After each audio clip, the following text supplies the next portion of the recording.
Podcast is intended for mature audiences. The views and opinions expressed are those of the panelists and do not reflect in any way those of the podcast partners, sponsors, or affiliates. Enjoy.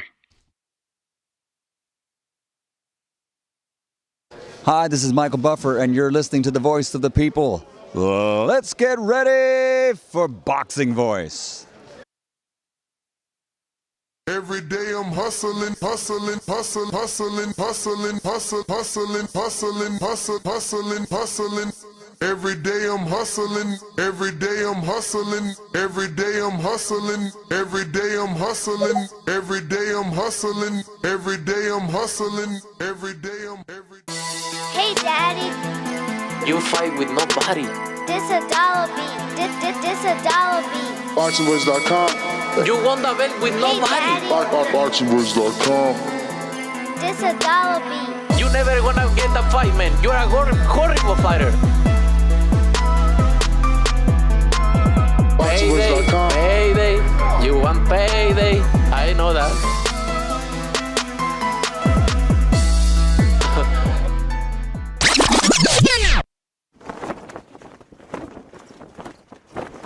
When Benavidez gets cooking, it's like fighting an octopus. El Bandera Roja, David Benavidez. I'm the boogeyman, and I'm coming to get you. Everybody that's in 168, you know, I'm coming for everybody. It doesn't matter who it is. Charlo, Caleb Plant, Canelo, I'm coming for all of them. Canelo, hell of a fighter. But it's my personal opinion, he's ducking Benavidez. I think everybody wants to see me against Canelo, right? David Benavidez. Yo, he is a beast. This brother right here, I'd like to see Canelo against somebody like that. I definitely like punishing and hurting individuals. That's what I love to do. And now Benavidez unloading. I got a lot of power too, and I throw punches and bunches, and I don't get tired. The jab leads with the right, and there's that hand speed. I'm ready to fight whoever, whenever. I can beat Canelo tomorrow, and I can beat Charlo tomorrow too. The big Charlo want to get it too? So Charlo would be the alternative. He don't want to get in the ring with me because he's a pussy. That's why. TheBoxingVoice.com. I've never liked Caleb Plant. It's never been a secret. I never liked Caleb Plant. At the end of the day, I'm not nobody's friend right here. I don't want to be nobody's friend. I'm here to knock people out. And if you don't want to get knocked out, don't mention my name. In this game, it really is kill or be killed. You know, it's either you or me, and I pick me all the time. Finish him. SDS Promotions. I'm the boogeyman, and I'm coming to get you. What up, what up, what up, what up, what up? Good morning, ladies and gentlemen. Good morning. Welcome back to another edition of the Boxing Voice Radio. We're going to be talking a lot more boxing today, and unfortunately, we're here to report on David Benavidez firing back at Canelo, which is a good thing, right? You know, definitely one needs to express themselves. But the bad part about today is that, you know, my idea that apologizing to Eddy Reynoso could probably get this fight on track if Jose would potentially sit down with Eddie and try to bury the hatchet. Well, we have an interview here from yesterday, ironically, from March 20th.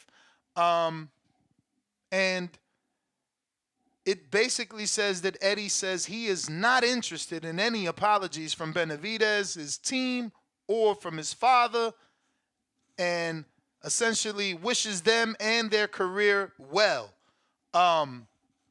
Again, yesterday the show went very long, but if you were listening from the very beginning, you knew that I made it clear I still feel this fight happens in September. And I do feel that all this is just posturing so that they can get the maximum amount of dollars. And there's other, you know, bigger reporters that feel the same, and I'll be screen sharing some of that information. We're also going to be screen sharing, you know, Benavidez's posts when he fired back at Canelo, you know, expressing himself and his frustrations, obviously, with this particular situation.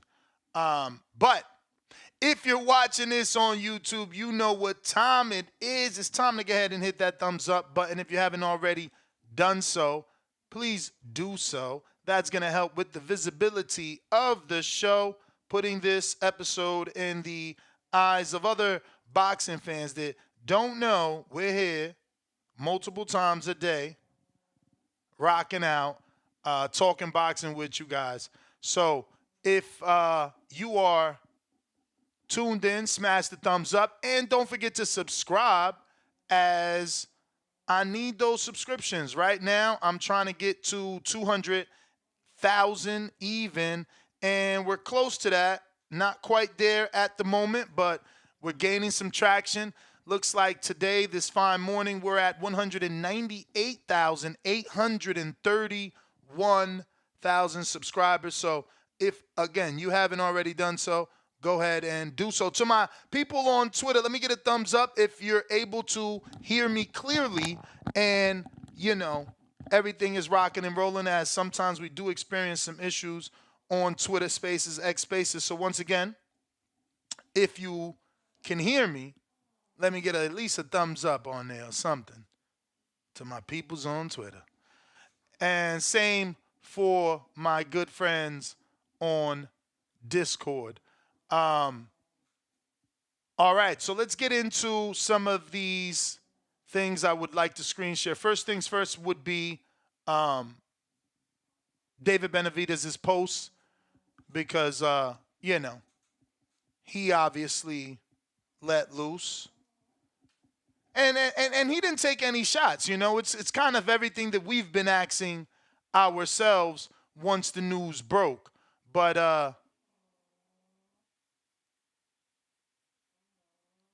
okay. I'm almost like, wait, what happened here? Okay, so this is Benavidez's post. And as you can see, it says, Canelo, if I have nothing to offer, then why are you demanding you get 150 to 200 million to fight someone who isn't worth anything? Hopefully, after you make that 150 million, you have enough left over to buy a pair of nuts. So then he doubled down and said it in Spanish as well, just so that Canelo knows exactly what is being said and doesn't need to get it translated. Now, that's one thing.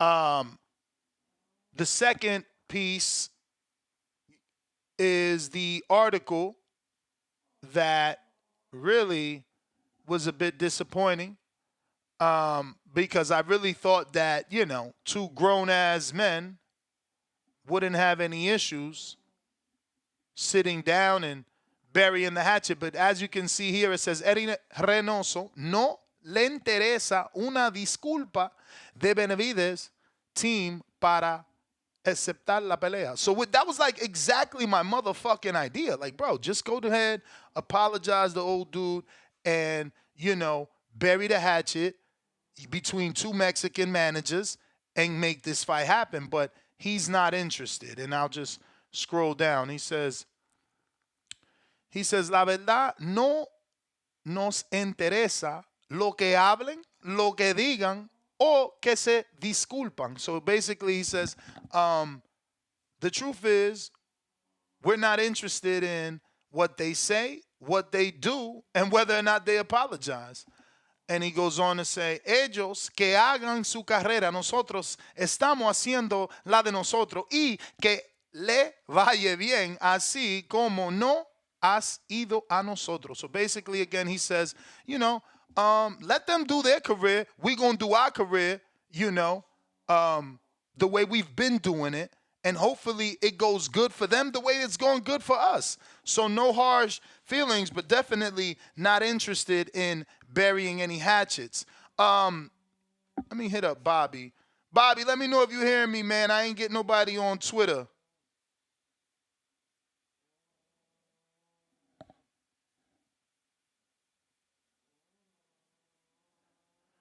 Might have to restart it. I don't know. This Twitter thing is crazy. Let me disconnect one more time. But yeah, man, this is some very unfortunate news. I figured these guys could bury the hatchet, bygones, put things aside and in the past, especially as two Mexican men, older men. Eddy Reynoso is old. He's not this young spring chicken running around here. Jose Sr. as well. I just figured these two guys could sit down and, come to an agreement, apologize for whatever was said, and move forward. I guess not. At least not right now. So here's some more information. See, I am very optimistic, and that's hopefully why a lot of you come here because, what good is it to be negative every single day? I'm trying to help you get through your morning, and who wants to hear a bunch of negativity? I, on the other hand, believe this fight happens, and here's a little bit of my reasons why, right? So this is our good friend Salvador Rodriguez, who we love to use here and reference his work here on TBV. And, all right, so it looks like they are not hearing me there. I'm going to go ahead and restart this on Twitter. So, again, Salvador Rodriguez posted this. Now, this is a quote tweet. As you can see, this familiar face for us boxing fans is Turki Al-Sheikh. For those that don't know, Turki Al-Sheikh has, come into boxing as of late and done a lot of big things and great things for the sport.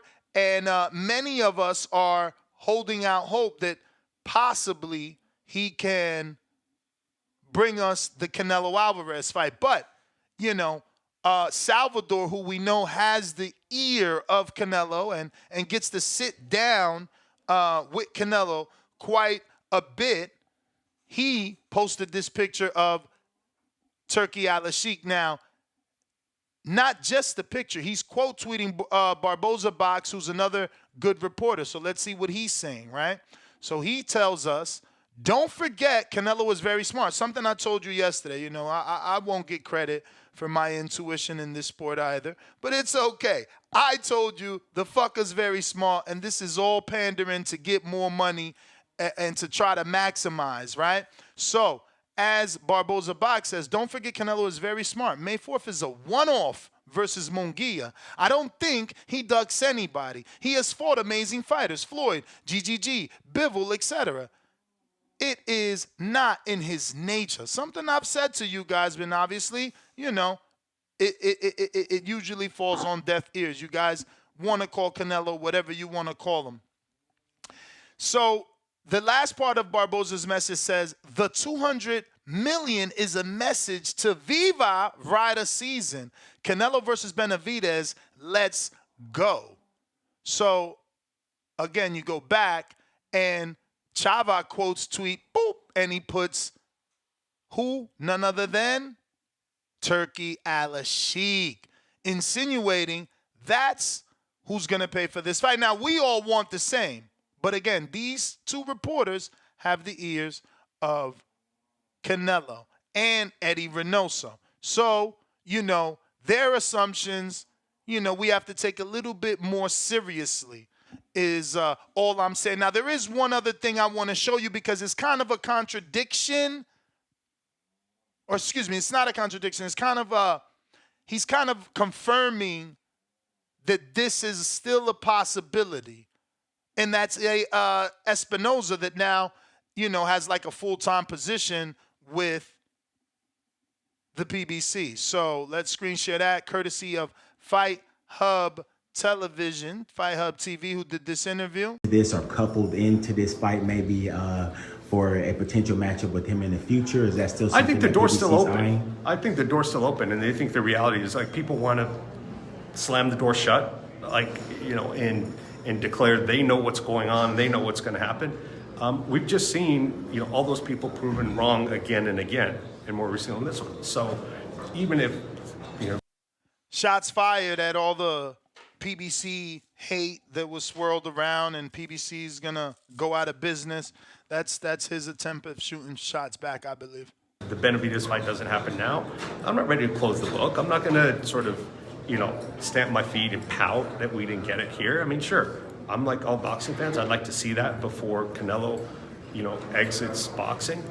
But we've got time for that. And I think the door's still open in September. I mean, who knows? This are coupled in. See, so he said in September, but let me go here and then let it play a little. Who knows? This are coupled into this fight, maybe for a potential matchup with him in the future. Is that? Hold on.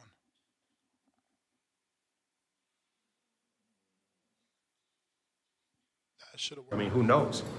Okay. Moving on to another fight, March 30.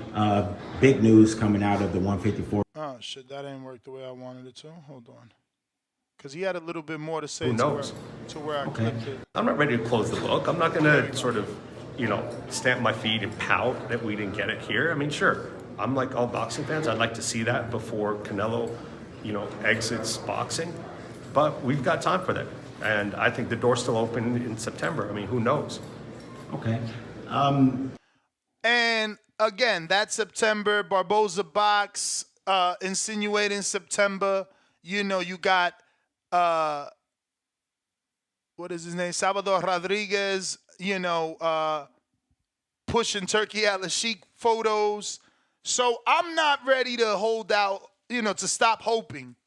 Just like I said yesterday, I still believe this fight happens, but we did have to report on what David said and what Eddy Reynoso said about not caring or wanting apologies from them and, wishing them the best on their career and not being interested in that fight, so to speak. But we all know that that is just posturing to make sure they maximize this revenue opportunity. But I got William with the first Cash App of the day, $1. He says, I think Munguia is a warm-up for David in September. Let's hope. Let's hope. And he says, $2 more. Did you see David's reply on IG? Yes, and we screen shared it and read it. He obviously took, direct message to Canelo, both in English and Spanish. Another $1 Cash App from William. He said he don't be surprised it happens in September. Who said he don't be surprised? I don't know what you mean. But I know Espinoza's still holding out hope for September. I know most of us boxing fans are still holding out hope for September. But today, this is what we're reporting. We're reporting, obviously, David Benavidez's, response, and we'll share that one more time here. As you can see, he says, Canelo, if I have nothing to offer, then why are you demanding you get 150, 200 million to fight someone who isn't worth anything? Hopefully, after you make the 150 million, you'll have enough left over to buy a pair of nuts. So, phone lines are open if you want to call in. Discord available. Twitter Spaces available. First caller. Wait, let me double check. Let me double check if I got a super chat before I go to the first caller. Nope, not yet. We're going out to first caller then. It is Ant in Georgia. What is up?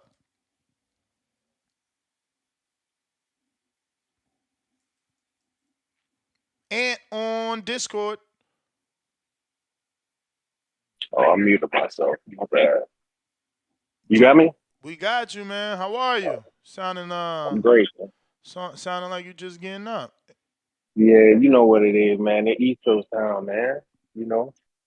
It's early over here, man. Appreciate it. You keep changing. Thank you.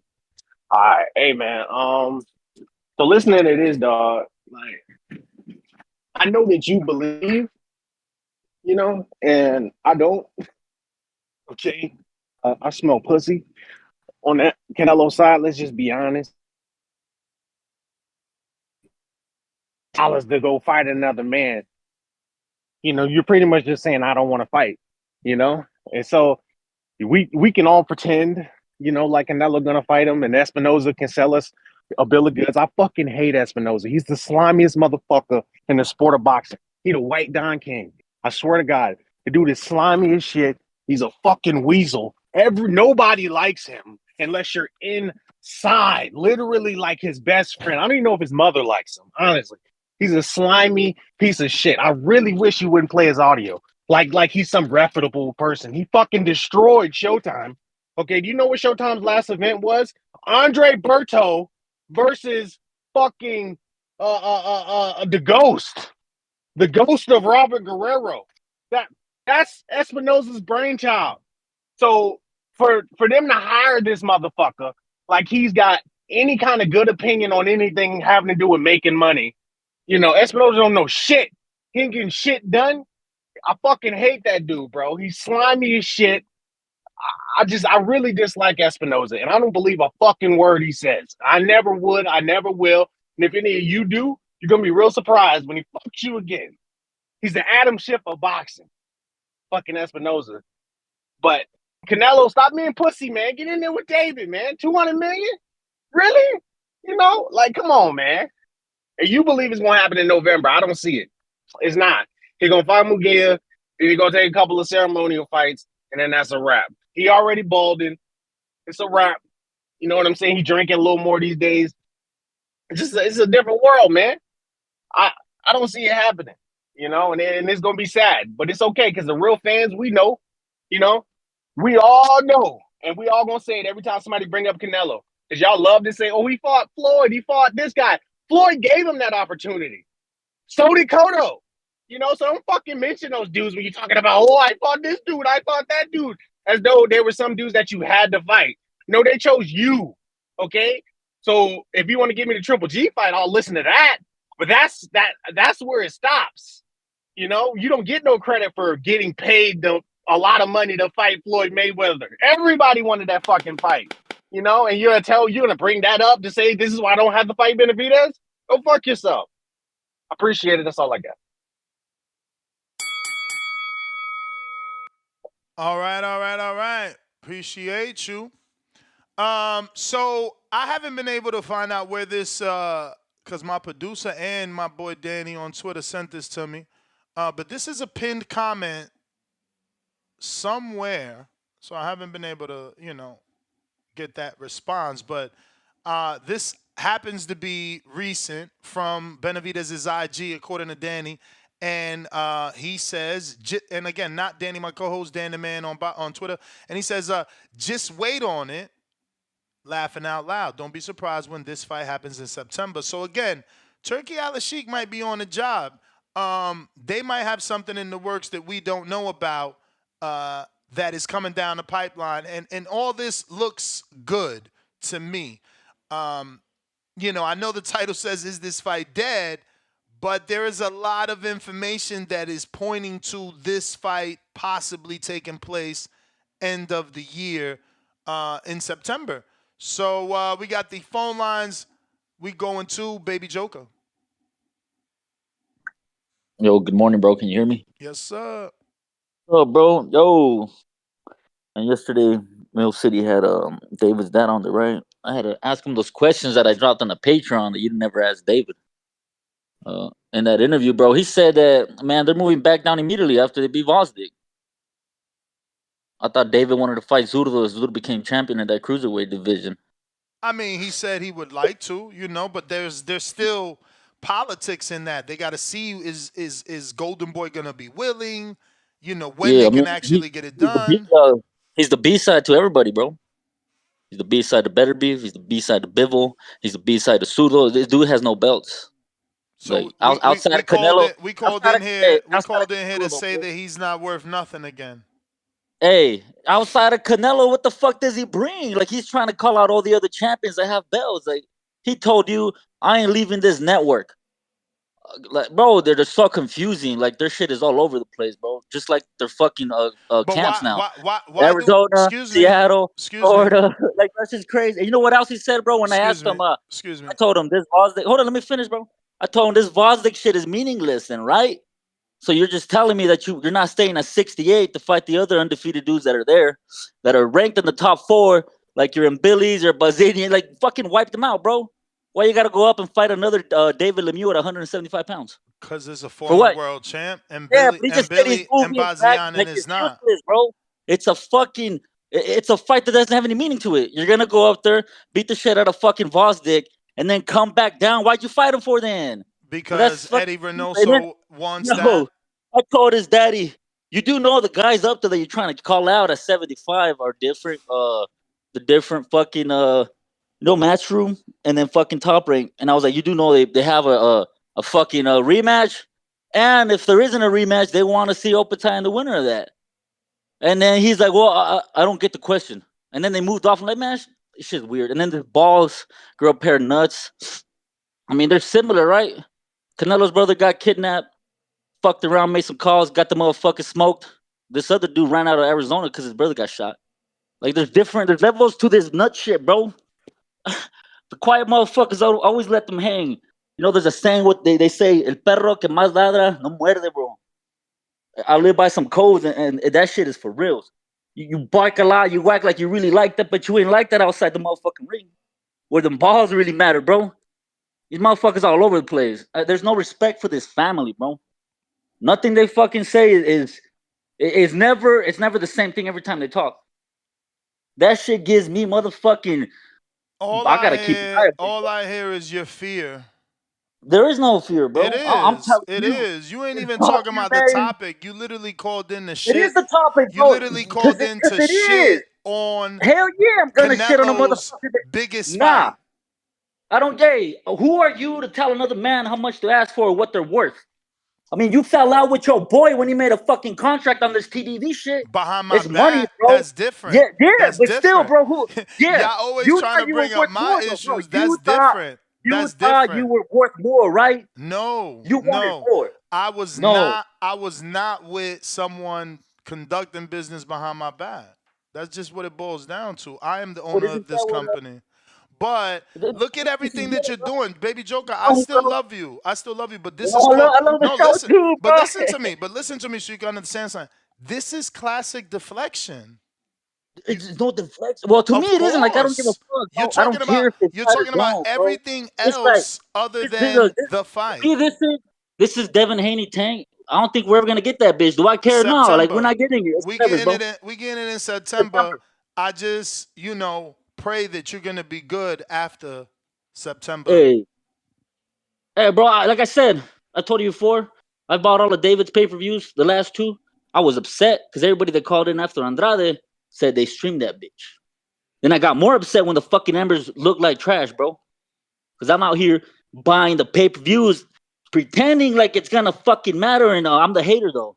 I'm the hater. I hate this. Listen, you do sound like a hater. Let's be real.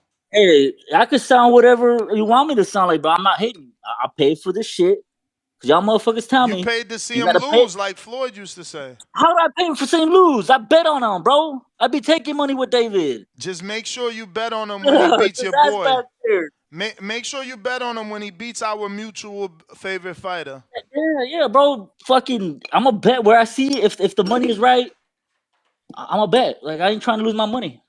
I don't have no ties to these motherfucking fighters. I don't know them. Forget the money is right. You know who gonna win that fight. Forget the money is right. You know who gonna win that fight. Yeah, whoever I think I'm gonna win, I'm gonna bet money on it, bro. It is. You know who's gonna the dude that asked for $200 million in a retirement check. That's the guy that thinks he's gonna lose. The one that's willing to take $5 million and no upside. That's the one that thinks he's gonna win. Yeah, everybody thinks he's gonna win, right? That's what you told me, bro. You right. You right about that. You right about that. You ain't lying. You have a good one, brother. You too. You ain't lying, man. I mean, again, in the case of Canelo, it's slightly different, though. Let's be real. In the case of Canelo, it's slightly different. Motherfuckers take that fight whether they think they're going to win or not. It's the same thing with Floyd. Same thing with any cash cow. Like, you don't give a fuck if you're going to win. You rather roll your dice, and try to win. But, hey, at the end of the day, you got the payday. So, I think in the case of Canelo, we can't say everybody thinks they're going to win. And remember, he's twisting my phrase. My phrase is you don't pick someone you think you're going to lose to. That's all I'm saying. Two-tone.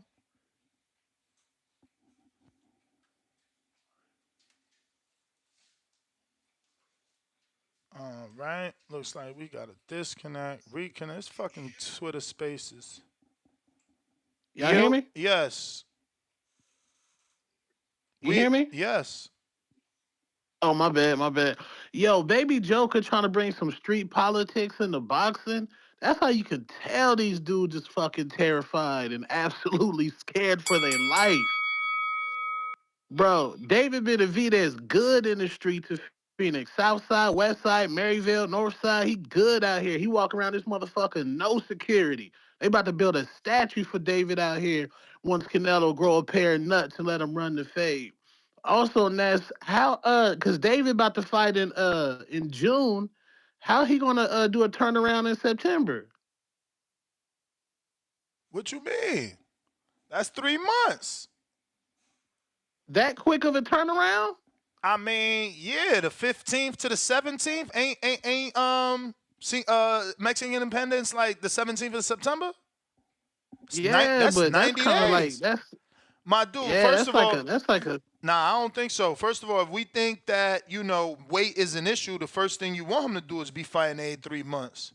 Like, and no one is expecting that man to take punishment versus Vozdek. If he do, then the fight ain't happening. right. Yeah. I don't know. I mean, listen, Who's the last person that did a quick Canelo turnaround did like that. that? Canelo.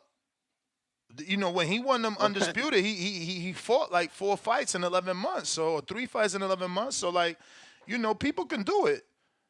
And people complain that Canelo did it to Kovalev, but he had the same amount of time to get prepared. So yeah, man, David's young, bro. He should be able to do it. That should not be a concern that a 27-year-old has finally getting some activity. Like if he fights every 3 months, we happy. Man. But I sent you that video where David said he is willing to do a catchweight. So I don't know, because David basically saying he want all the belts at 175, then he want to do a catchweight with Canelo at 170 for all the belts. Yeah, I know, but that's just a pipe dream, man. And he said that to me too. You gotta think about it, bro. Bivol and Better Beef got rematch clauses. So when is David really gonna get an opportunity to win all the belts? And then if he does, he gonna have a rematch. He gotta win again. Then he could go sit down with Canelo and do a catch weight for double undisputed. Man, that shit is a pipe dream. Yeah, that shit is just,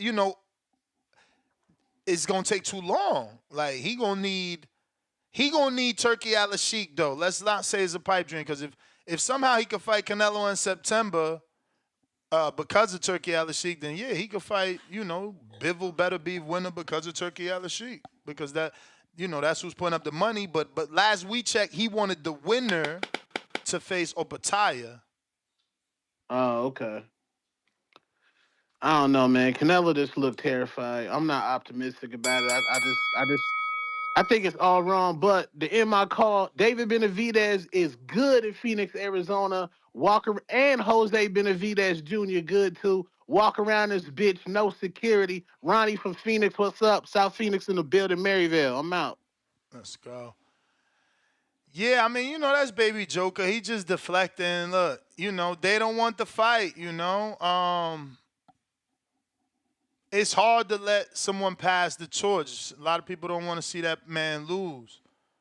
Even though he lost already, which is weird. But G-Von, what up?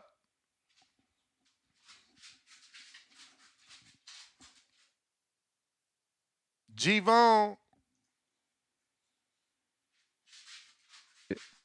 Oh, what's going on? Shit, I thought I was unmuted. What's going on, man? Chilling. Good morning, TBV. Another beautiful day in boxing. Beautiful day. I gotta tell you, man. It's crazy to see a lot of these dudes get emotional, and it's crazy that people say it's only one side. It's both sides getting real emotional about it. What I mean? People need to stop trying to live through their favorite fighters. They little guys, and they have like this dream of beating a big guy like David, and then some other dudes is because they were fat before, and then they got fit, and now they feel like they can relate to David, and like, yeah, David can make it, man. It's a lot of things going on. You know what I mean?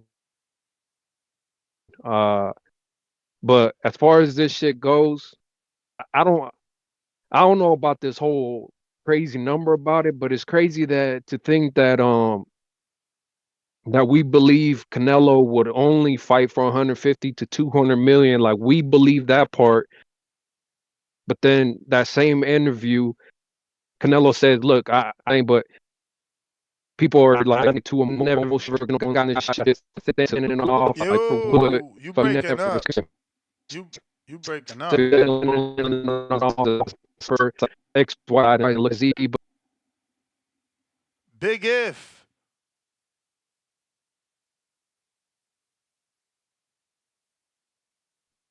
Yo, you hear me? Yeah, you sound fine. My bad must have went through like a bad service area. Yo, you hear me? I hear you perfect. Yo, salute, man. Salute to the big Ness, man. Salute to the show. Salute to the chat. Salute to everybody, man. Hey, yo, next time Baby Joker's speaking, man, Ness, you got to play Eminem Stand, son. You know what I mean? Baby You got to play that. Joker, you got a counterpunch from Jonathan Sims, FYI. Go ahead, Chuck. Next time you call in Ness, you got to play Eminem Stand, son. When he's speaking, because dude was sounding like a stand, son. Like, what are you talking about?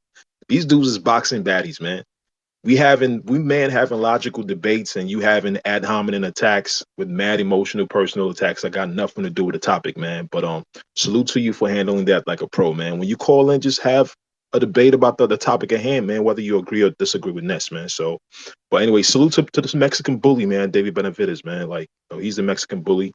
I never thought he should do the whole pacifist, I gotta apologize thing, man. Like, just keep putting the pressure on them, man. Like, you know what I mean? So that way you get the fight, but also it helps anticipate and sell the fight. I think the whole 200 mil is basically Nello trying to start the negotiations with the Saudis. Of course, they're going to bring it down, but he's like, yo, we're going to start the negotiations like that. I'm coming to the table at 200 mil. And I'm just letting y'all know, just putting y'all on notice, man. You know what I mean? So we could get this fight. But if I was David, I would tell his team, like, yo, keep putting the pressure, man. Don't let down. No pacifist shit. No apologies. Like, just go on your what's my man Ryan Garcia tip? You know what I mean? Put Nelo's face on a duck on billboards in Nelo's hometown.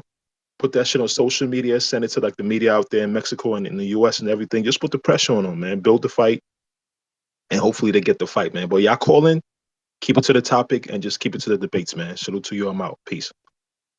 Baby Joker with another counterpunch from JB Cinema. We got Boxing Patron, first super chat of the day, says the fight will happen. $2. We got Matt, $5. He says, I agree that the Benavidez fight happens. Canelo knows that if this fight doesn't happen, Canelo knows that if this fight doesn't fight, what the fuck is you writing? Canelo knows that if he doesn't fight him, people will remember that as part of his legacy, quote unquote legacy, He'd be hurt. Yeah, man, it's like I said. I believe everything everyone else is saying, bro. He's just trying to get maximum dollars, and I agree with Barboza Box, the reporter. He's shown us, bro, that he fights everybody. It's just not his thing. He's going to give him the shot. We got ES with the $5. Canelo gets no credit for fighting Plant. Why? Saunders, Smith, 3 world champions, undefeated, motherfucking clown Nello for asking for more money to fight David. Canelo gets no credit for fighting Plant, Saunders, Smith, 3 world champions, undefeated. MFers clowning Nello for asking. I mean, yeah, I mean, no one's ever asked for 200 million, bro. Like, what the fuck? I mean, do it matter that you beat 3 undefeated champions? Is that like the criteria? Like, if you beat 3 undefeated champions, you could get to ask for 200 million? Like, what are we talking about? Ken Stone, $2. He says, peep the tail of the tape for David versus Vazdek. Yeah, I mean, I'm pretty sure Vazdek is a little older at this point, right? And a few other things probably. CYP, what up?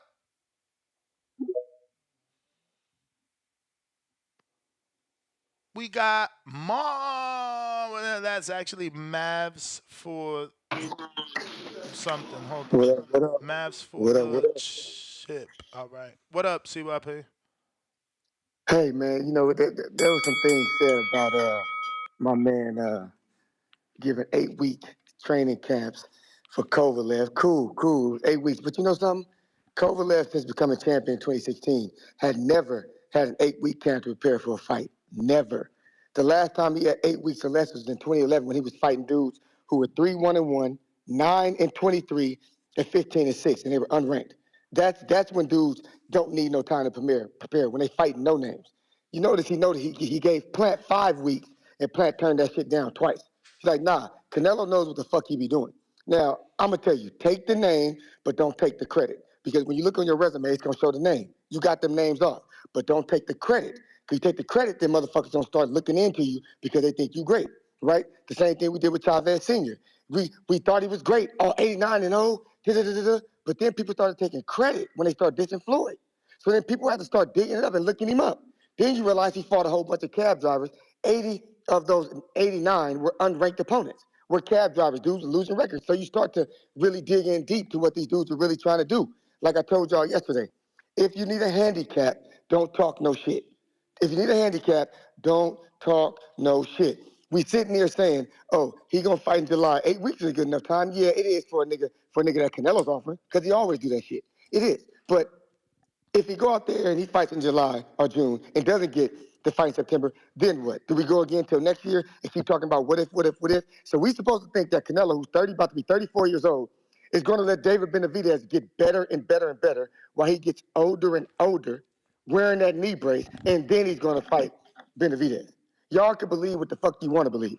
I'm not believing it. But secondly, please stop being so goddamn emotional. And next, you know David. You don't know Canelo. Don't let dudes come on there and talk about the Benavidez family that ain't got shit to do with boxing. Don't bring nobody's family into this, my man, and giving that nigga all this extra time. And y'all should be ashamed of yourselves giving them counterpunches to talk negative about a person's family. My God, it ain't that fucking serious. David don't know you and Canelo don't know you. You motherfuckers are weird on this motherfucker. CYP gone. I guess that was him saying he don't believe the fight's happening in September. Drew, what it do? Hey yo, I'm Yo, audio. straight.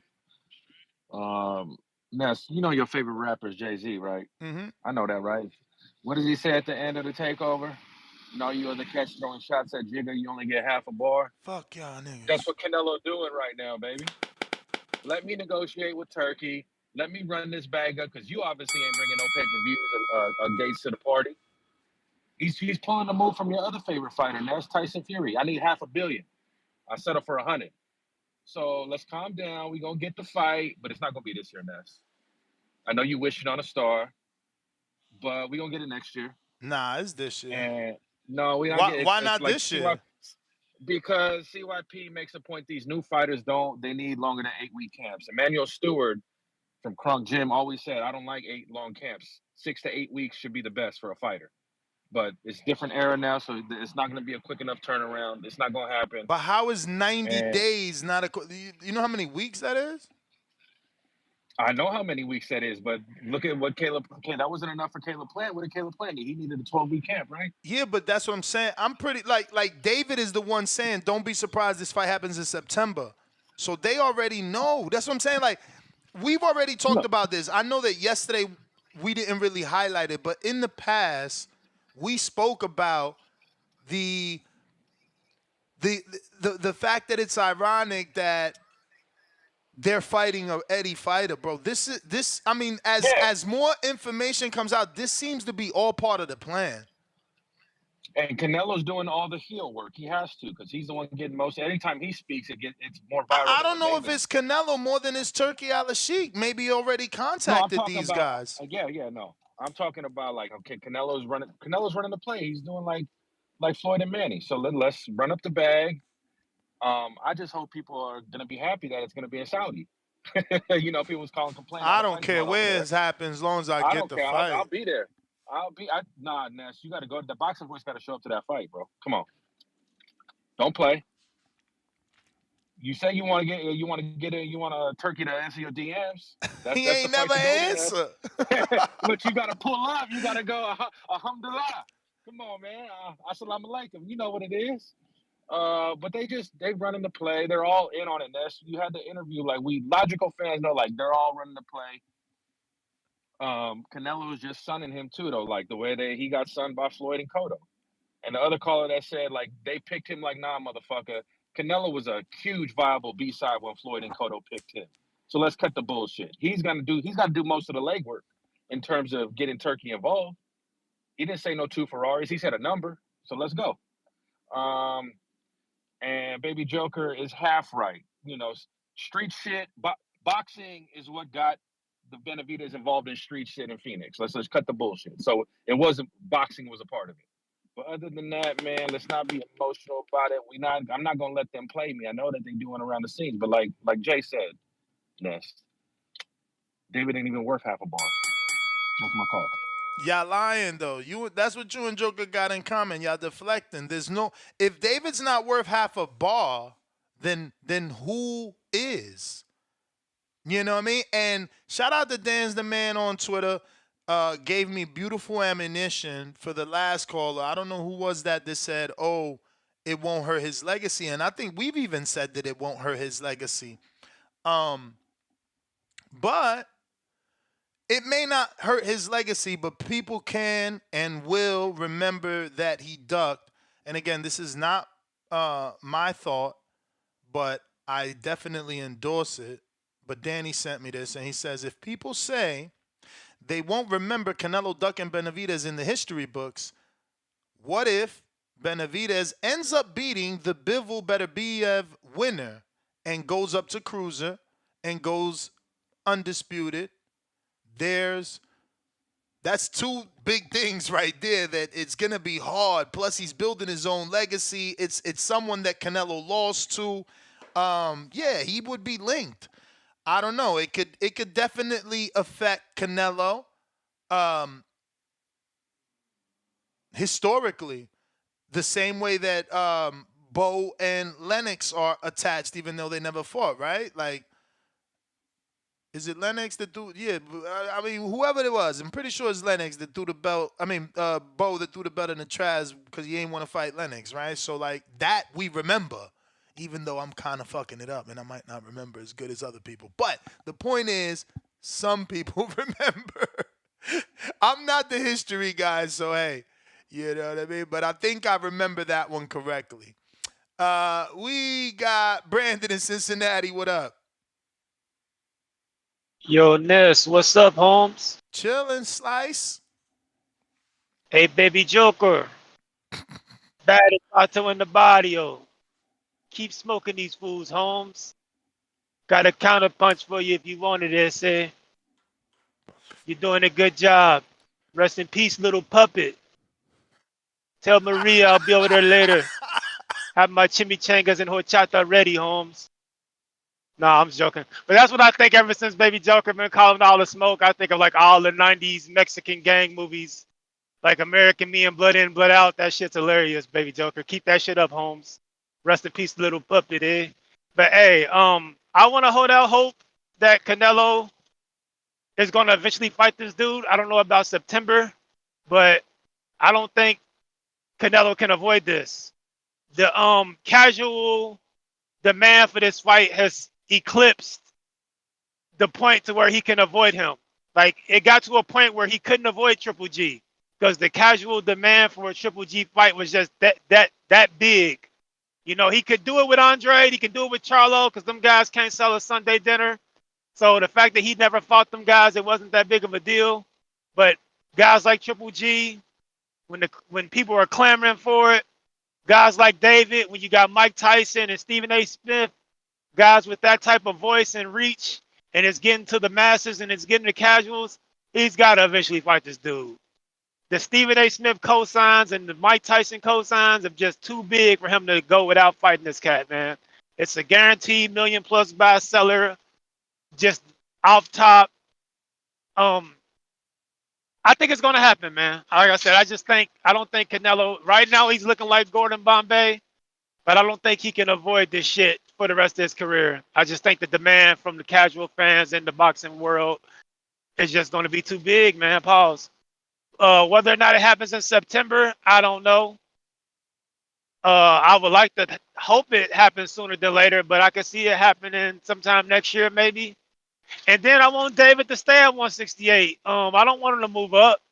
I would like to see a David versus Ben Whitaker fight in the future. I think that's a great fucking fight. I would like him to stay down there for fights like that. The sky's the limit for David My if he dude, beats how Canelo. far is Ben Whitaker from being on that level to not only, Fast track him. They can fast track him, bro. I don't know.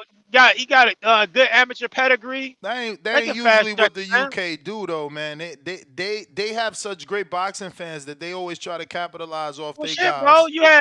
You had Billy Joe and Chris Eubanks fighting young, man. They fight niggas young in tough fights. Domestic. That's what I'm saying.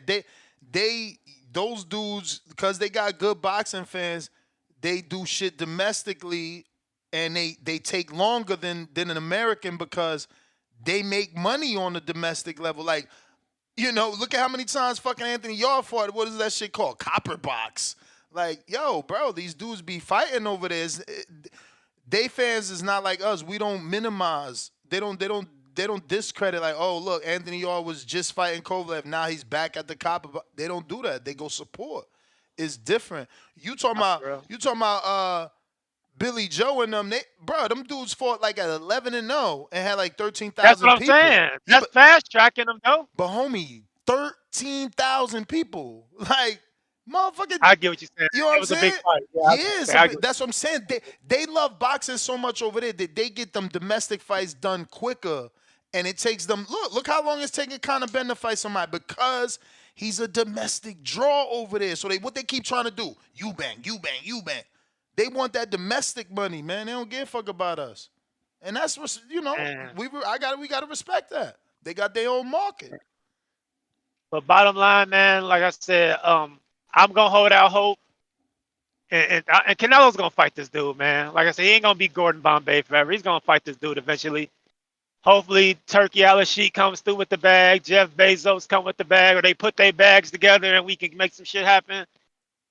And we'll see like groundbreaking $200 million fight or some shit one day. I don't know. But like I said, hopefully Canelo makes this thing happen. I don't think he can avoid this, man. There's just too much demand for it at this point. Got ESPN talking about it and shit. I mean, but ESPN been talking about it. Floyd been talking about it. Mike Tyson been talking about it. This dude, he's done very well in avoiding this fight for a significant amount of time. But it's still underneath the time. Like, we still only working with 3 years. All right? We still only working with like 3 years that we've been asking for this fight. So, it ain't that bad yet. Baby Joker, you got 2 counter punches, and if you want another one, then Brandon will also give you that.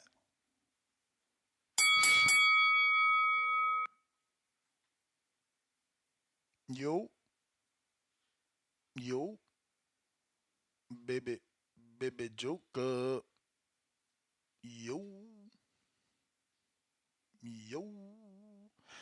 All right, we got Major. Oh, Baby Joker's back. Hold on, Major. We got this counter punch we got to handle. Yo, can you hear me? Yes. Yo, I'm out here fucking fly fishing. What that song say? Say my name. Damn.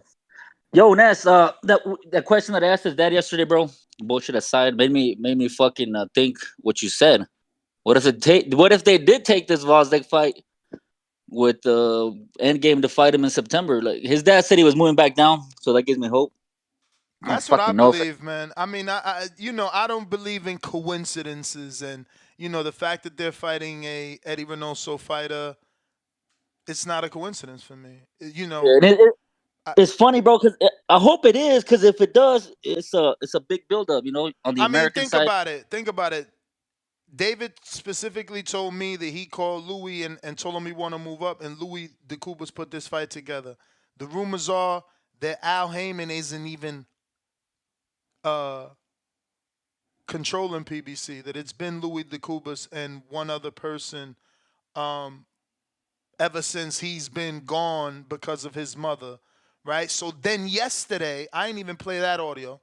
Then yesterday, you got Eddy Reynoso saying they still with PBC in September, but that they have word by Al Heyman that if they cannot negotiate with any of Al's people, they have the right to go do whatever they want. But think about that.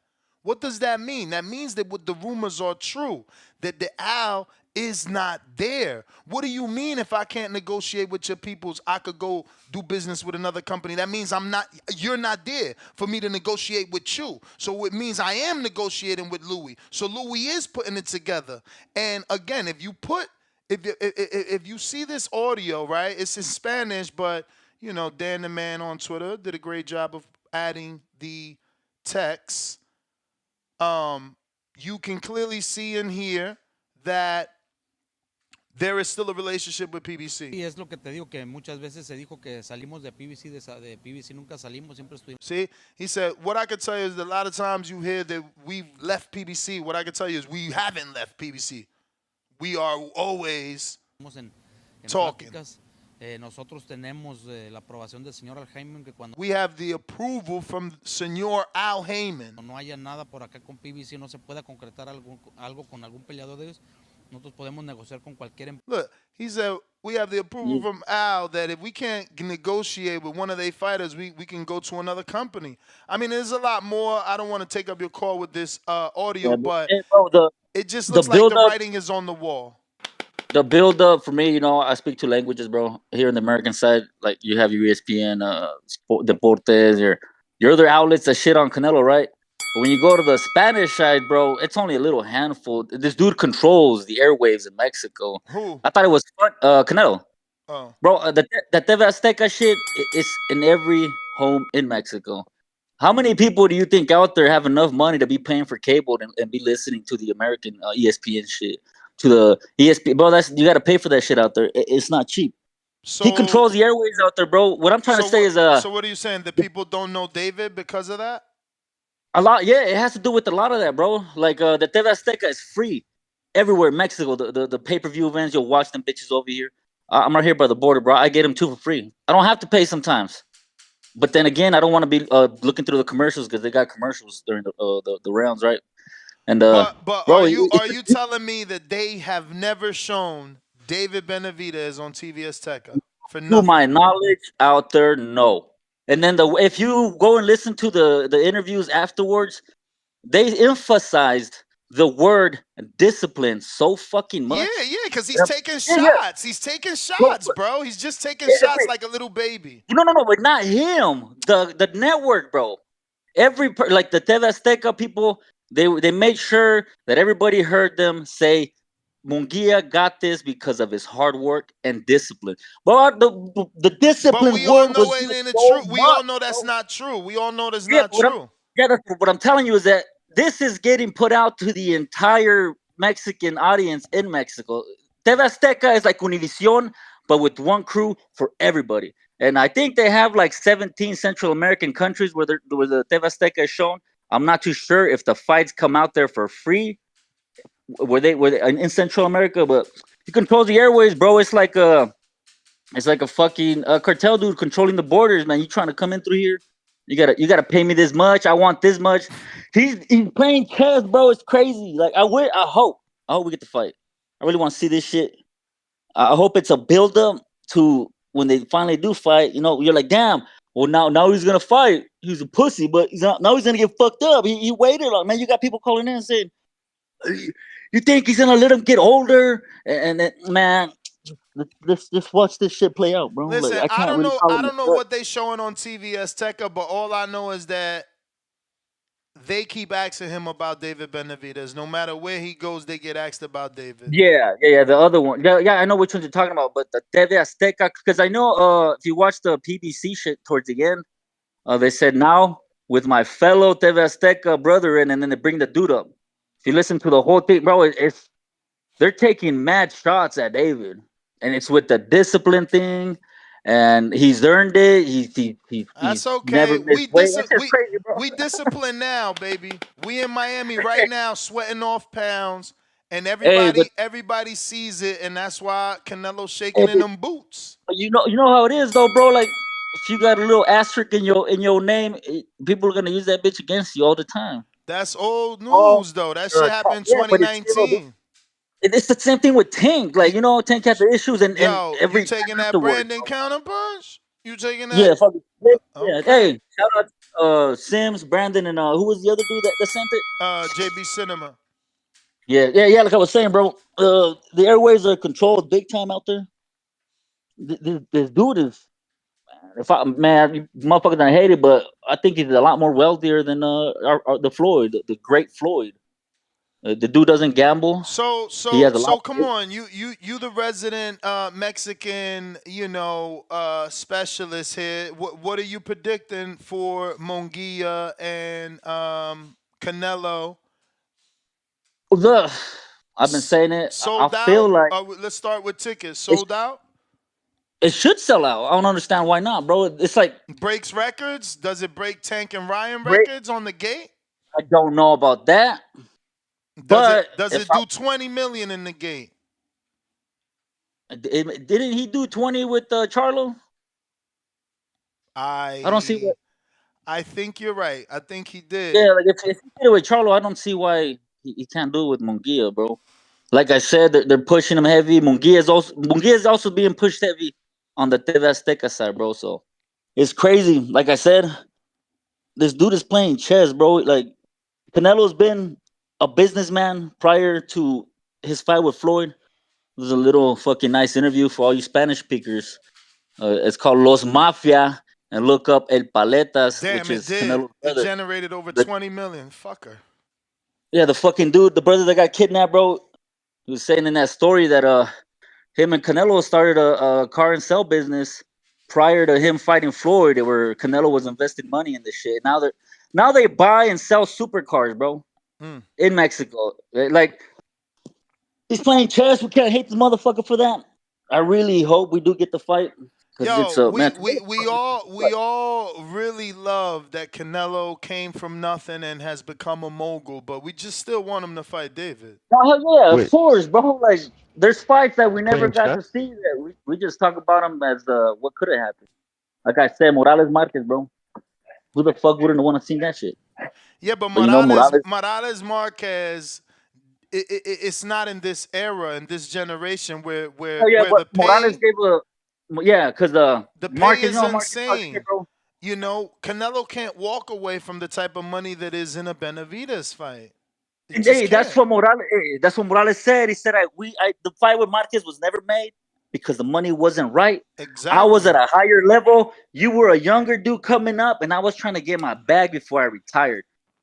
Like, he came out and said that, and I'm like, well, fuck, it's respectable, Like, you gave us some fucking Barrera. That's the opposite of Canelo. Canelo already got the bag. He's trying to get a bigger bag, bro. 100, 200 million is fucking crazy.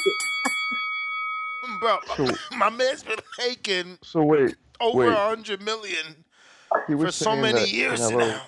At least 4 years he's been making over 100 million clean every year, bro. You kidding me?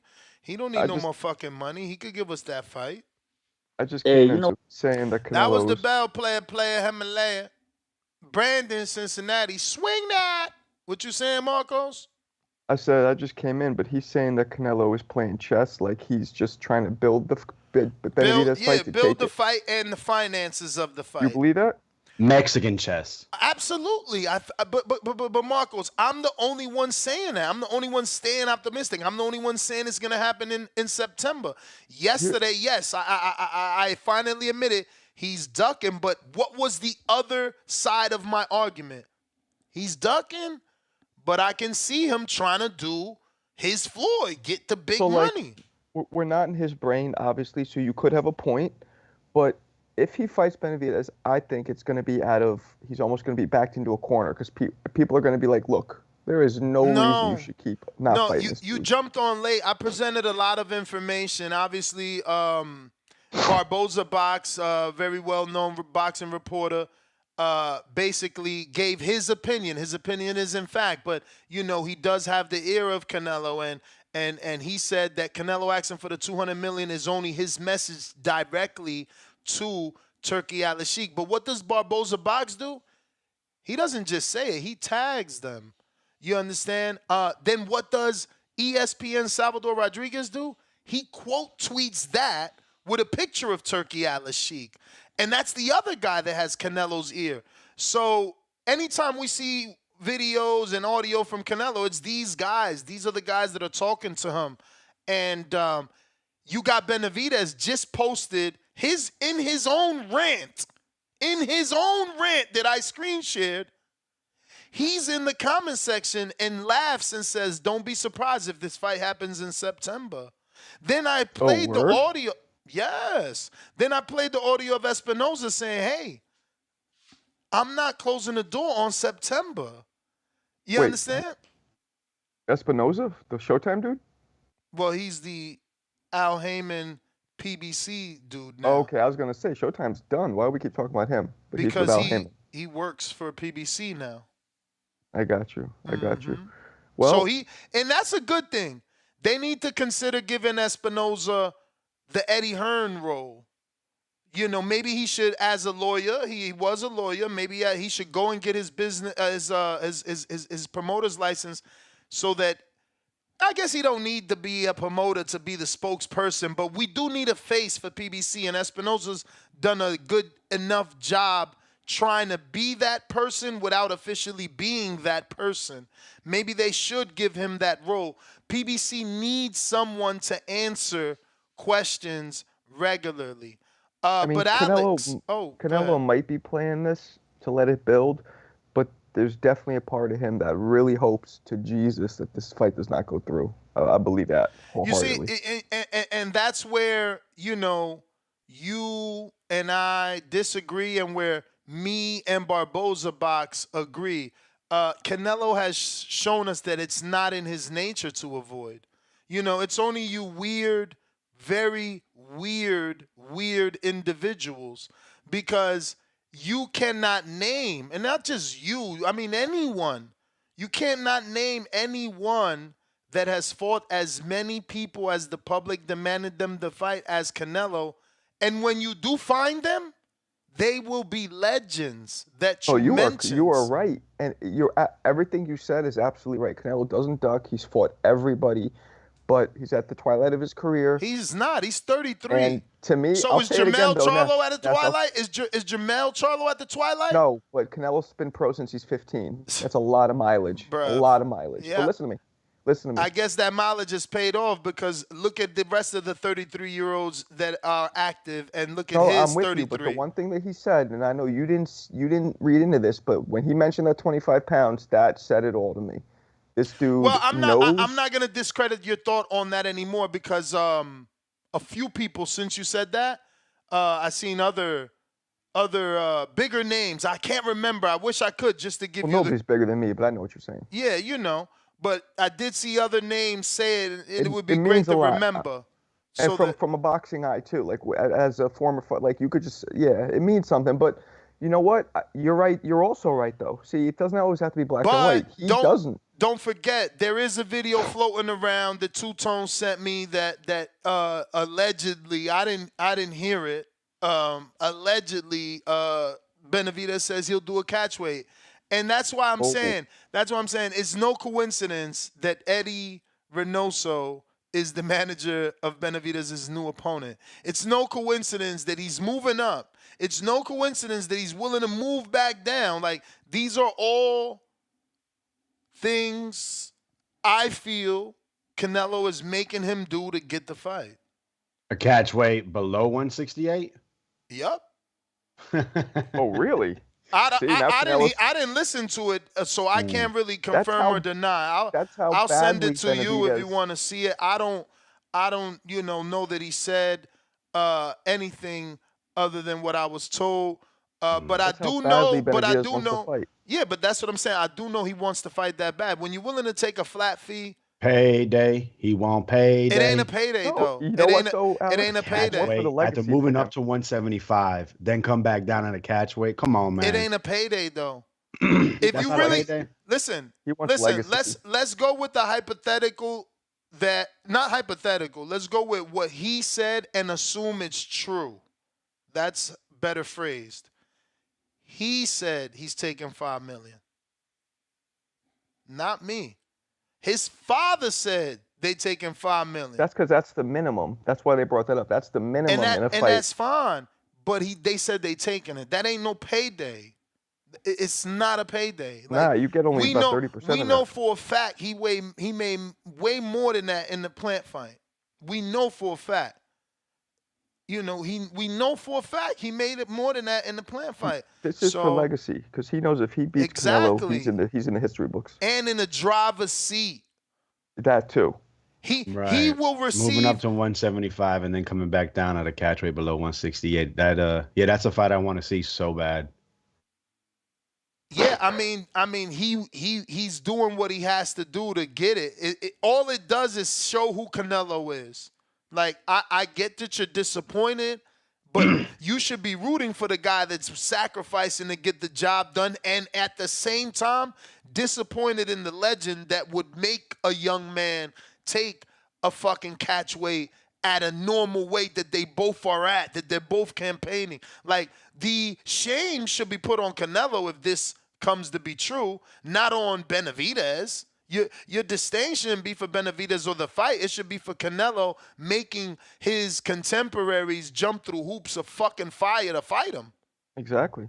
Oh, no, I mean, there's no shame on David Benavidez, but the point is we want to see the fight because we think it'll be a great fight.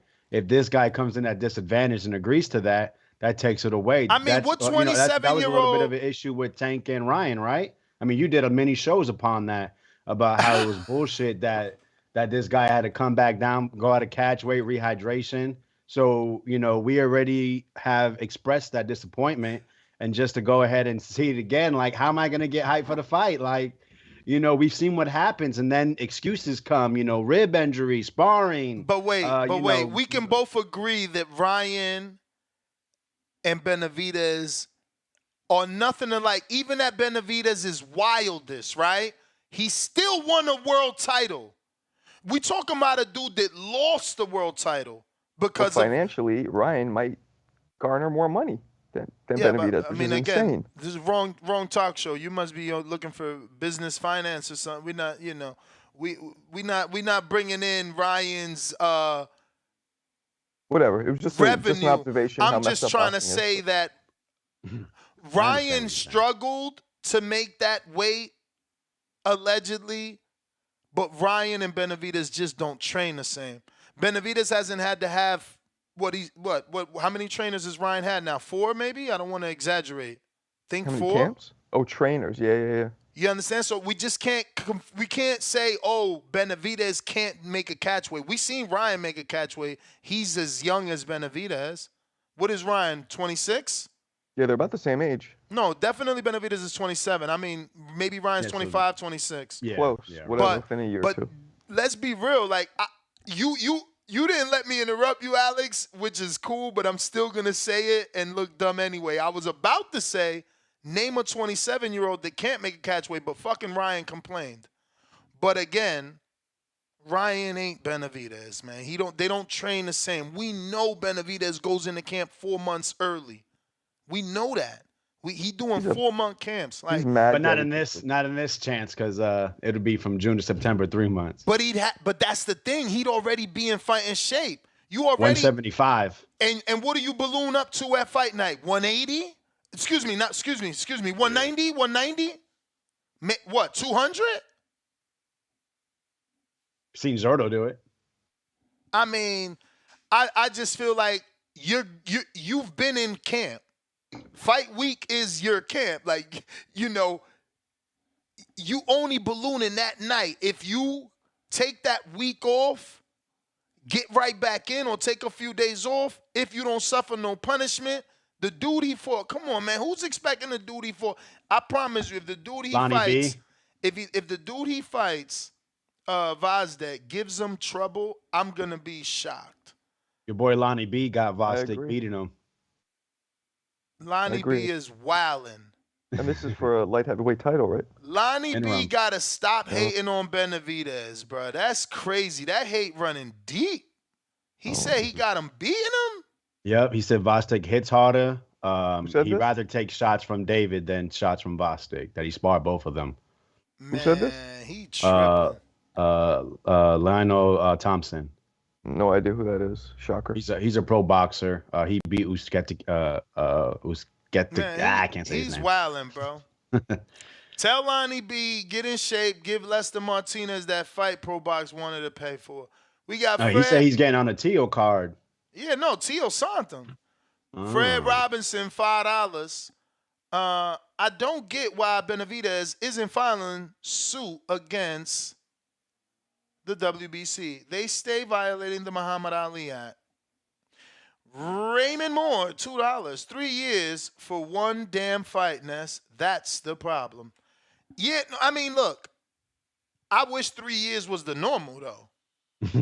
Let's be real. If because you do need some buildup. You really do need some buildup. Do you guys think that Spence and Crawford happened at the right time, or even that was too long? Because think about it. Because that took a while. Look at the fight I keep bringing up, and it makes me the Haney voice. Regis and Haney. I think that was a good fight that was received poorly. Not enough buildup.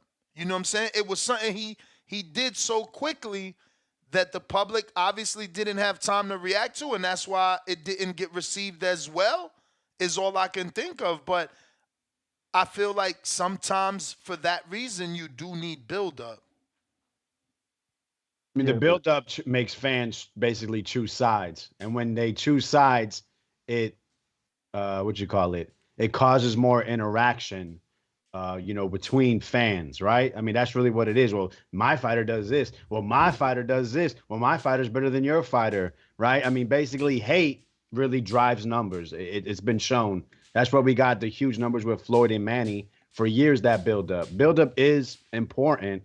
However, I think 3 years, that should be enough. Like, we start to get all these crazy matchups and excuses, and it just gets way too. And then we've seen that with Errol, right? With 3 Errol, years accidents. is good if you have common opponents, Alex. But 3 years, 3 years of separate trajectories doesn't help. But if you 3 years of sharing opponents, it's like he beat this guy and he beat him too. Because I remember they was doing that with Gamboa and with Wama.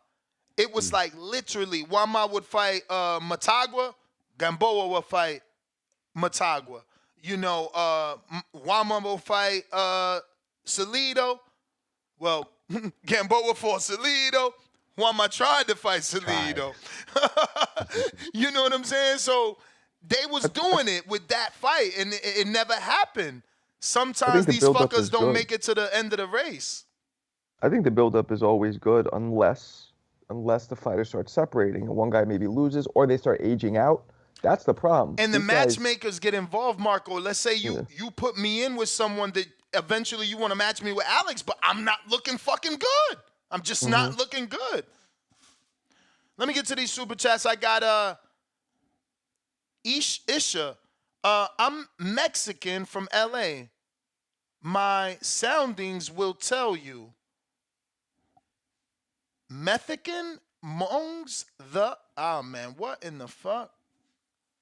Maybe siblings he meant before. Oh, maybe he meant monster. Maybe he means Mexican monster is gonna go down as the man Canelo duck. David should sign autographs like that. Big ups. Okay. Shout out to you, man. Be safe on the road. Usually when people have it hard like that, it's because they driving. Yeah, man. We got Machine Gun. Matt in Texas says $5. If the fight doesn't happen in September, David needs to get the people of Mexico more behind him like GGG did. True. Canelo values the opinion of the people. That is very true. The fact that GGG had shirts and Mexicans saying Mexicans for GGG. And he had this whole Mexican style, yes, muchas gracias. Muchas gracias. Thank you. No, he fucking pandered, and he got that off, bro. He really won a whole fucking, a whole fucking people over. Muchas gracias, Mexican style. Muchas gracias, champion, campeón. But he always had those great one-liners, right? Just tell your parents that's hi. Big drama show. Yeah, right? He like, just tell your parents hi. Raymond Moore, did you just compare Charlo to Munguia? Charlo is a well-known boxer in America, and Munguia fought 45 Ghostmen. Stop it. All right. You'll see, my friend. You'll see. See, that's the problem right there. That's why people are not receiving this fight well, because they are underestimating the power of Mexican versus Mexico. Look, he thinks that because I believe, or rather, Baby Joker believed that Charlo and Canelo did $20 million at the gate, that Munguia and Canelo will do $20 million at the gate. What's your thoughts? On which? How much does what does the gate look like? Do they come in at the same over 20? Because they did over 20, according to Boxing Scene, for Charlo and Canelo, and that's obviously Jermell Charlo. And what's the gate for who versus who? What he ask, Alex? Do you think the Munguia? How do you think the Canelo Munguia gate would do compared to that? Not well. No, because Munguia is not that well known. To the Mexican fans are going to love the fight, obviously, but overall for the Earth, I don't think it's going to do well. I don't think there's a lot of. Damn, my man said for the Earth. I'm just saying, it's not, and it's going to be a one-sided. I'm gonna check that, bro. What was that? That was what? Munguia versus Ryder, right? Munguia. Oh, what the gate was? I mean, I already know what it is. What? 600,000 for Munguia versus Ryder. That's what I'm saying, bro. I said it yesterday. Like, Munguia is not this big of a star as you think. Wait. That's not. They didn't comp that many tickets either. That's but the not average bad, ticket though. price was $77. That's not bad though. That just shows Berlanga is more of a star. But remember, Berlanga's doing 500,000 plus with 42. Hulu, right? Yeah. Berlanga? Yeah. But that's his home, right? That would be the argument. Berlanga does that in his home. Munguia is doing that in a different country, in a place that was Golden Boy's first headliner or first show in Arizona. Hold on. For argument's sake, Tijuana is right fucking there compared to where Munguia fought, and Berlanga's not from Manhattan. And I get it, it's only a borough, but still distance, city, bro. No, That's it's not still true. distance. It's still distance. Ness, he grew up half his life in LES in Manhattan, so he has a following there. And Brooklyn, he claims both. I ain't never see him claim Lower East Side. I ain't never see him claim Lower East Side. Yeah. I know dudes who grew up with him. I ain't never seen that. He lived a lot in the LES. Listen, the bottom line is, if the numbers indicate that Berlanga draws, then 600,000 is not too bad for Munguia versus Rada, who's from the UK. You got to push it into perspective. Y'all trying to minimize that. It's not bad. Now, granted, no one said it wasn't bad. I'm just saying that show, there wasn't like this thirst to see Munguia. No, he's finally here headlining in Arizona. Well, it was 10,000 though. Like, what the fuck? No, I mean, none of that. I mean, but Jose Ramirez does what, 8,000, 10,000, and we don't see him in pay-per-view headliners. But Jose Ramirez does 10,000, and his gate don't get to 600. He's doing $10 tickets. Go look that up, and he gives away I a know lot. that. That's what I'm saying, though. Like, it doesn't show there's this huge appetite to see him to where this is going to be a huge mega fight. I feel like you're contradicting that can't be used yourself. as supporting evidence, is what I'm saying. I feel like you're contradicting yourself. You just said Jose Ramirez sells a bunch of tickets, but you then also confirm that the price, that he doesn't make as much as Munguia. Then you said Munguia, surprisingly enough, did what he did and didn't give away comp tickets, which means free, but you did say that Ramirez gives away a lot. So, I mean, I feel like you're contradicting yourself. You're saying he's not a draw, but proving that he is? No, that's not what I'm. All I'm that's saying what it is sounds it's like. not like he's this huge mega star that's going to be matched up with Canelo, and that's going to for sure lead to big results. And also another thing is they kind of have the same fan base, so it'll be interesting to compare it with the Charlo, which has a different demographic, a different culture he brings, while Munguia is kind of from the same pool.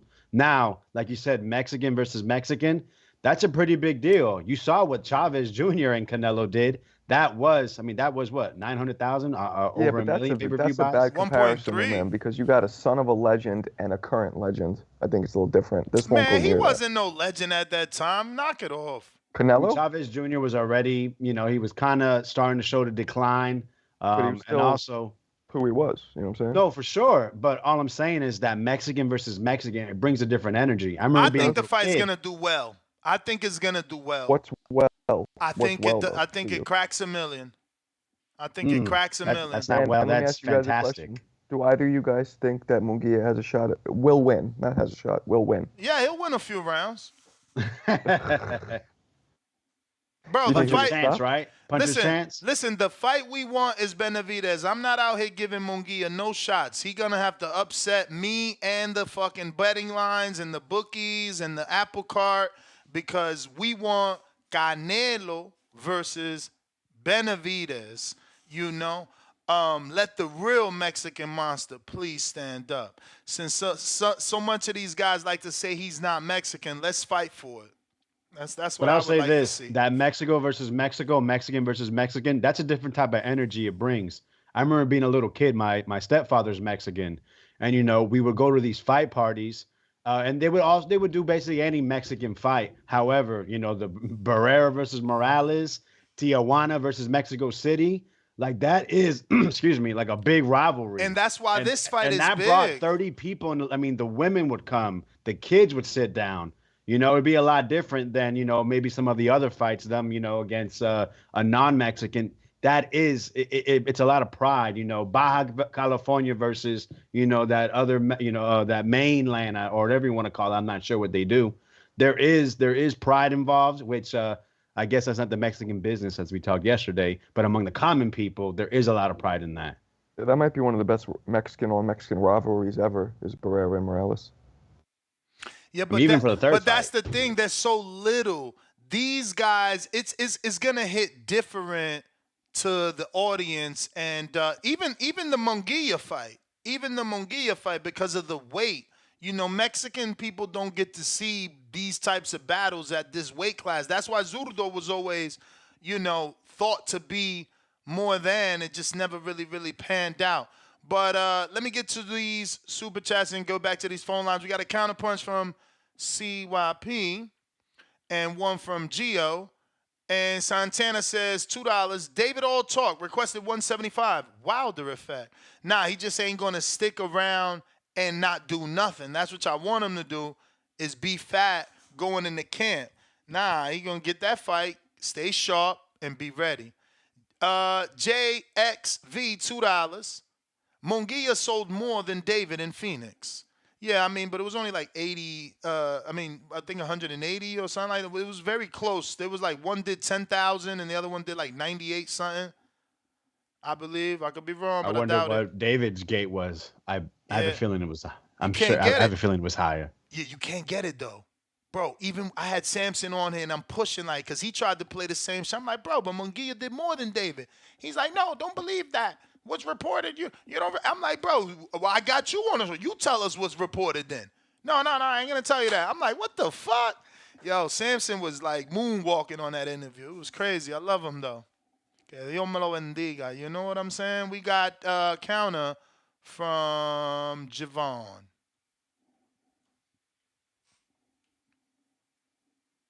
Yo, DPV was going. Hey, hopefully my shit don't be tripping out like it. You good? I didn't know. Good. I didn't know if you counted it as my call, so I threw the counter in. But anyways, yeah. Look, just to do a quick you still look. got your free call. All right, man. Appreciate that. Hey, but look, just to recap real quick what I was saying at the beginning. People get emotional on both sides, man. Like, it's crazy how people act like it's one-sided just because it's obvious that Canelo is ducking David at the moment. You get what I'm saying? But I do think he'll fight him, right? But since it looks that way, people want to say, hey, if you defending Canelo, you emotional. Da, da, da. But people on the other side be emotional too. You get what I'm saying? And it's crazy because, like I said, a lot of these people try to live through fighters. Like I was saying, either it's these little guys who have this vision of beating up somebody big in their life, so they imagine like, hey, Canelo can beat up David, or they fat dudes who got in shape and now they relate to David and shit. A lot of people try to live through other people. They bums. Hey, Ness, a matter of fact, while I'm on the topic of bums, look, if I were to tell you somebody is and this is directly to Dub, I gotta apologize because he didn't call Canelo the biggest bum. But if I were to tell you so and so is the biggest fraud ever in boxing, would that equate to someone calling them a bum? Or you think that's different? Nah, yeah, it's definitely different because even the word fraud in boxing is so vague, right? Like if you're talking about Canelo, I could see a guy like him using fraud as saying that he's gotten there by, being strategic. Okay. Well, I don't know. I guess that one could be debated, but if that's the case, though, if he's the biggest fraud, he has the best resume of any active fighter. So then it's crazy. Then the whole boxing sport is a fraud. He's beating nothing but champions back to back. So boxing is a fucking fraud. These motherfuckers make some weird arguments. You know what I'm saying? And then for people to say, hey, Mayweather gave Canelo a chance, why don't Canelo give David a chance? Look, don't get me wrong. I do think Canelo needs to fight David. Needs to, right? But Mayweather, didn't he do some weird shit with the weight too? Aren't people already saying, hey, Canelo needs to fight David and don't do no rehydration clause. Don't do no this, that, right? People already saying this shit. But Mayweather did it. But Canelo can't do that shit if he fights David. It's funny, man. But it is what it is. And I think the whole 200 million shit is just a tactic. He's just fishing. You know what I mean? Like, I don't think he necessarily wants that. But it's funny that people only want to take that part of the interview and say, well, he says it, so we got to believe that he only would fight for X amount. But in that same interview, he said, I never got an offer from David. We never sent an offer. But nobody speaks about that part. They only speak about the part they like to speak of. It's funny, man. But I'll be back later for some more shit talking. Shout out to you guys. All right, all right. Big up. Big up, big up. We got CYP counter. Oh boy. Man, this is the saddest show I've ever fucking seen. Y'all talking about how good Mexico versus Mexico do. CYP Discoveries is on the job. Man, when they put Mexican versus Mexicans, that shit do tank numbers when he fights anybody. They don't even do over 300K. 300K, Morales Barrera, Marquez Barrera, Marquez Diaz. Fucking, I don't even want to go Chris Arreola, Andy Ruiz. I don't even want to do them. It don't do big numbers. Like, what the hell y'all talking about? Because Canelo went with my man Chavez Jr., who had already did 300K by himself with Martinez. You use one situation to try to make it seem like you got a point. My guy, no, there's other fights. It goes from 1 million that only generated $80 million. The fight between Chavez and Canelo generated $80 million. But you want 150, the same amount that you versus Floyd generated. I want y'all to realize what I just said. Floyd versus Canelo generated 150. That's how much money Canelo wants. But the Mexican thing, which is he's building for, the biggest was $80 million. So the money don't make no goddamn sense. If you look at the reality of it, Floyd Mayweather took time to build a fight with a guy who had already generated $700 million in Pacquiao. You're saying that he's taking his time to build this financially with a guy who hasn't even made 20 million, who hasn't generated 20, but you're comparing it to Floyd, who did it with a guy who generated 700. You just be making up shit to keep the fucking show going. None of this shit even adds up. I'm trying to be the TBV fucking mathematician to try to see if this shit makes any sense. And we're going bankrupt. We're losing money, man. We're going out of business. It doesn't make fucking sense financially, physically, however you want to look at it. And then we say, David, come to a catch weight. I said, the last time I heard some shit like that was when Canelo secretly offered Triple G a catch weight at 155. And then when he did get the fight, he took clenbuterol. Now he's secretly offering a catch weight, or they're talking about a catch weight. What the fuck do you want to do that for? Do you want to have a clenbuterol scandal again? So you go to a man's weight class, become undisputed in his weight class, and then when he wants to fight you, it's, oh, you weigh too much. Motherfucker, I've been here. I weighed the same before you got here. I weigh the same now. Bitch, I ain't moving. What you talking about? It don't make sense. And excuse me for calling Canelo a bitch the way I talk. I don't mean that, my man. But on a serious note, we got to stop with the excuses because it ain't adding up. I'm on the book. I'm on the job. It ain't adding up. This is no financial gain by letting it build. You have to build financially with another opponent who's also building financially. It doesn't make sense. But, you know, it's TBV. I'm gone. All right. Okay. Did you get that? There was a few things to unpack. Real Jose.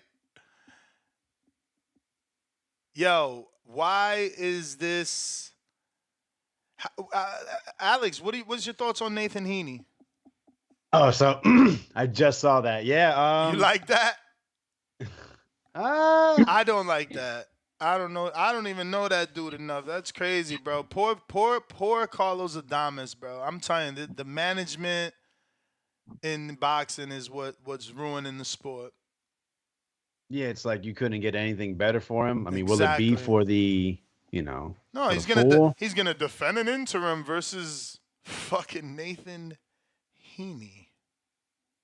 I think Heaney just headlined in his hometown. Yeah. The fight that was a draw. He just no. Didn't he just win that WBA? Heaney? I'm gonna check. He just had a draw. He beat Denzel Bentley previous, and he just had a draw with this gentleman named Pauls. I think Brad Pauls. Almost got stopped towards the end. Crazy.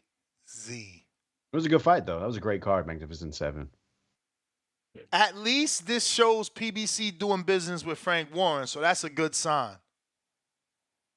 I mean, I think it's PBC because it's Adames. I would hope it is. That would be a good sign. More Frank Warren business means we warming up to Turkey Al-Sheikh, man. That's all I want is, let's get to a place where we could get this shit going. Real Jose. Damn, my man dropped off. Real Jose. We got Baby Khaled, member for 2 months on a contender level. He says, for the world was crazy. With about 4 rolling on the floor, laughing out loud emojis. We got Mavs for the what is it? The chips, right? The chip. Yeah.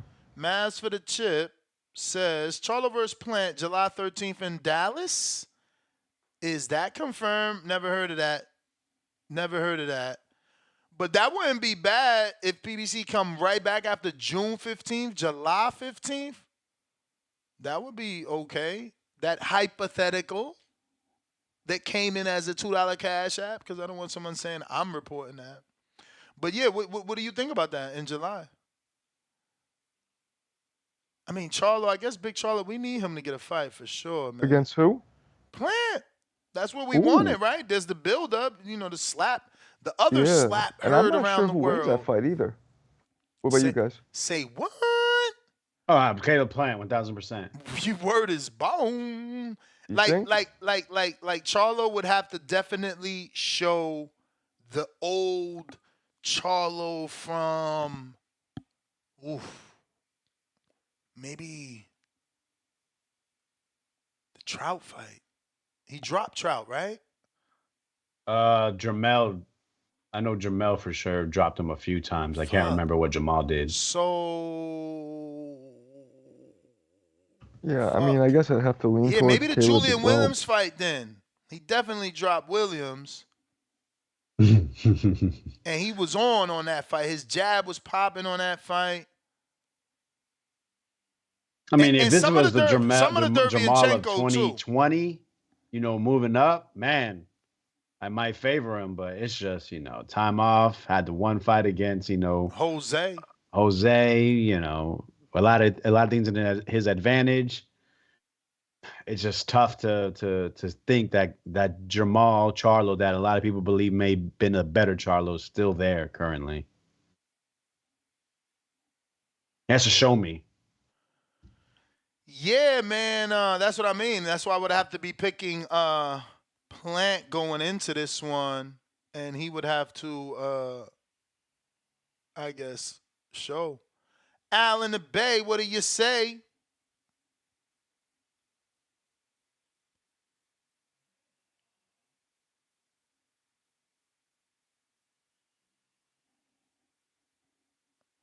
That has problems almost every time, huh? It's like a common theme. Common theme. AMG. Oh, I haven't heard from him in a while. Yo, what's up? What's up? What up?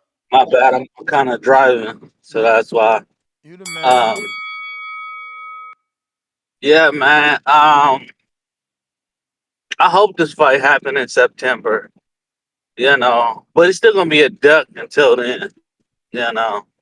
Um, I think the only person who probably will get this fight, and I agree with you, Ness, is Turkey Al-Sheikh. But I don't think Canelo is still gonna get 200 million. He may get like probably like 130, 140. But I don't think he's gonna get 200 million.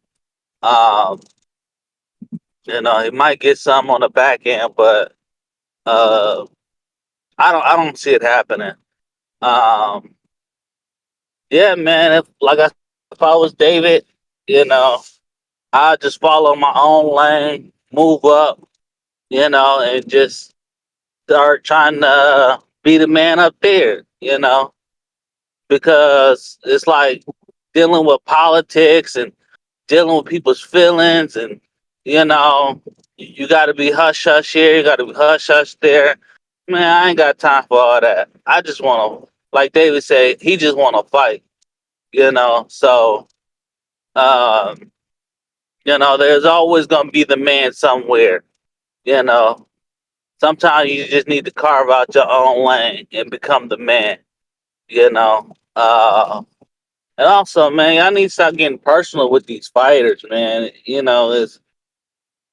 Some people are just delusional, you know. Uh, talking about people's kids and, family situations, like that situation is none of y'all business. But, some of y'all like gossip queens. And I'm not sex playing anybody. I'm just saying, that's just how I feel about it. And that's my call.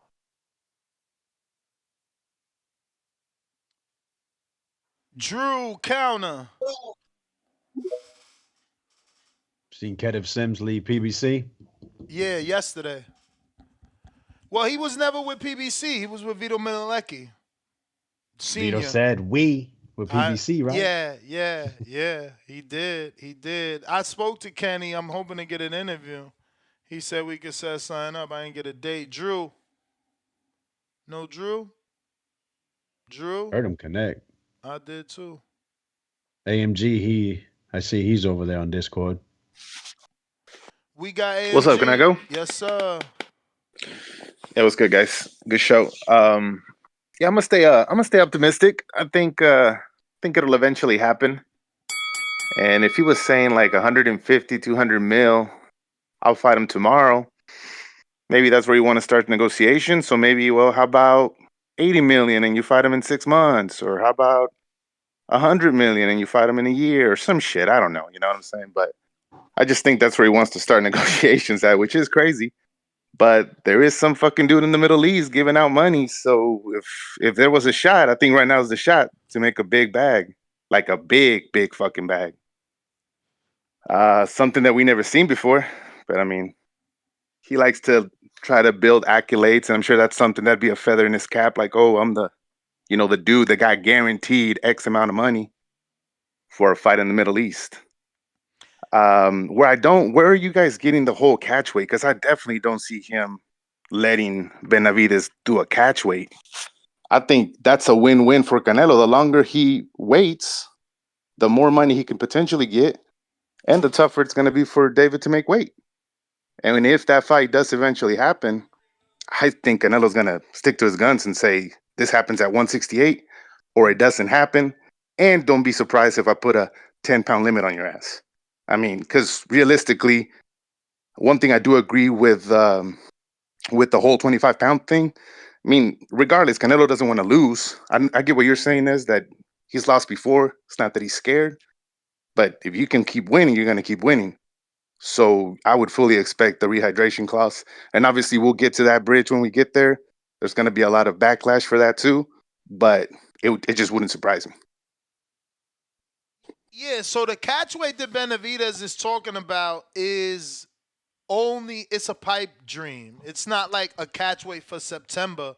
It's a catchweight if somehow he moves up in June and becomes the mandatory for Better Beef Bivol, beats Better Beef Bivol winner, then offers Canelo a catchweight of 170 to fight to get the belts up there, so that Canelo could fight for the 75-pound undisputed versus the 68-pound I undisputed. got you. Okay. I could see. Yeah. Okay, I see what you're saying. I could see that happening.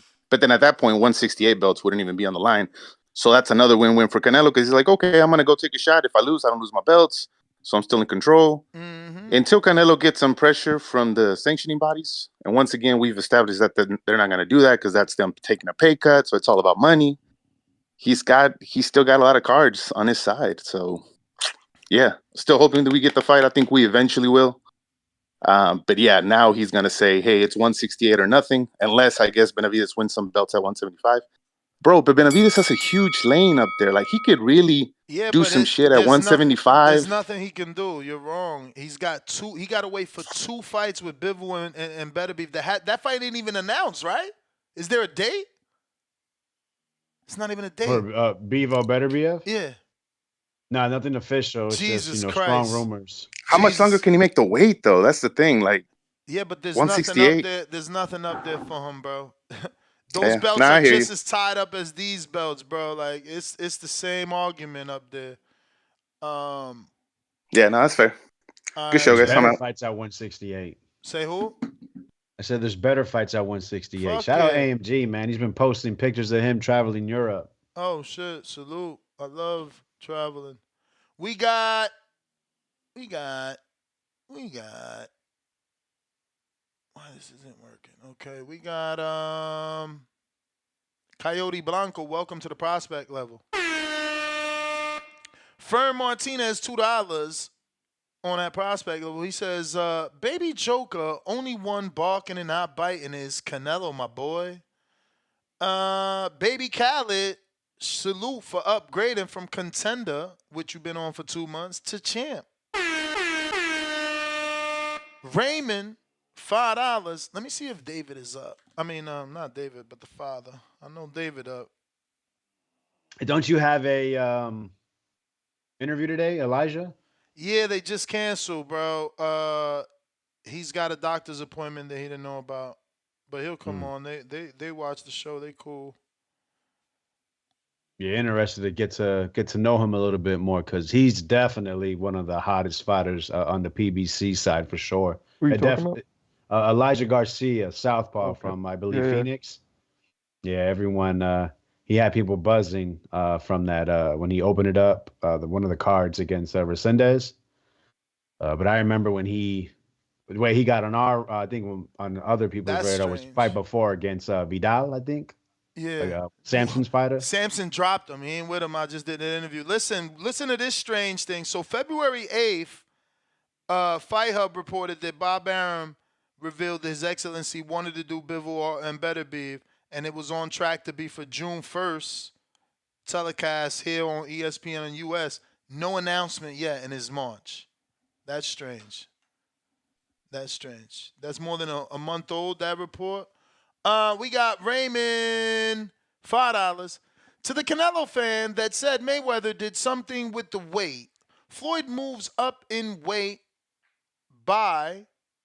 to fight Canelo, and Canelo was 20 pounds heavier. So I guess the buy wasn't meant to be in the typo. Hands up emoji. Yeah, Canelo has always been heavier, man. We got F Grand, $2. When it hit 500, unblock ASAP. Respectfully. Hashtag TBV. My dude, you just spent $2 to say that. You could have just added $1 and been a member.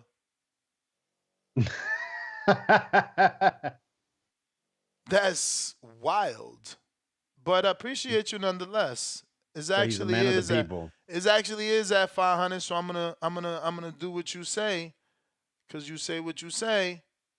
It's Open it up to the subscribers. trolls. Subscriber move. We going to Drew. My bad. Counter again. Trying you again.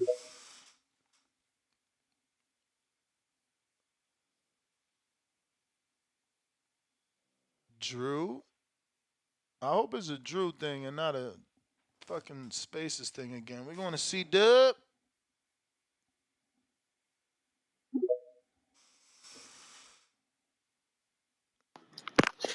Yo, hot audio. It's definitely a Drew thing, not a you thing. That's what's up, man. Shout out TBV. Smash that like button. It's free. Do something with yourself. Ness, Vega, Marco was good. Morning. You know, we still, we still here, man. You know, same thing. Hoping people, they not emotional. Just go through it. It builds character. Stay in the moment. You know, we still on Canelo decking Benavidez. And the duck move, it seems. It's still a slim chance.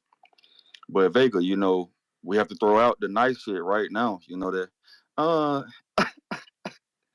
talk talk to me nice. That's what he said. That's why he said he was being disrespectful. I mean, he said David and Ting was being disrespectful. That's why they needed to go kiss his ring, or they needed to go talk. What this was saying, they needed to go have a conversation and bow down. And well, now when I said that, people was emotional on the back.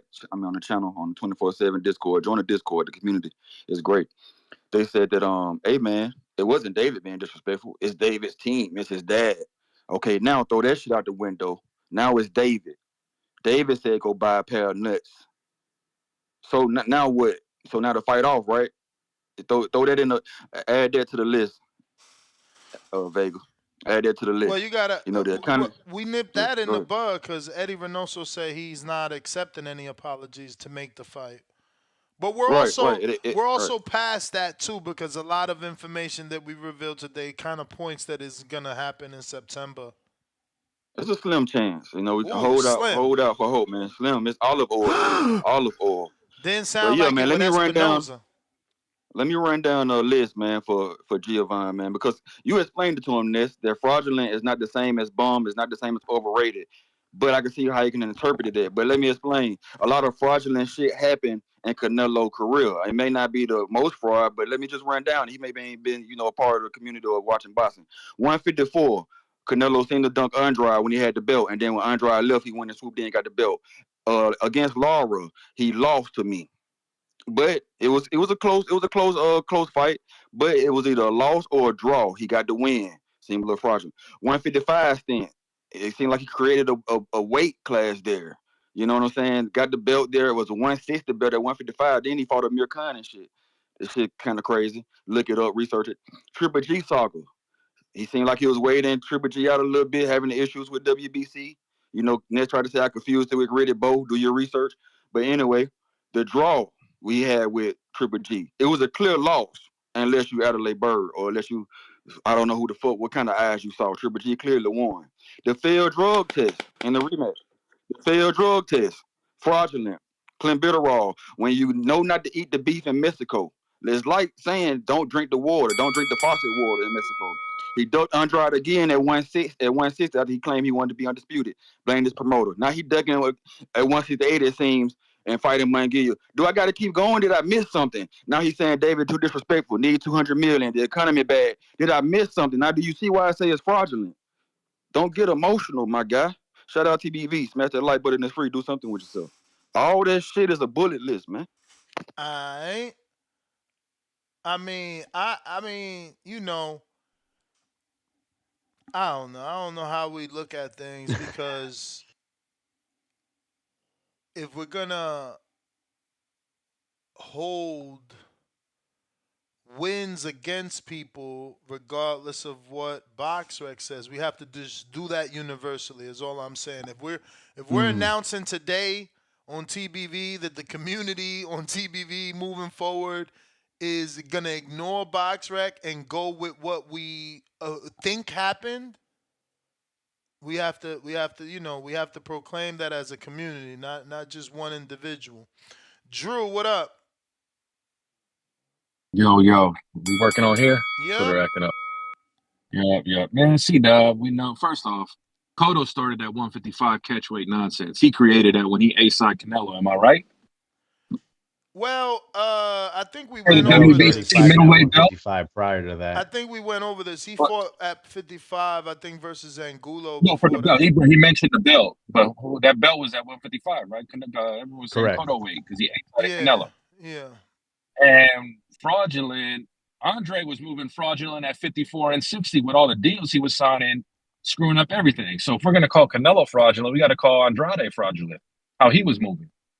But neither here nor there. We're going to get the fight later. We're not going to get it this year. It's not enough buildup. I know you want to wish on that star nest. We're going to get it next year. But I'm mad Vegas dismissing you, baby. Play the music. Ness, play the fucking music. Like Frau Jewel said, turn my mic up. It's Wepa, baby. Berlanga. He's next. We want that. We want Jay Benitez crying, baby. Get on the train, Vegas.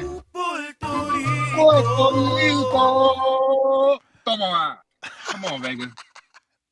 Why you trying to deny us another Latino rivalry kicking off Mexican Independence Day? The man from the Taino ancestry squashing the Mexican on Mexican Independence Day, bro. That's like the revisitation of Cortez coming to fucking Aslan. Why you mad, man? Vegas? That fight ain't ready, man. Give him a couple more years. Let me build my fighter. Shout out Trees.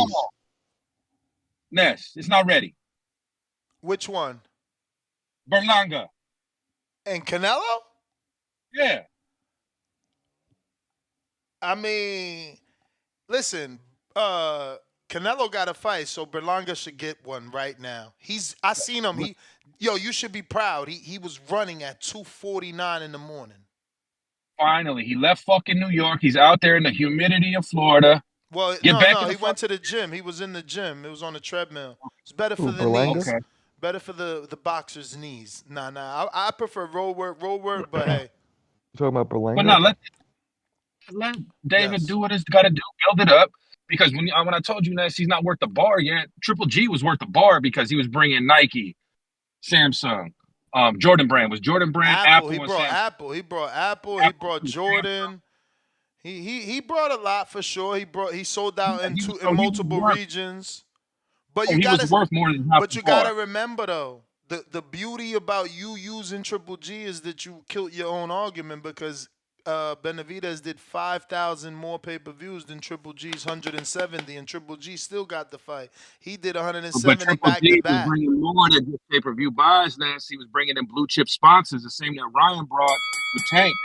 That's more money than just pay-per-views. I mean, look, he brought, if anything, I'll give Triple G for being in sold-out arenas. The sponsors, I don't know how much that matters when it's like those are pre-existing sponsors for him. It's not like they about to sponsor the fight. They just,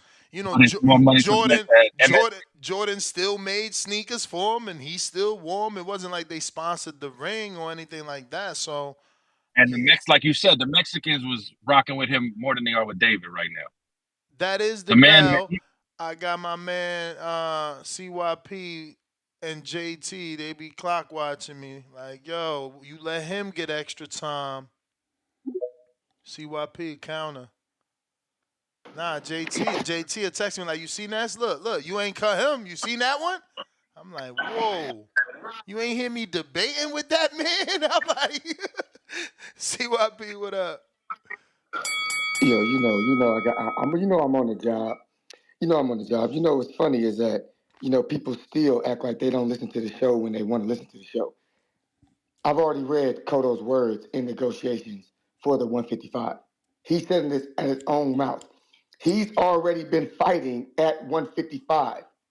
I don't weigh that much for my 160 fights. I have no problem fighting him at 155. It wasn't his fucking idea. Canelo had already been fighting there, and then he fought 3 more times, I believe, after that at 155. See, that's how I know y'all full of shit. And then he offered Triple G a catch weight. Guess what weight that was? 155. So I'm confused. Cotto fights at 155 catch weight one time versus a guy who already fought there, then continues to fight there after the fact, but it's Cotto's idea. See, that's the problem with y'all. Y'all can't be honest about this dude, which tells me you desperate. Just tell the truth.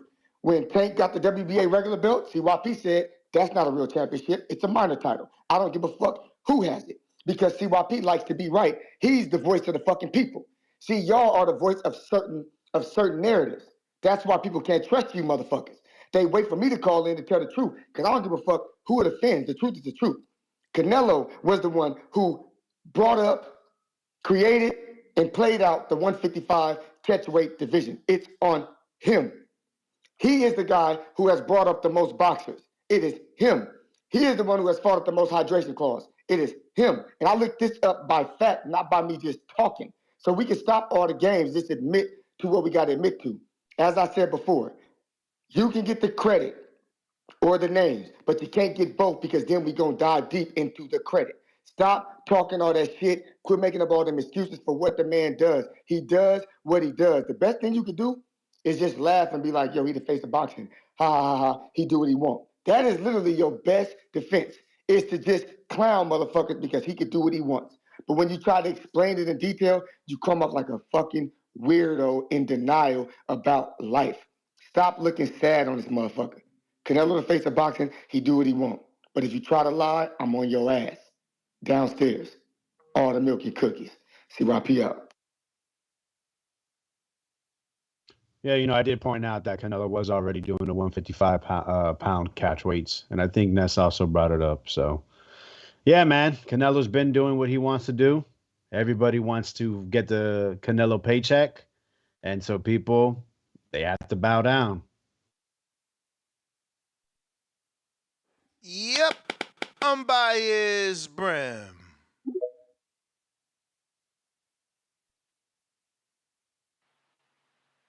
Hello? What up? What up, Ness? The hardest working man is really trying to put boxing on another level, man. Salute to you, brother. Who's with you today, man? Because, I got my little nap. I don't know who's all with you. I just tuned in. Marco and Alex should be here.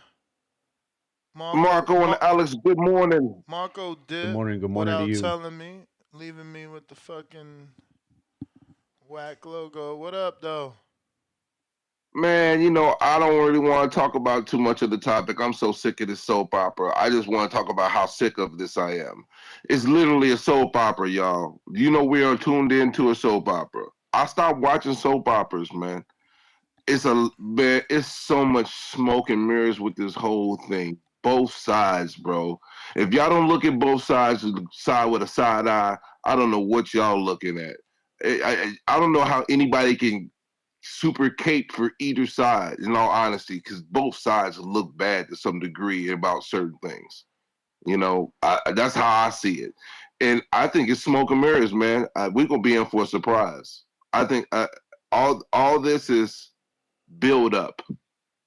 So let me ask you a question, Alex and Ness. Is this fight worth more today than it was 3 months ago? I mean, yeah. Yesterday's price ain't tomorrow's price, and obviously with the shock value of Canelo asking for $200 million, there's I don't know what number to put on it, but I believe that there's a lot more people at least aware of the situation. I don't know if that makes them intrigued or becoming paying customers, but after yesterday, I think that news was spread worldwide, and more people know about the situation. Okay, Alex, how do you feel? Yeah, I definitely think it is a bigger fight. Like you said, that shock value, it gets more eyes, it gets more clicks, it gets people more interested. Who is David Benavidez? And also look at it, they're going ahead and putting him as a co-feature on a Tank card, and Tank is coming off of one of the biggest pay-per-views we've seen in years. So yeah, I Yeah, think but as times goes, this Alex, is definitely getting bigger day by day. Alex, though, but check this out, though. I understand what your point you just went to go make, but that pay per view ain't even cracking 400,000, bro. I'm just gonna be honest, and I'm not even doing the number watching because it's about the opponent. Frank Martin, decent fight. I'm cool with the fight. It was the best fight you could possibly get from the stable that was there. But that fight ain't moving no needles, bro. It ain't. So, the partner matters, man. But I appreciate you. I didn't get to a couple of other stuff I was gonna mention, but it's all good. I don't know, man. I think that, from the rumor of the card and how it's gonna be stacked, I am looking forward to it. Look at this too. Tank is now even a bigger name with that fight with Ryan. So don't underestimate. Plus, it's the return of Tank, right? We haven't seen him in a year. Hopefully, PBC will do a little bit more advertising for his fight compared to this card coming up on the 30th. But yeah, don't underestimate what Tank may be currently. I got Baby Khaled $2. He says, "Why would they do Charlo versus Plant? Makes no sense." I mean, Big Charlo and Plant have the history, bro. Plant smacked Charlo. That shit went viral, boxing viral. Probably bigger viral because fucking, remember Cameron and then talked about that shit. Like, so, a lot of people talked about that. Leonard Sterling, 5-pounder. He says, Better Beef Bivol, June 1st. Kabayal says he's on it. Ronnie Shields says Hergovich will be on it. Expect Ford versus Ball as well. Part of the 5-on-5 undercard.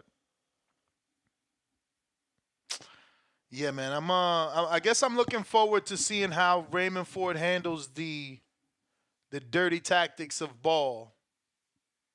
Hopefully, especially if he's having trouble making weight, it's going to be very tough. Nick Ball is very physical. It's going to drains a lot of energy. Well, like Troy said, you making that type of money, get a nutritionist. Because, let's be real. We said Devin Haney was struggling to make weight for Linares.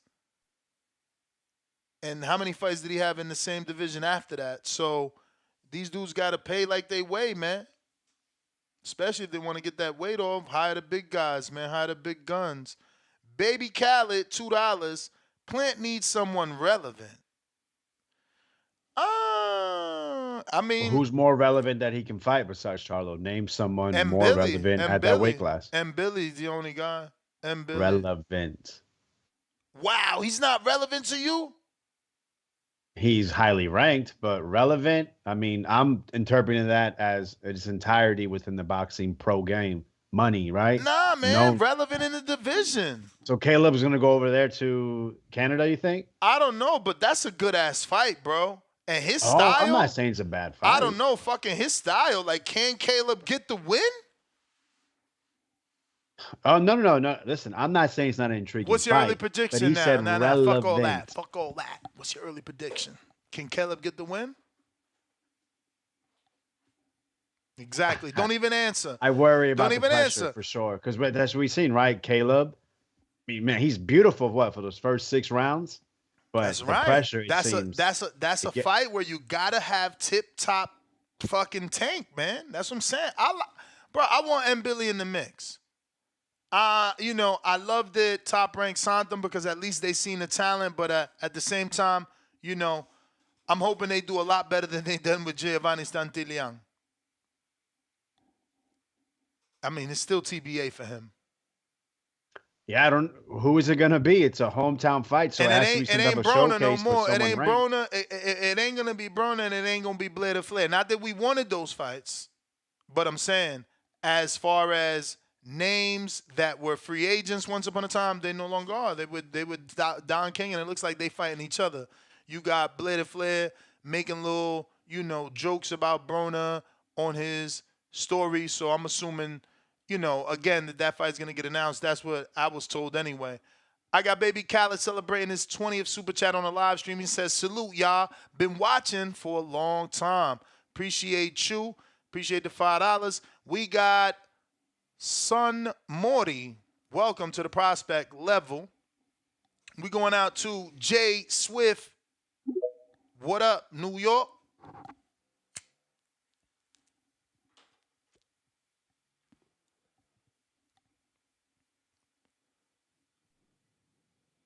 Jay Swift, you can got you to hear us? unmute. 1 2 1 2. Can you hear me?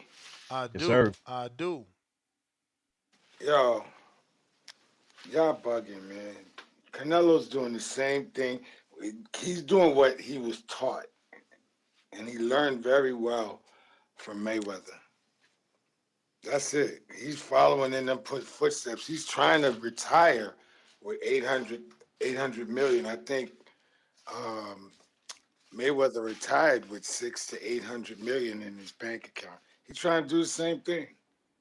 There's nothing wrong with it. And I think with Canelo at his best, he's 33 years old. Canelo at his best, he's more savvy. He's still sharp. He still hits hard. I think he wins against David Benavidez. So, yeah. You know what? I'll punch you through this phone, man.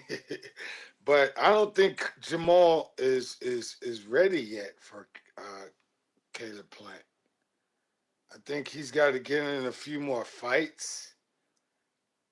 I don't even know how he's trained. He 33, bruh. How many tune-ups we like, really? Talking about, you always need tune-ups when you're fighting. What are you talking about? Especially at the level of Plant, Benavidez, Canelo. Right. What tune-up you want to see him in next? He just fought David Benavidez's little big brother Jose. He's actually a little big brother.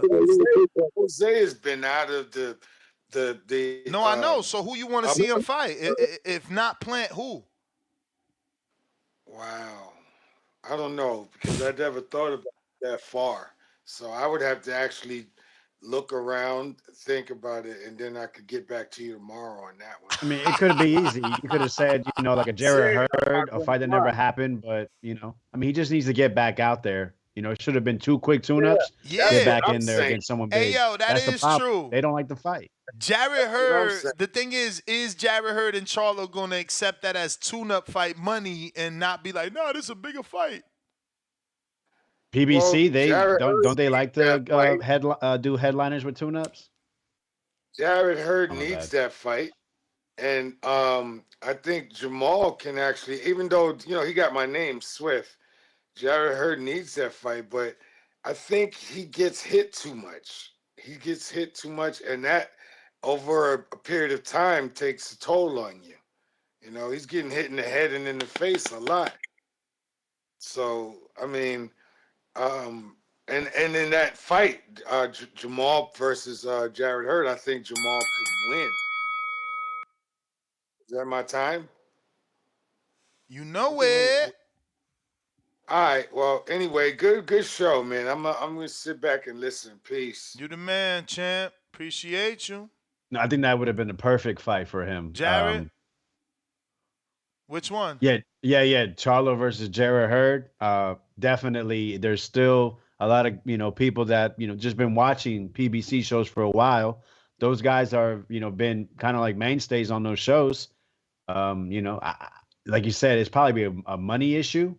But I mean, speak it, believe it, receive it, right? Isn't that something you preach on this show? Yeah. I like this super chat. He said, "Why do you want M. Billy in the mix but not Morrell?" I never said I don't want Morrell in the mix ever. But you have kind of downplayed, for lack of a better term, David Morrell as a true contender. Yeah, because y'all want him to skip the line. I'm not with I'm never with anybody skipping the line unless they fought someone to deserve skipping the line. Like Alantez Fox don't allow you to skip the line, man. Like I fucking love the Fox Towers. They my people. Shout out to the little brother Michael, who's actually sparring Tim Zoo to get him ready for none other than Fundura, the Michael's Burning cool, Inferno. man. It seems, man, whenever someone calls to spar, he shoots out there immediately. ASAP status. That boy don't fucking play. Salute to him. But Charles with the $2 said that, and the That's not the case. I just want Morrell to fight someone. That's it. I just want him to fight someone. Like, bro, my man is. Who's the dude he's fighting now? I don't know. I'm not allowed. I'm not at liberty to say, but actually, don't tell me Dan it's Tyler. the man is reporting. Actually, Dan the man on Twitter is reporting that David Morrell. Let me go to Dan's Twitter. That David Morrell is gonna be fighting the guy that we know well, man. We know him well. Fuck, Dan, I can't find it. I'm gonna find it. My man, you tweet a lot. Fuck, you tweet more than me. What the fuck? You said Dan the man, or yeah, Dan the man on boxing on Twitter. Wasn't it the dude from Pro Box? Yeah. Come on, man. Ain't nobody trying to. No, I don't want to disrespect. That's what I heard. That's what I heard. But come on, like David, is that dude even ranked? I don't know. Maybe. That's what Pro Box do, man. That's what Pro Box what's do. His name? Christopher Pearson. That was a nice. That was scrap. a great fight. But I mean, come on, David Morrell's out here. I mean, he's I can't find close to shit. catching bodies. Yo, I wanted that fight for Berlanga, so I can't get mad. You see, I keep the same energy. Like, I wanted Trevor McCumbee for Berlanga in Orlando. Let's do it fucking again. It was about to be a movie, especially now that Canelo ain't pick you. Stay fucking busy. Go back to Orlando with Trevor McCumbee June 6th. Make the whole new fucking Puerto Rican Day parade out there in Orlando. Had his shit popping. If he big enough, let's do it in Tampa. But look, they stole his opponent. I picked that opponent. Morrell can't skip the line, but Berlanga can. Shout out Drew. How is Berlanga skipping the line? He's fighting motherfucking. I wanted him to fight Trevor McCumbee, and Morrell stole his opponent. But I'm saying, like, you're not throwing Morrell's name. You don't give him any credit. But Berlanga's out here fighting McCrory, and now Canelo as a possible opponent. That's skipping the line, is it not? That's not my fault that Canelo's team went to talk to Eddie about that fight and decided against it. But it's also not Berlanga's fault that he brings a country. That's a phrase that we use for every fucking Mexican. They get to use it. Berlanga gets to use it. Morrell brings Minnesota, man. Come on. That's not a country, unfortunately. But the thing is, the difference is Morrell had a signed contract to fight David Benavidez. Allegedly. But listen, Jose talked about the fight being Jose For and sure. Sanson both talked about two people that we know having his name on it. Two people that we know talk a lot. Okay, then. So, but then let's keep that same energy with everything they say. Then shit could change. Is all I'm saying. Jose thought something was gonna happen, and it didn't. He told me when I was in studio in the win. What he say in studio? We got a 3-fight deal. He been said that to me. But it don't look like that. Cause look, if it was a 3-fight deal, yeah, they fought Plant, yeah, they fought Andre. They were supposed to fight Morrell, but they didn't. Now they fighting Vazda. I want to say this. So no one likes what Canelo's doing to David Benavidez.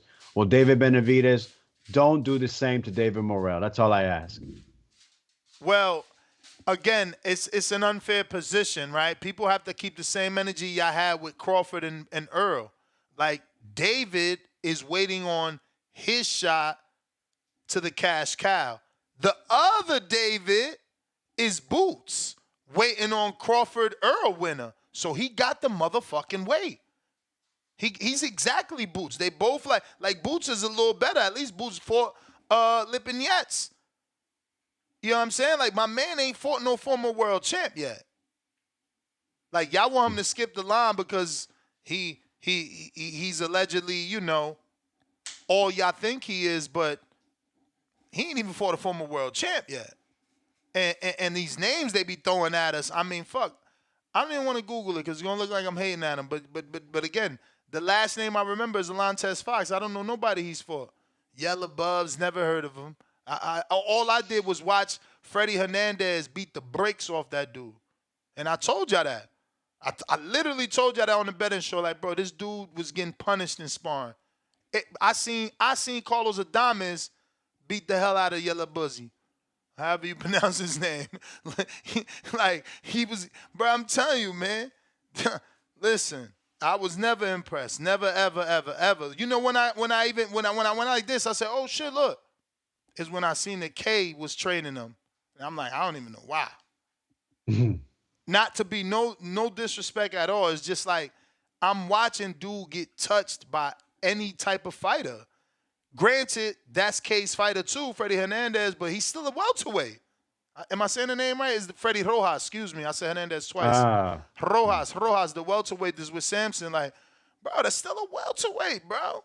Like, you know what I'm saying?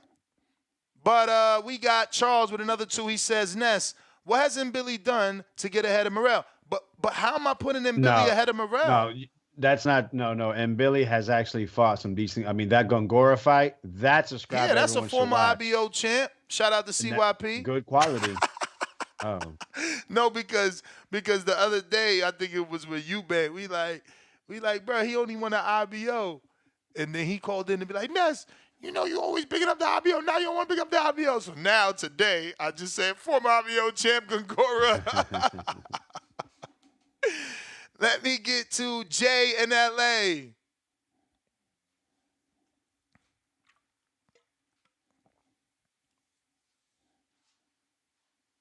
Jay, what up? If you haven't already hit the thumbs up, go ahead and do so. It's going to help with the visibility of the show. While we wait for Jay to connect, we got Damien with the $2 Cash App. He says he got 10 fights. He not in Boots' position. That is also true. But he's moving fast. No, yeah, I respect that he's moving fast. But I feel like they sidestep. I feel like it's Floyd Schofield. I'm going to have to Google this guy's resume. I feel like Floyd Schofield all over again. They put him in there with Mercado, and then they like, that ain't, we sidestepping ever since then. And it's like that. He fought, what is it, Alantez Fox, and then what the fuck he done? No. The issue I've heard is basically the money they've been allowing for the opponents. That's the issue. Well, ain't he a draw in Minnesota? Ain't you a draw in Minnesota? If you selling 5,000 tickets, bro, even at 25, that's some change. And we know they're not selling at 25. Look, he's last fought Senna at Becco, bro. Like, Yamaguchi Falco, bro. Becco, man, he's a sparring legend with Caleb Plant, all right? Homie, look. I know you've seen those clips.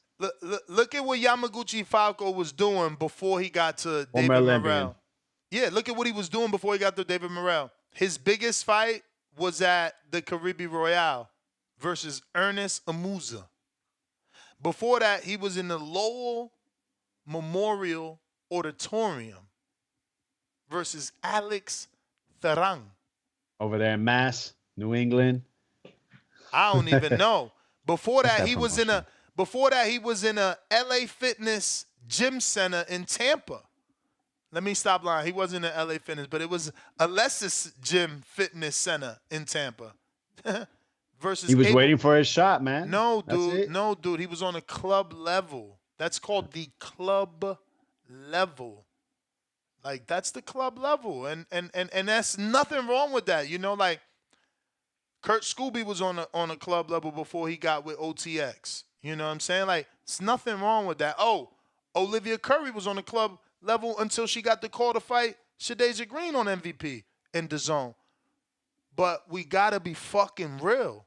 You know what I'm saying? Kyle was a late replacement, so I don't want to hear that shit. And what did he do with him? What exactly are you supposed to do when you are superior? Didn't we just have a late replacement? He basically knocked him out twice. Champ. We just had a late replacement conversation. Shout out to Tim Zoo, real champion. He got the little red flyer wagon. You ever seen a red flyer wagon? That's what he uses to carry his fucking balls. You talking about Yamaguchi Falco being the replacement. We talking about Fundora, the Tower and Inferno, being, this guy's replacement.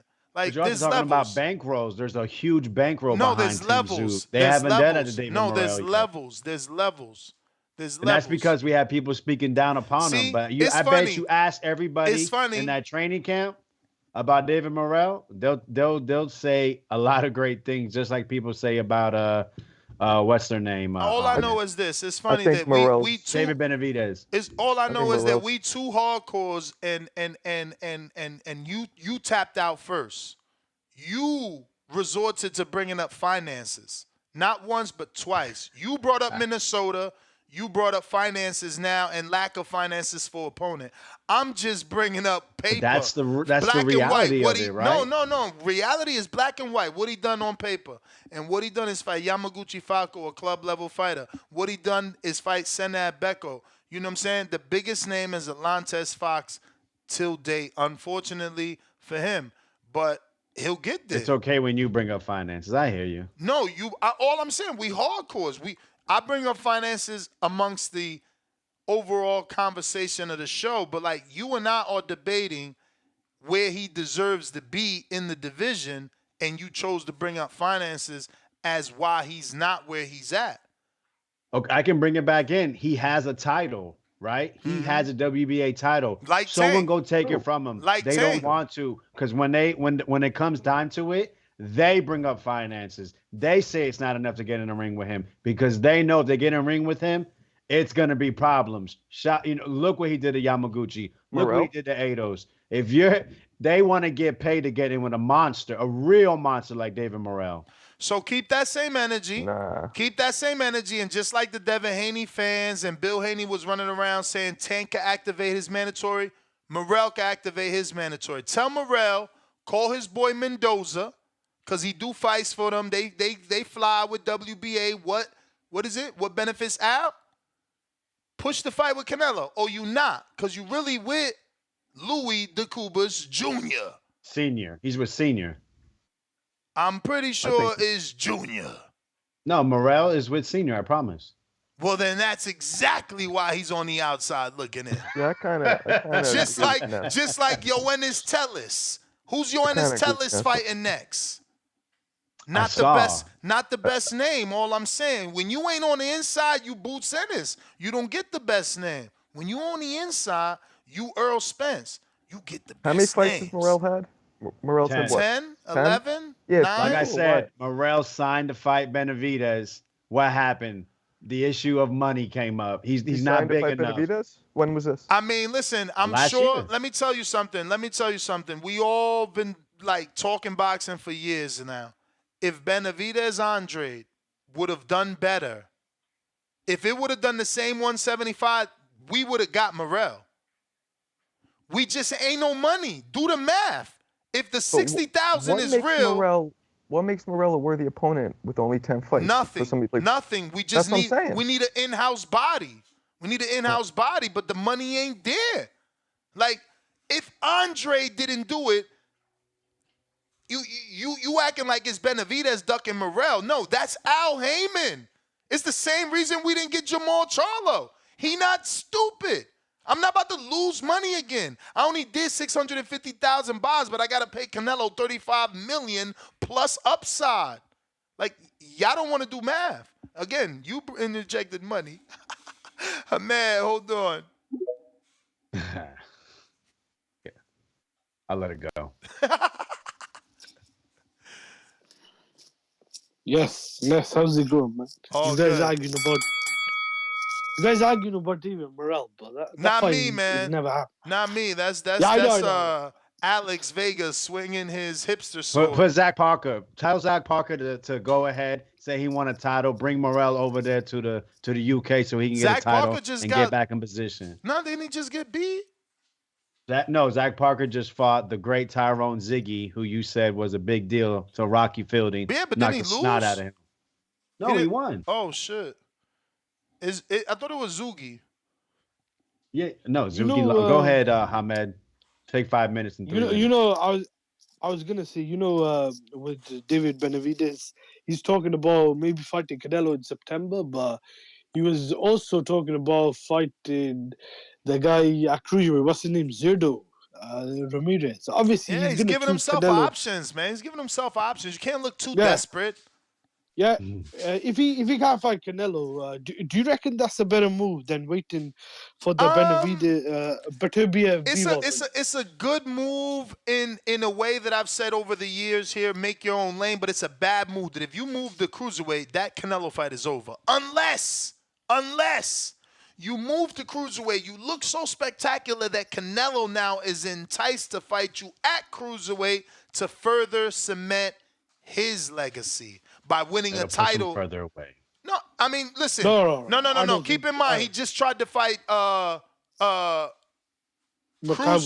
Cruiserweight Badu Jack and Cruiserweight Makabu. His manager showed interest in. So, we at least know he sent one offer at Cruiserweight, Alex, so you can't dismiss it. To the guys that are close to 40, yep. Yeah, I don't think he'll fight Benavidez above 168 because they're already arguing about Benavidez being a weight bully. But if it don't happen in September, I don't think that fight will happen. I said May or at the latest September, Benavidez and Canelo. But if he does end up fighting, say the guy Ramirez, who's that Golden Boy, who's got to fight Goloverian, and he beats Goloverian, then would you say that's better to campaign at cruiserweight? Because I like heavyweight. I don't know, man. The thing is, who the fuck's at cruiserweight? You know what I'm saying? Only Opataya. That's what I'm saying. He's got no big fight. All he has is the possibility of going to Saudi and making a one big money fight with Opataya. No, but those guys are beatable. Riakpo, Goloverian. Yeah, but that's what I'm saying. No American network is paying to put David Benavidez versus Riakpo. All right, I get you. You're talking about business-wise. Yeah, those are not big fights. I like heavyweight. The winner of Bivol and Beterbiev will be a bigger fight, but I think he'll be underdog against either one of those guys, man. All right. I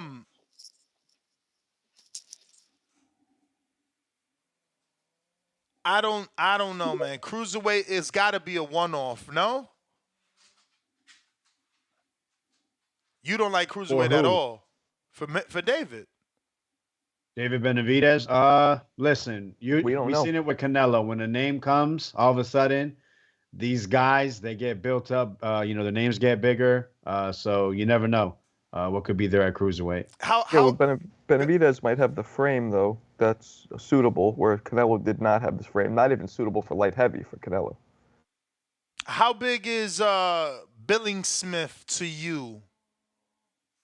I mean, I don't know. I don't think he's huge. I don't think he's, headline. He's putting 10,000 asses in seats. I had to take a look, but he is having a big domestic scrap, I think, against, I can't say his name, Riakpo. Yeah, Richard. So we'll see how that goes. I think it's Richard Riakpo. Riakpo, there you go. I mean, he fought Okoli, but I'm not sure how successful that event was either. I mean, I guess that question should have been loaded, right? I meant more like, can he become a name? If David moved up, went to Zurdo, got that belt, now he's the A-side.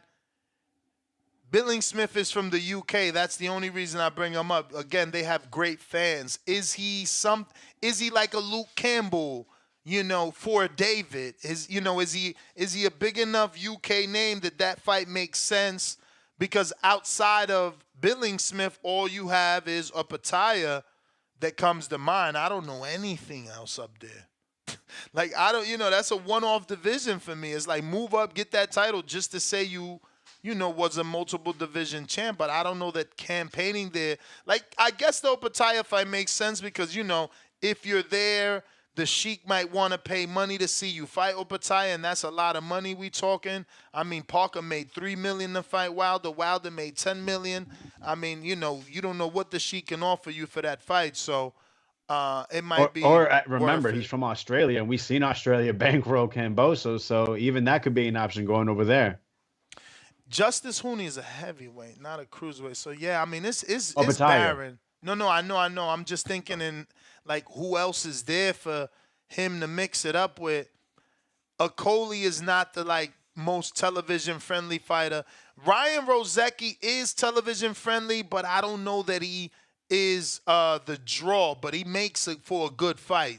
You know, I would have probably preferred Rozeki to come back down to 175 and fight fucking David in a fun fight versus this former world champ that hasn't yet, you know, maybe even this former world champ fighting Ryan Rozeki before getting David, you know, just to make sure that he was still all there. But I got Mario with the $5. He says, Morrell versus Benavidez is a pay-per-view title fight. Blame Canelo for keeping the belts hostage.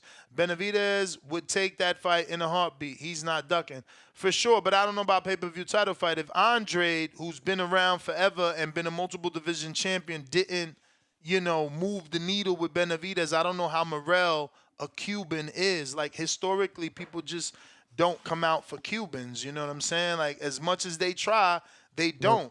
Luis Ortiz. Morrell needs a little more time, man. He needs to build up a little more. People are like bugging out with him, throwing him way ahead. We see the skills, man. I enjoy the way he fights. I do think he needs maturing in the ring, for sure. He has skills and he shows promise, but experience can't be rushed. Experience is mad important. And I know we're all thirsty for the next one, but it has to go in order. I think he's way too inexperienced to fight Benavidez right now. This crazy. But the thing is, they threw him in. The Benavidez team threw his name in there. Like I said, contract was signed, and then all of a sudden, you know, right? A lot of people that care about what these fighters say, they call that shit wolfing, right? They were wolfing. Well, what's Morrell's amateur background? Is it deep? Yeah, it's like youth. You know, he came over here. I think he was like 18, but I mean, he was there fighting like Olympians. You know, you can go on YouTube and see him fighting. You know, so many great Cubans. I don't know if it was like Julio de la Cruz or one of those big Cuban amateurs.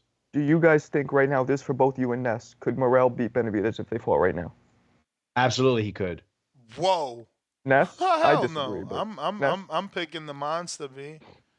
I get it. Morrell looks like he punches hard, but he just ain't been in there with no resistance. Who did he fight that remotely presents any danger? Like we're going from potential. Potential is not factual. So yeah, you gotta see. I gotta see more. I mean, it's just quality of opposition. Like, bro, we've let me say I have been a victim of not believing in the eye test in the past, but even that guy had fought champions like this. Like, you know what I'm saying? He ain't fought a champion yet. Yeah, and the eye test sometimes deceives you. You could see a dude who looks amazing, but then when he goes in against somebody more experienced, it's a totally different ballgame. I feel confident that David Morrell can mix it in with anybody right now, 168. But I do want to see, for sure. I think, you know, like people keep talking about Jesse Hart. That's he does need a title challenger. You know, Jesse Hart didn't just sign with PBC. Let's get that fight. He signed with PBC? Yeah. He signed with them recently. You're lying. He was just fighting in Delaware, and now he made it back. You know, he's back on the big time. No. Where'd you see that? Man, I seen it some months ago. And he's on the website now, too. He wasn't before. Get the fuck out of here. Congratulations to him. No way. We got to get him on the show, man. I got to see. Is he fighting at 175, 168? Wow. Bro, he had been on the outskirts for a minute since Top Rank caught him. Fighting in little Delaware shows. Shit. He must feel amazing. So it looks like Okoli is fighting this Poland dude. I don't know how to pronounce his name, man. It's like Ruzan? No, Ruzansky. Ruzansky? Yeah, Ruzansky for the WBC. Oh, Bridger. Oh, is that Bridgerweight? Oh, it is Bridgerweight. I thought it's Cruiserweight. So, damn, Okoli moved out the division. He's looking to be a two-time champ. So that ain't even gonna work. But I didn't want to see Okoli versus David like that. You know, Okoli. You know, he's got to go. We got to wait for him to get to his second phase of his career, where, you know what I'm saying, he cares more about his performance than just the win. Nobody wants to watch Okoli. You are a liar if you say I want to see Okoli. No, you don't. Damn. I wasn't trying to be that harsh. I was just trying to put it more on him. I mean, bro, we've seen his fights, right? Well, that's what they I'm called saying. him the UK Wilder. Hell no. Charles, not $2 more. hold. Isn't Berlanga Morel's mandatory now? I don't know how that works, but they did say something like that. But Berlanga already said they're not. Berlanga already said he's not doing that. I mean, Berlanga has not fought one even mid-range fighter, has he? What do you mean mid-range? Like he hasn't fought any former champions or contenders. Has he even fought somebody who was almost? Yeah, what's wrong with why you so casual, man? What's your expertise, man? Just answer the question. Who did he fight that's like mid-range contender? Fucking what is it, Jason Quigley? He's a title challenger. Okay, Quigley. So just Quigley. And he won a bunch of fucking like high level regionals. You know, those WBOs and those WBAs. Berlanga's fought a couple of former title challengers, like I said, Jason Quigley. You know, he's been in world title fights, so he's fought. Berlanga actually has a pretty decent resume. Not for me. He's not like a top title challenger. But, like okay, and that's my point.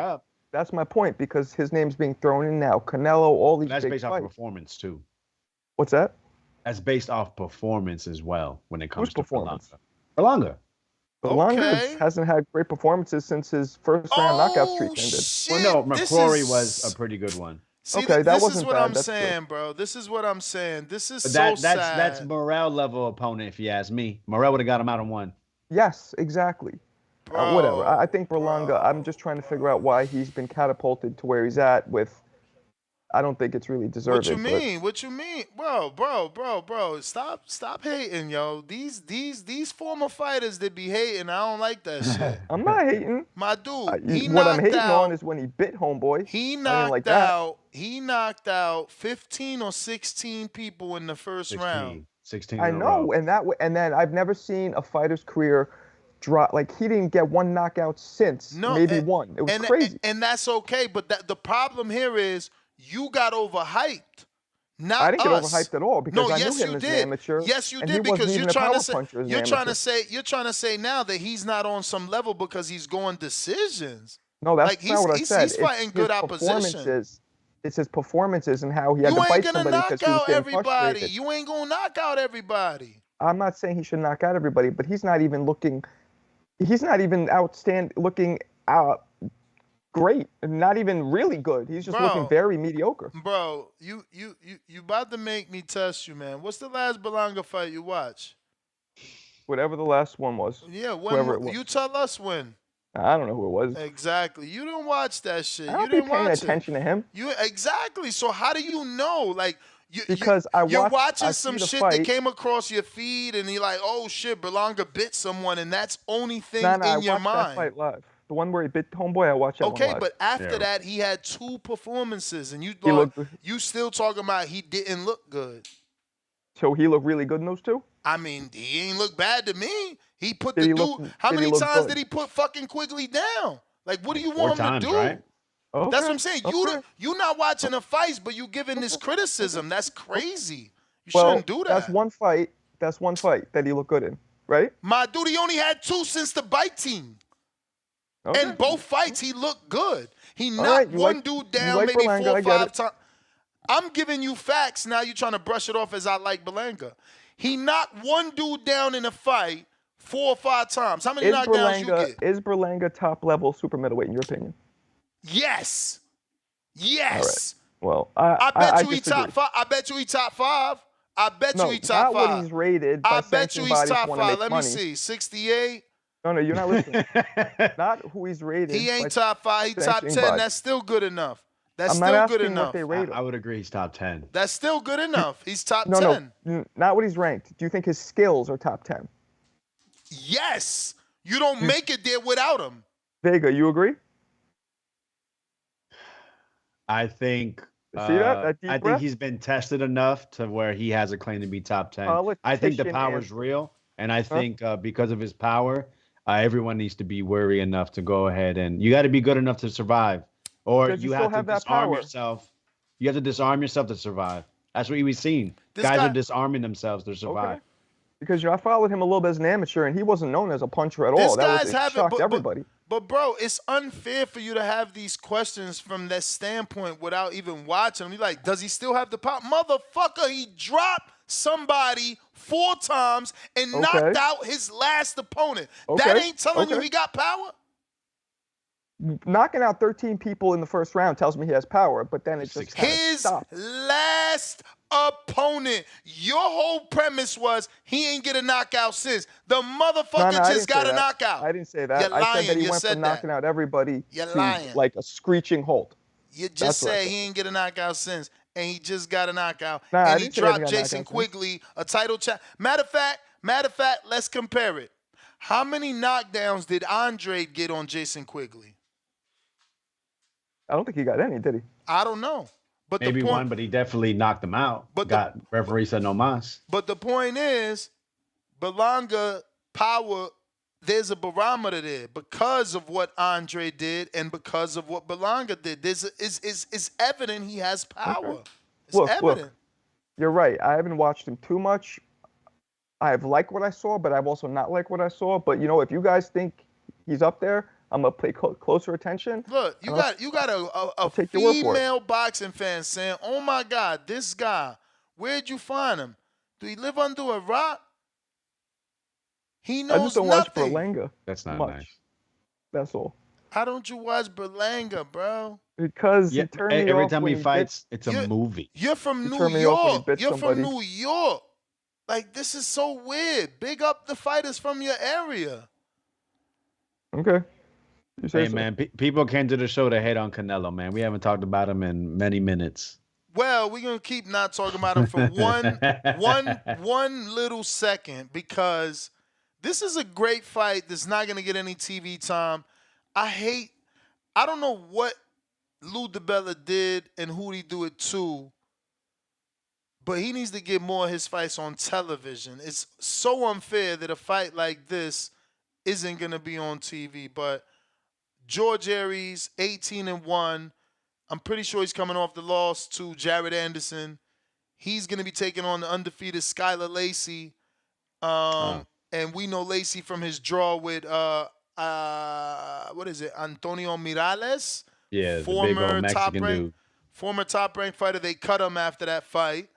So this is a fucking good fight, and we can't even watch it. We're going to have to read about it. Shit is crazy. So it's not going to be on that, like, what's that series he does on Broadway boxing? So they brought that name back? Okay. Yeah, he's still doing Broadway boxing, but there's no mention of this on the zone, not in this press release that they sent out. It would have been good.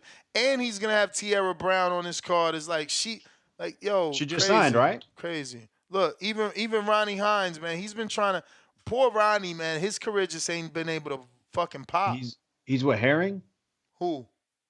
Hines. He signed to Herring, right? Oh, is he?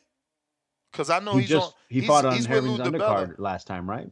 The heavyweight from Cleveland? Yeah. Okay. I mean, I know he's been with Lou for a minute as a promoter. I don't know who's his manager. Apparently, Jose Benavidez says Eddy Reynoso is not his manager, and then went on to go and talk about Bostic's trainer as if that was the same thing. Not to say a trainer can't be a manager, but it was interesting. I don't know if you caught that on Mill City. No, but I just interpreted that all wrong because I'm like, isn't he a trainer manager? Right. But like I'm saying, the way he worded it was just strange. This is why people say when it comes to Jose and it comes to Samson, they're like all over the place when they speak about just the business they do. But yeah, he claims that Eddie just helped Bostic a couple of times. That's not his manager. Yeah, I mean, he probably made some phone calls, and I'm not saying that won't be true. I'm not saying that Eddy Reynoso doesn't have a contract, but we know who's negotiated his last few fights. You know what I'm saying? Like, to me. Exactly. He may not be a manager on paper, but he's sure acting as on behalf of Vazdeck. But I got Leonard Sterling with the 5 pound. He says Bill Smith versus Okoli, 15,000 at the Bournemouth football ground. Billing Smith Not a big name in the UK. Expect Rackport to KO Billingsmith in a few months. Okay. 15,000. That's That's a lot. nice. That's a lot. That's a good number. In a stadium fight. Damn, that was a stadium fight? That's what he said, That's right? a little number for a stadium fight, but that's still a good number for us.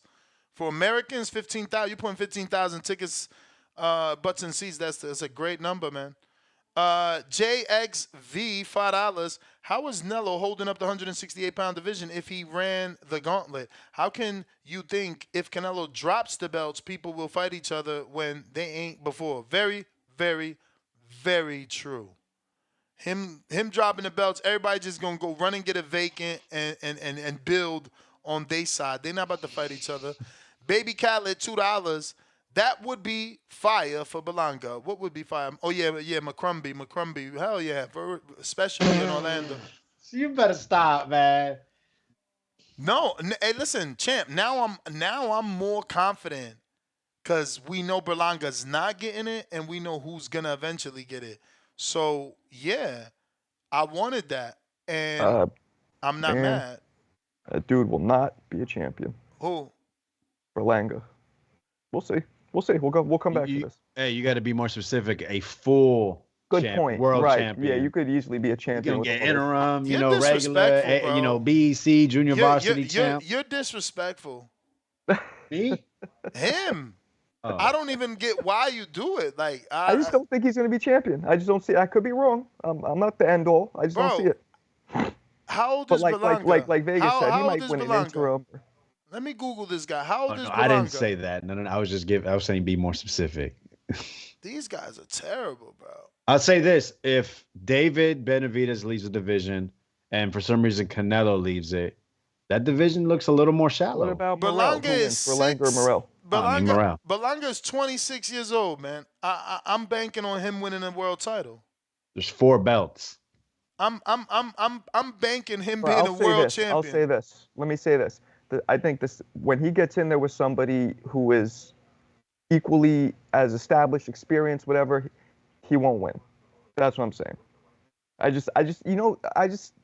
don't see it in him. I don't think he's. Maybe you're just a hater. Maybe you're just a hater.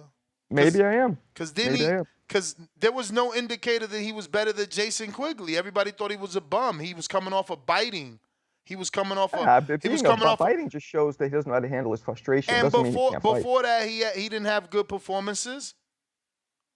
Yeah. Well, like I said, certain fighters you look at him, you say this guy's going to be it. Certain fighters you look at him and think, well, he might get somewhere, but he's not going to get to the top. How you know that super chat wasn't about Berlanga versus Morel? Maybe it was. Morel and him have the same amount of fights, right? Maybe roughly? it was. I can see Berlanga has. I can see that. Berlanga's like 20 fights, right? Yo, as a Puerto Rican, can you tell us, is there a rivalry between you guys? Between you guys and Cubans, or no? Not that I'm aware of. No, I never really. Because Cuba, y'all share the same flag. More amateur. Y'all share the same flag, except the colors is flipped. So I wonder if that's like a beef. No, the only, I'll tell you this, growing up, they would always just tell me you guys aren't really Hispanic, y'all really American, but I wouldn't really say there's an athletic rivalry.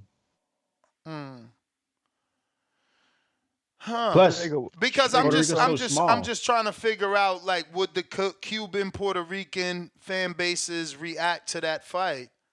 I think it's a shared fan base. You went out there. Was there Cubans on that card? There was, because Andy Cruz was there, so there was Cubans and Cuban flags. They came out. But I would say shared, wouldn't you? Well, they support each other. I don't know that they support each other. Like I said, Andy Cruz was on the Berlanga undercard. But I could see when I went to the Hitchens, what's his name? Orestes Velasquez. Mm-hmm. He brought out a little faction, I would say. There was a nice sized group there, but they stayed for all the fights. I wouldn't mind seeing Berlanga and Morel and see can they sell out something in Orlando or Tampa. Because there's a lot of Cubans in Tampa, a lot of Cubans down Miami, Hialeah, Fort Lauderdale, and the Puerto Ricans all through Orlando and Tampa. So they could definitely do something. Drew, counter. They're saying open up that chat, Ness. I've been opened it. What the fuck? I'm audio. Straight. All right.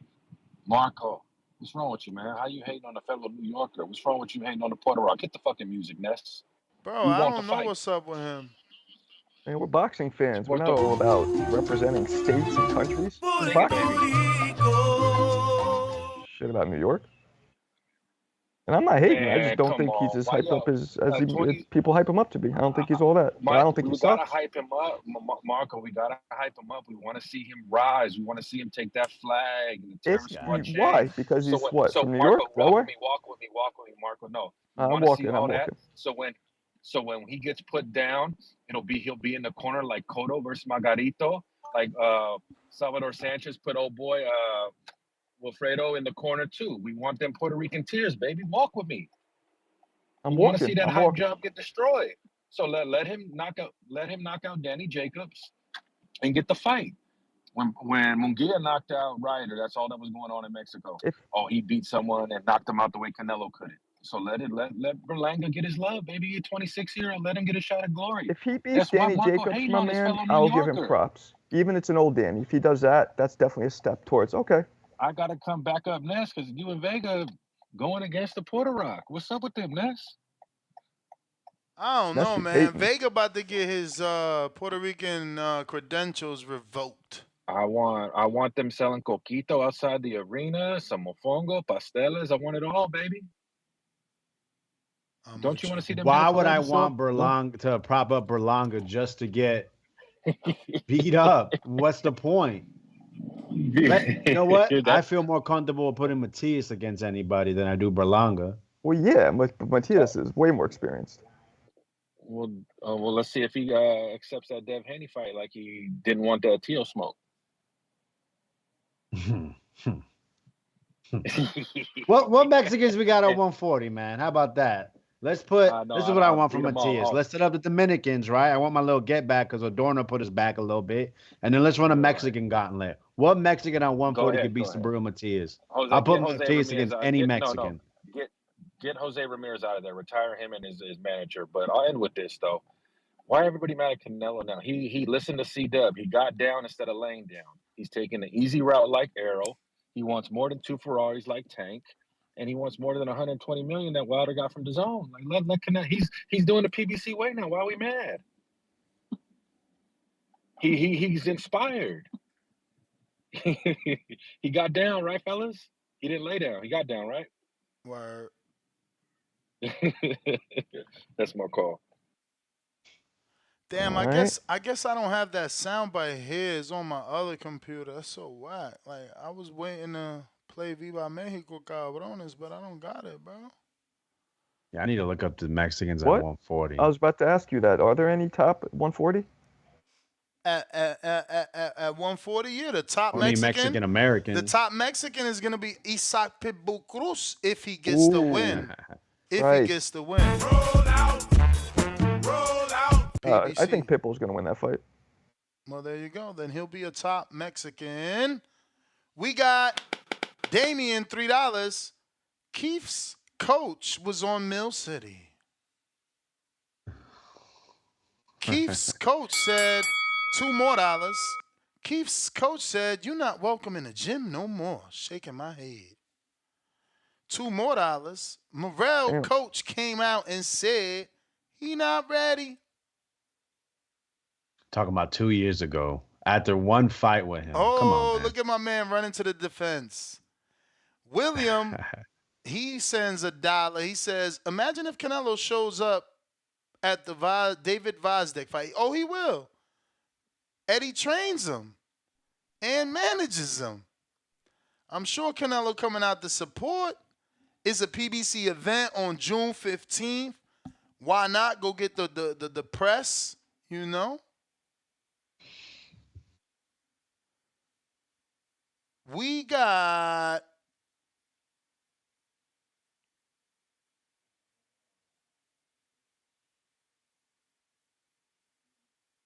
Let me get Matias versus Lindolfo Delgado. Really? Nah. Matias versus anybody would be fun. I do like Lindolfo. He's been looking even better But do you really think he I don't know. No, man. I just Puerto Rico versus Mexico rivalry. He's a true Mexican, former Mexican Olympian. Okay. Yeah, man. I don't They're think gonna the bring out Top the Rank is doing tacos that and the though. tequila and the Coronas. Nah, I could do it too. Top Rank ain't doing that because look, they didn't offer Lindolfo. They offered Stephen Claggett. Trees, you there? What up? What up? What up? They though? did What offer up, that. though? You know they offered that. That was a report. They offered Stephen Claggett from Canada. Stephen Clegg, man. But hey, I think man. William What up, Tato though? versus yes. What up, though? What up, though? Hey, man. With this, Zebeda's a y'all, stablemate, you casual. So what? They can still fight. Don't Let 'em everybody fight. believe in Google? Go Google that shit. oh man, Marco, What? do you watch the box? Do you watch the boxing, No. He man? watch I don't be Instagram watching clips. Berlanga. He No, watch You don't watch fucking whatever we just talked about right now. I don't be watching Berlanga. No, why? I'll just be hey man. Sometimes I'll be listening. I just be wondering, like I'll be wondering how you and Ness even know each other, or like, dude, like I don't know, like I don't know, I don't know. That's not what I'm here for. That's not You what I'm got to here be. for. You got for me. It has to be a certain level to get within my radar. If it's not on that level, it falls below my radar. Ness could pick up all the stuff that Yo, falls below. He can't tell me that. Marco's radar is only the big names. There we go. Nah, upper middle to upper middle class, and then upper class. So that's my radar right there. Oh, hey, well, hey, now say now. I'm gonna let you do your thing.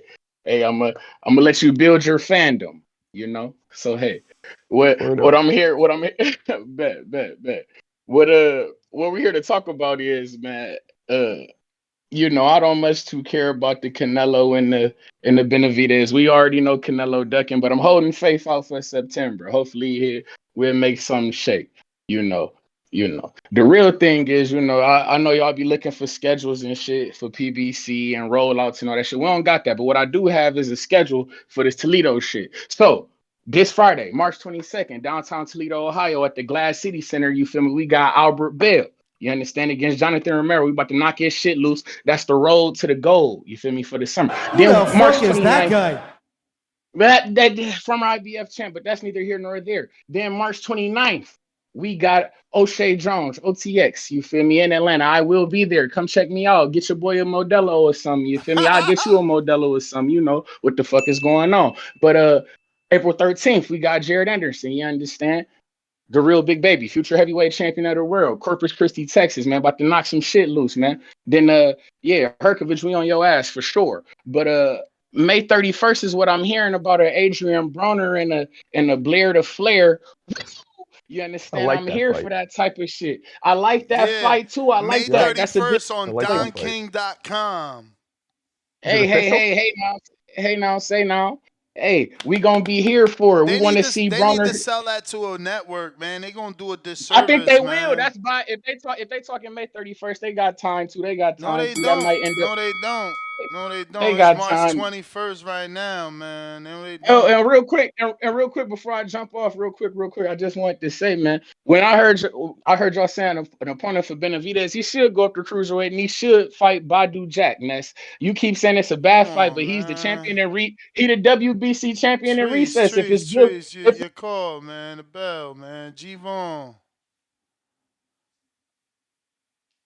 Trees be coming out with some wild shit. What up?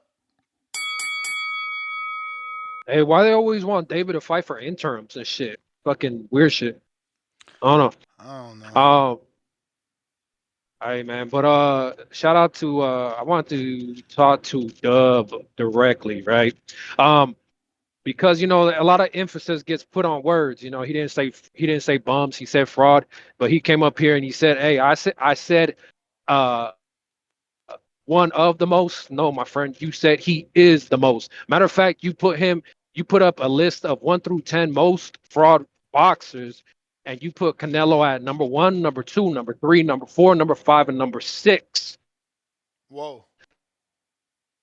I don't know how that works, but that's what your list was, my guy. And it's crazy that you gonna say that, and then go on to say that Triple G won the first fight, when honestly, if you look at Fury and Wilder, that first fight, I feel like they gave the champ the benefit of the doubt. Wilder was the current champ. They gave him the benefit of the doubt. They gave him the draw. They didn't want to take the belt because he didn't take the You're starting to belt. break up, G-Von. You're starting to break up.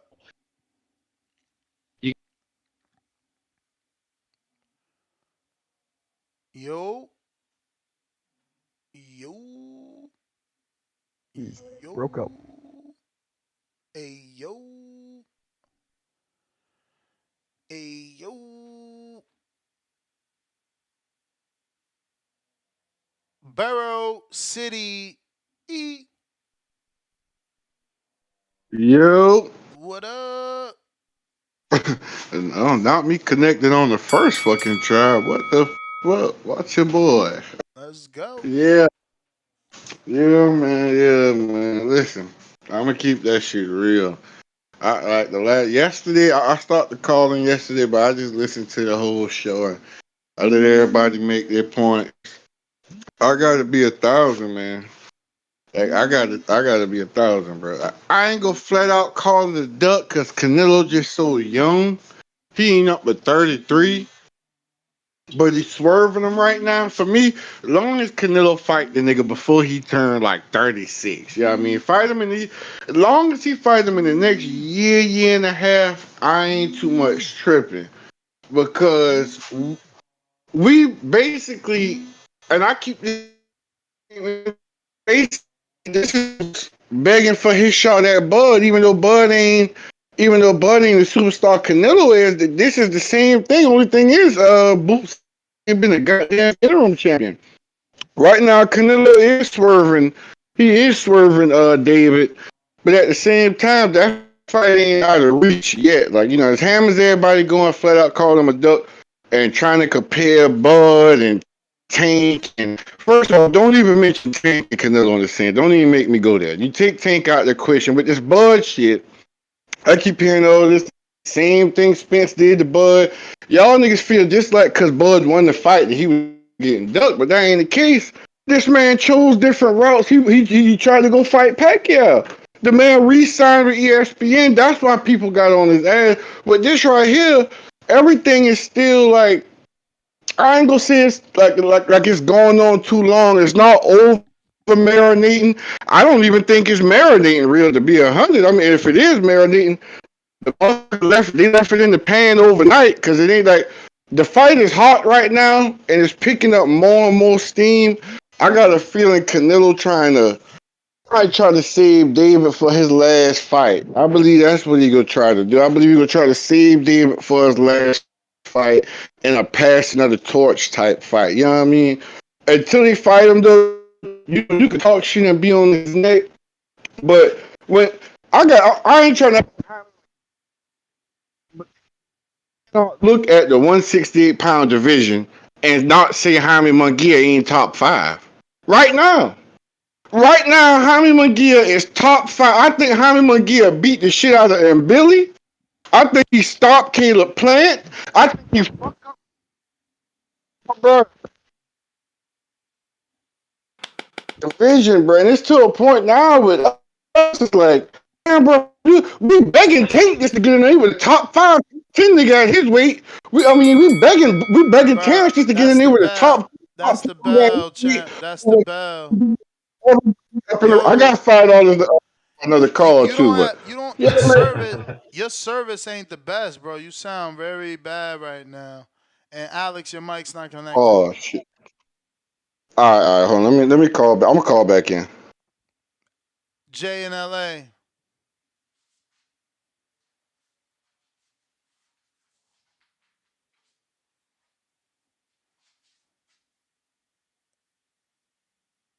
Jay in LA. Dex.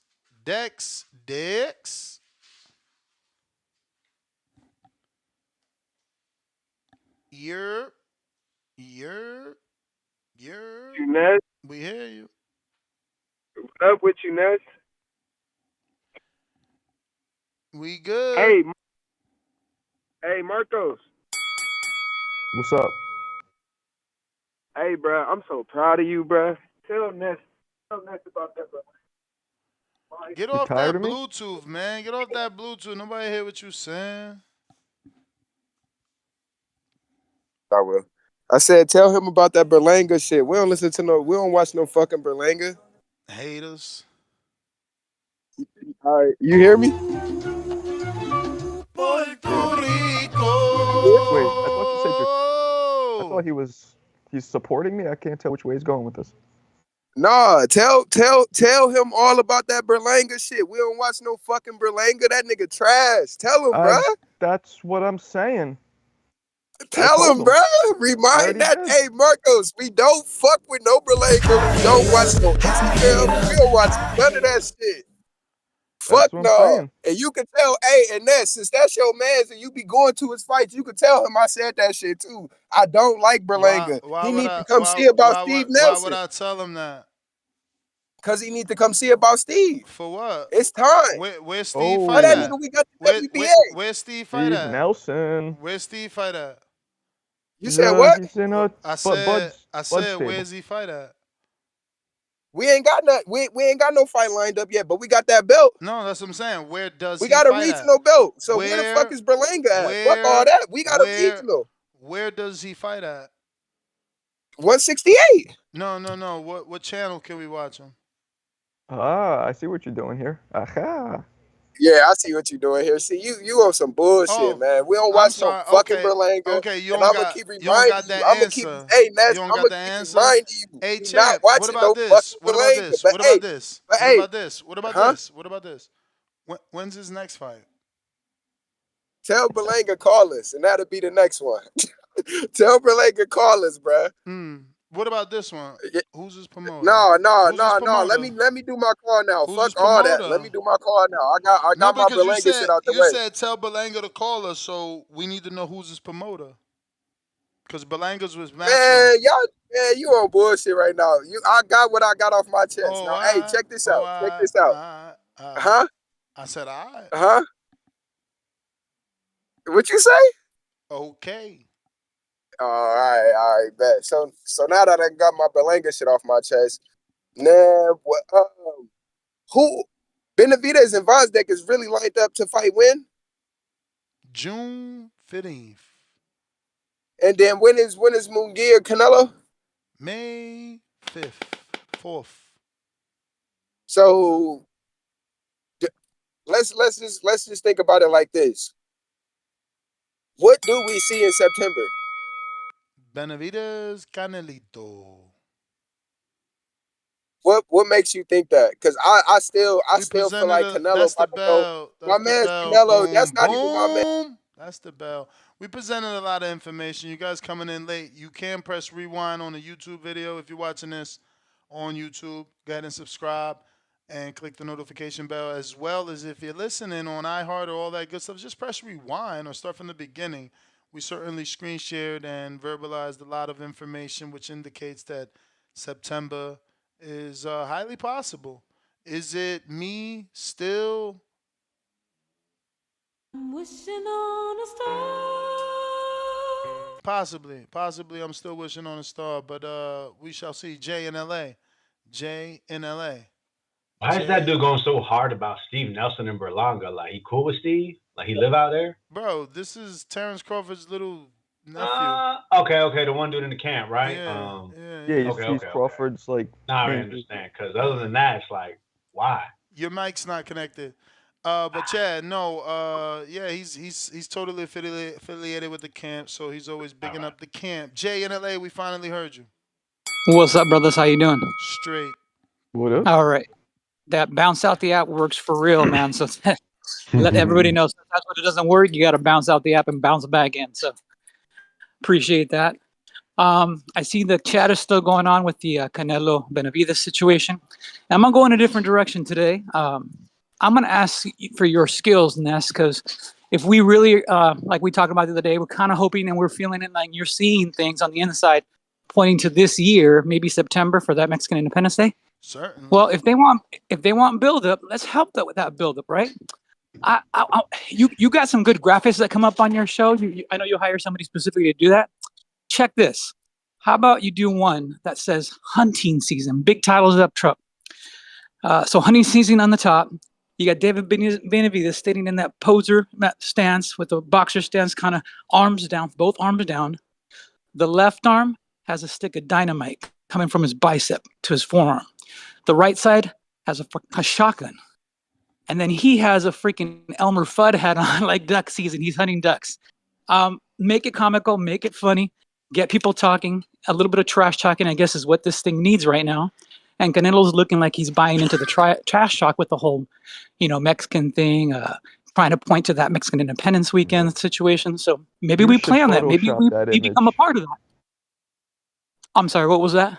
You should Photoshop that image, get it done, put it out. It'll go viral. Hell yeah, that's what I'm saying.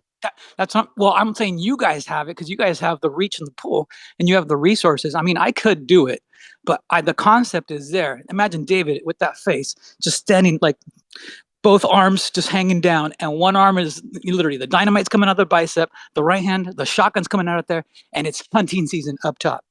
Boom. That would be a great way to start some fire with this, right? I'm trying to think of what Canelo can do, right? Maybe he has a little poster too heading towards that same fight. But maybe we start playing with this, man. Maybe we become part of the people that build this thing up. So eventually Canelo has to say yes to this fight, I mean, just my thoughts for today. Going a little different direction, see if it helps. What's your thoughts, guys? That's I mean, what else can he do but try and get Canelo to take the fight? I'm not mad at the idea. I mean, this is what Turkey Al-Sheikh does. He comes up with some cool graphics and His comic videos book. are crazy. Yeah, he comes up with all that to promote. We just need the fight, man. Yeah, we do need that fight. We can do all that. Till then, it's like, yeah. We try to push maybe in different directions too, but yeah. But like everybody, I mean, I can possibly give Canelo a pass that let's say the fight with Munguia is a little bit tougher than expected. He may need a little time to rest, but we best get that fight with Benavidez by next Cinco de Mayo at least, because otherwise it just looks really bad, just from a fight fan, we all want to see that fight. That's the player. Man, fuck all that. Stop it with putting this fight back and back.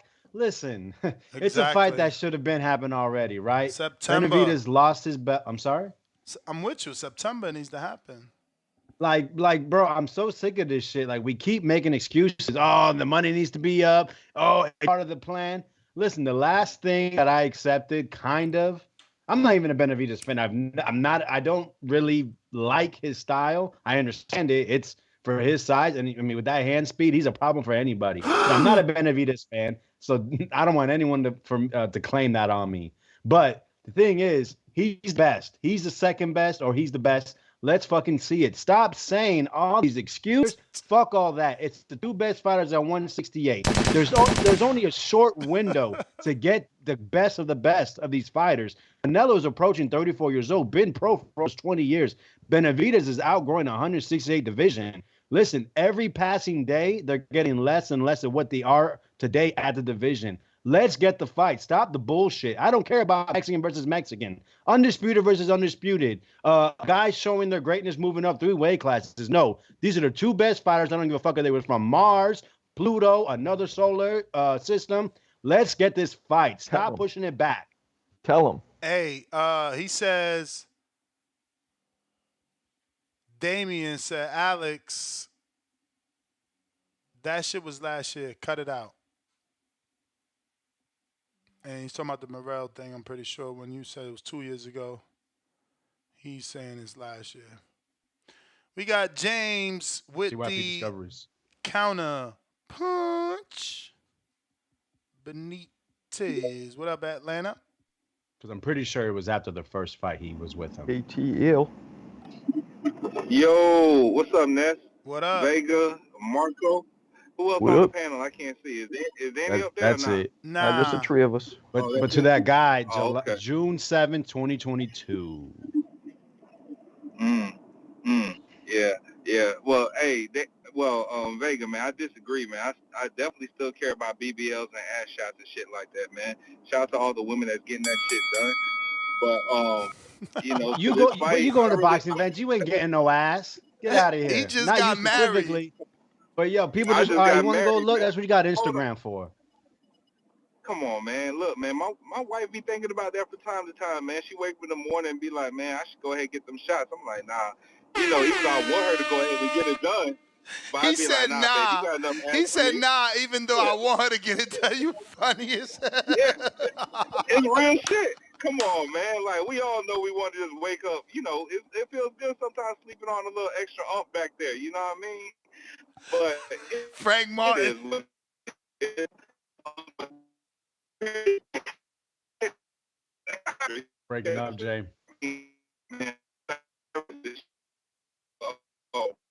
We can't hear you at all, man. Totally breaking up. James, you breaking up. Boxing guys, I want to hear that BBL shit. Yeah.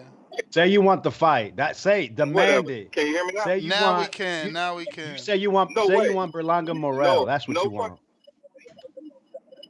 I mean, I wouldn't mind it. But shit, what the fuck is Morel done though, for real, man? He has no star power. You know I'm gonna stand on that shit. You got to make yourself a star to be able to stand in the ring, man.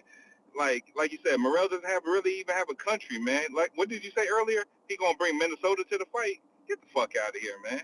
Like, Untapped McCumbee, market. Berlanga would do well in Orlando, huh? I Untapped said market, my untapped ass, market. man.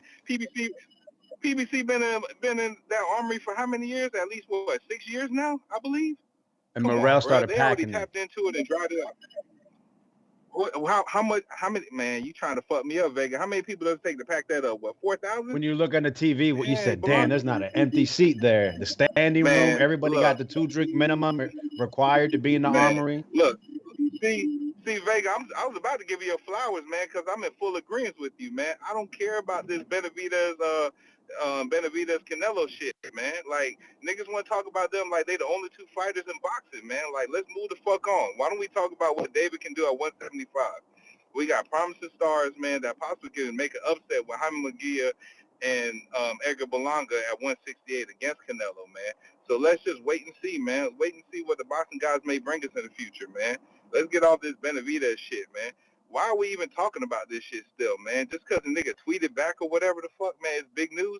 We should have been talking about what Tank is about to bring to Houston, Texas, where a TBV event should be, man, so we can see a lot of BBLs and a lot of ass shots and a lot of just beautiful shit down there in Texas, man.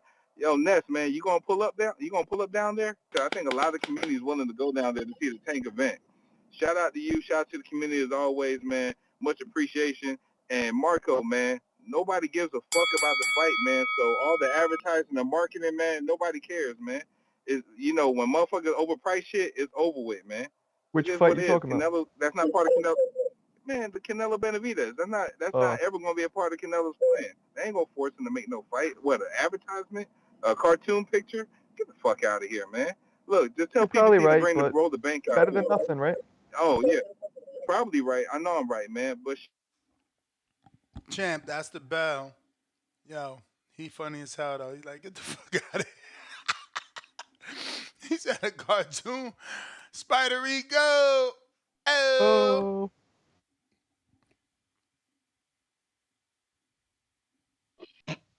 Your husband go. You hear me though? Yes, sir.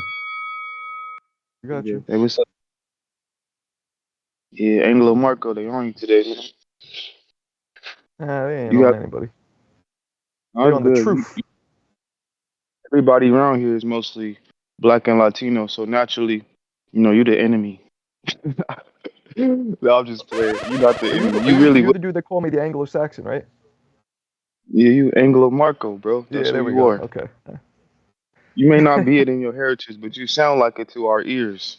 Yeah, nah, I You am. sound like I the am. police. I'm crackered up. Yeah, you sound like the police for real. I don't know about No, I'm that. just playing. I'm just playing with you. Uh, Today, March 21st, Thursday, y'all. Canelo versus Munguia. That's an easy one for Cino. They got the whole. Y'all can't be too hard on Canelo because they got the whole system against him. If he don't make that money, the cartel, the mafia, who else coming after their 200?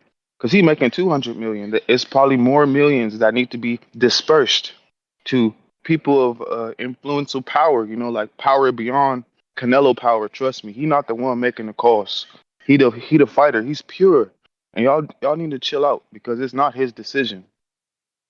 All right, Benavidez versus Vosdick. Benavidez, the greatest super middleweight ever that we didn't ever seen because that's a new division, and he the youngest one to ever do it and the best we ever seen. So it'll happen. Fundora versus Kangaroo. I got Tim Zoo. Berlanga versus Danny Jacobs. We really want that one. I think Berlanga he fight the most similar to Canelo, and but I really don't know who will win that. Miracle Man still got some hands. Rolly versus Pitbull. I think Rolly's too vulnerable after he punches. He leave his punches out there, kind of like a home run hitter that hit the home run, and sometimes it's gone, but sometimes you stay too long, you ain't gonna get on no base. Yep. And that was everything. And then y'all start talking about them big booty hoes. Don't be fucking with them big booty hoes. You need a skinny, slim, intelligent woman. Okay? Listen to me. Okay? You need a flat booty hoe. And preferably a flat booty woman. Cause she gonna listen to you. She ain't gonna be out there being promiscuous. Alright? Alright, it's just the bump from Morgan with love. I'm gone. Yo, that guy's great. Caller of the year. Profound Dreamer.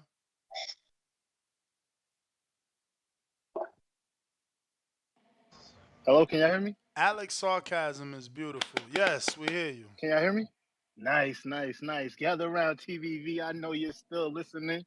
Get on down with these profound rhythms. Listen, that's Marco. Glad to talk to y'all fellas today, man. I've been trying to call in for a few days now. Twitter been acting up on me, but I was calling to say that I call into this show because I believe the boxing world listens to TVV. They might not admit it, but I feel like the way they move, they listen to the things we say, and that's your idea about the crowdfunding, the pay-per-views. I believe that's going to come to pass one day. But I was calling to give myself props because I told y'all Benavidez needs to get on somebody's undercard who's a big pay-per-view star. I suggested he get on Canelo pay-per-view, and you said I was crazy, I was tripping. Why would he go from being a main event to riding somebody undercard? But I just want to give Benavidez his flowers for humbling himself and realizing that sometimes you got to take a few steps back in order to take some big steps forward. So with him going on Tank's undercard, clapping up Vosdick and moving up to 75, I feel like they're gonna fast track him to be in a position to go after the titles, and hopefully he could become the undisputed up there. And I would like to see him fight Canelo at 75. I think Canelo is already admitting that Benavidez is too big for him at 68. And if he loses to Benavidez at 68, there's no excuses there. But the same way he did with Bivol, when Bivol washed him up, beat him 12 rounds to zip, at 75, he was able to absorb that loss and just tell everybody, look, I lost because I'm a smaller man, which is the truth. Canelo is 5'7". He's only really able to exist at them higher weights because he's got extraordinary punching power. So if him and Benavidez fight at 75, I think it'll be a lot better because Benavidez also, I don't want to see him cutting down and fighting Canelo at a weight that he's struggling to make. You know what I mean? People don't want to admit it, but he missed the weight. So that shows that 68 is a challenge for him to make. It's not easy for him to make. So I think it'll be a better fight at 75 if we get both undisputed guys fighting each other at 75. What's some other stuff I wanted to say? I was trying to remember, but yeah, what y'all think about that? Oh yeah, wait, Marco, you right, man. I don't watch Berlanga either, man. Like he's a bum. Like I'm sorry, Ness. I'm not gonna waste my time watching no bum. That's it.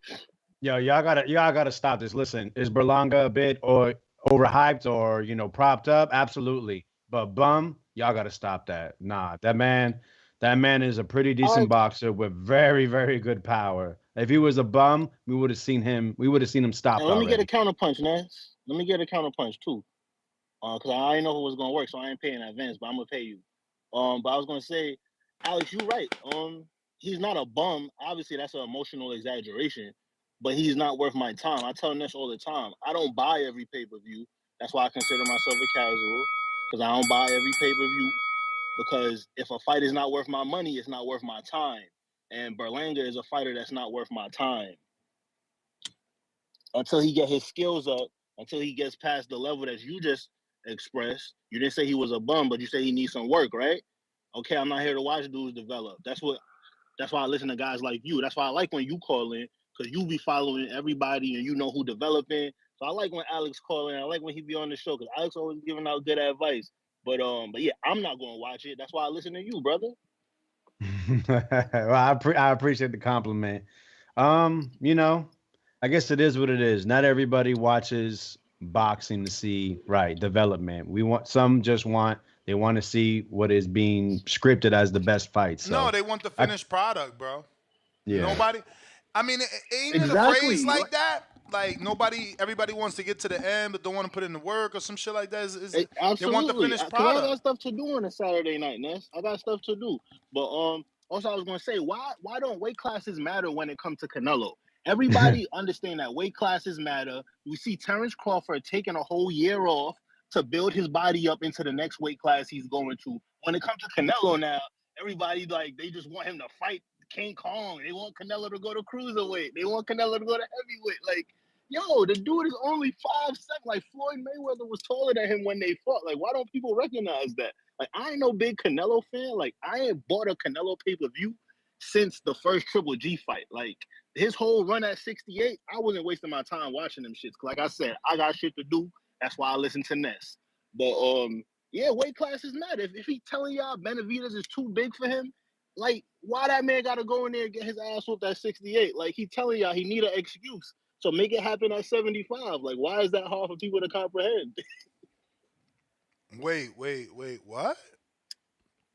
What you mean? If he's too big at 68, he gonna be even big at 75? But the excuse is there, Ness. The excuse is there. When Canelo loses to him at 75, the excuse is built in to say, look, I'm fighting a bigger man at a bigger weight class. That's why I got my ass kicked, the same way he did with B-Ball. B-Ball washed him for 12 rounds straight. And people was acting like that was a close fight. That was not a close fight. B-Ball won every second of that fight. I didn't see one round where Canelo won. But like I said, we gave Canelo the pass because it was outside his depth. We understand that weight classes matter, right? Mm-hmm. But that's my time, man. I appreciate y'all. Again, Alex, I like listening to you, man. Keep giving the show your free time. You know, anytime you got available, come hang out with Ness, man. I appreciate listening to you. Marco, shout out to you, man, for keeping it 100 about what boxing we are and are not gonna waste our time watching. Yeah, appreciate y'all. Have a good one, man. You too, man. Good call. Yes, yeah. Shout out you, man. Appreciate the back and forth.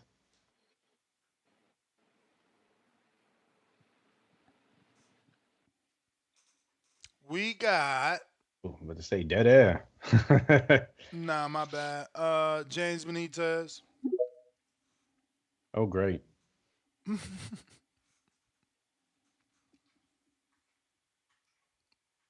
Yo, Vega, you on the East Coast?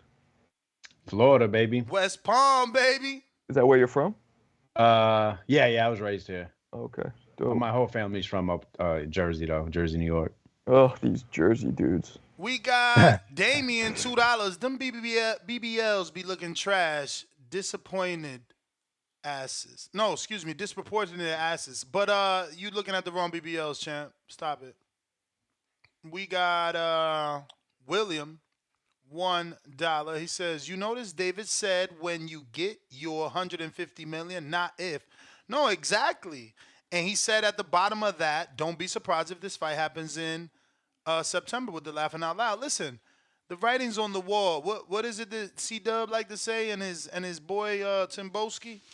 Breadcrumbs. The breadcrumbs is there. You just gotta follow. It's not difficult, right? No, y'all not following with me? It's all right. I've always been the optimistic one. You know, I ain't got no issues with that. I love optimism. Is a beautiful thing. If it happens in September, that'd be perfect. It will. Man, just fuck all the hope. I don't want hope. Bro, I want definites. It is definite. Turkey Al-Sheikh told you, man. He don't like boxing fans having to wait. Go ahead, champ. Hey, Ness, since we talking breadcrumbs, man, doesn't the main event control how the money's spent on the money's dispersed on the card? I mean, not when you got an Al-Sheikh paying for the card. But what if you got an Al Heyman funding the card and everything like Tank? So you telling me David I went mean, from you being this big see old what monster, should happened with be Al headlining, Heyman. he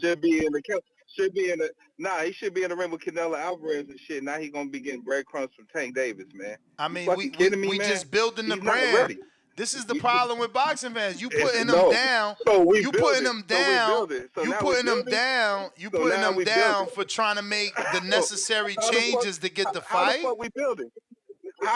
How the fuck we gonna start building after the nigga? All of us, nigga was just on with Mike Tyson and shit, supposed to be this big old monster.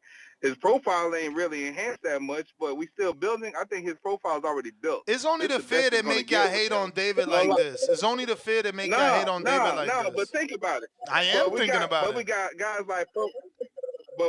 like Profile Dreamer that just called in. Oh man, Edgar Belanga's a bum.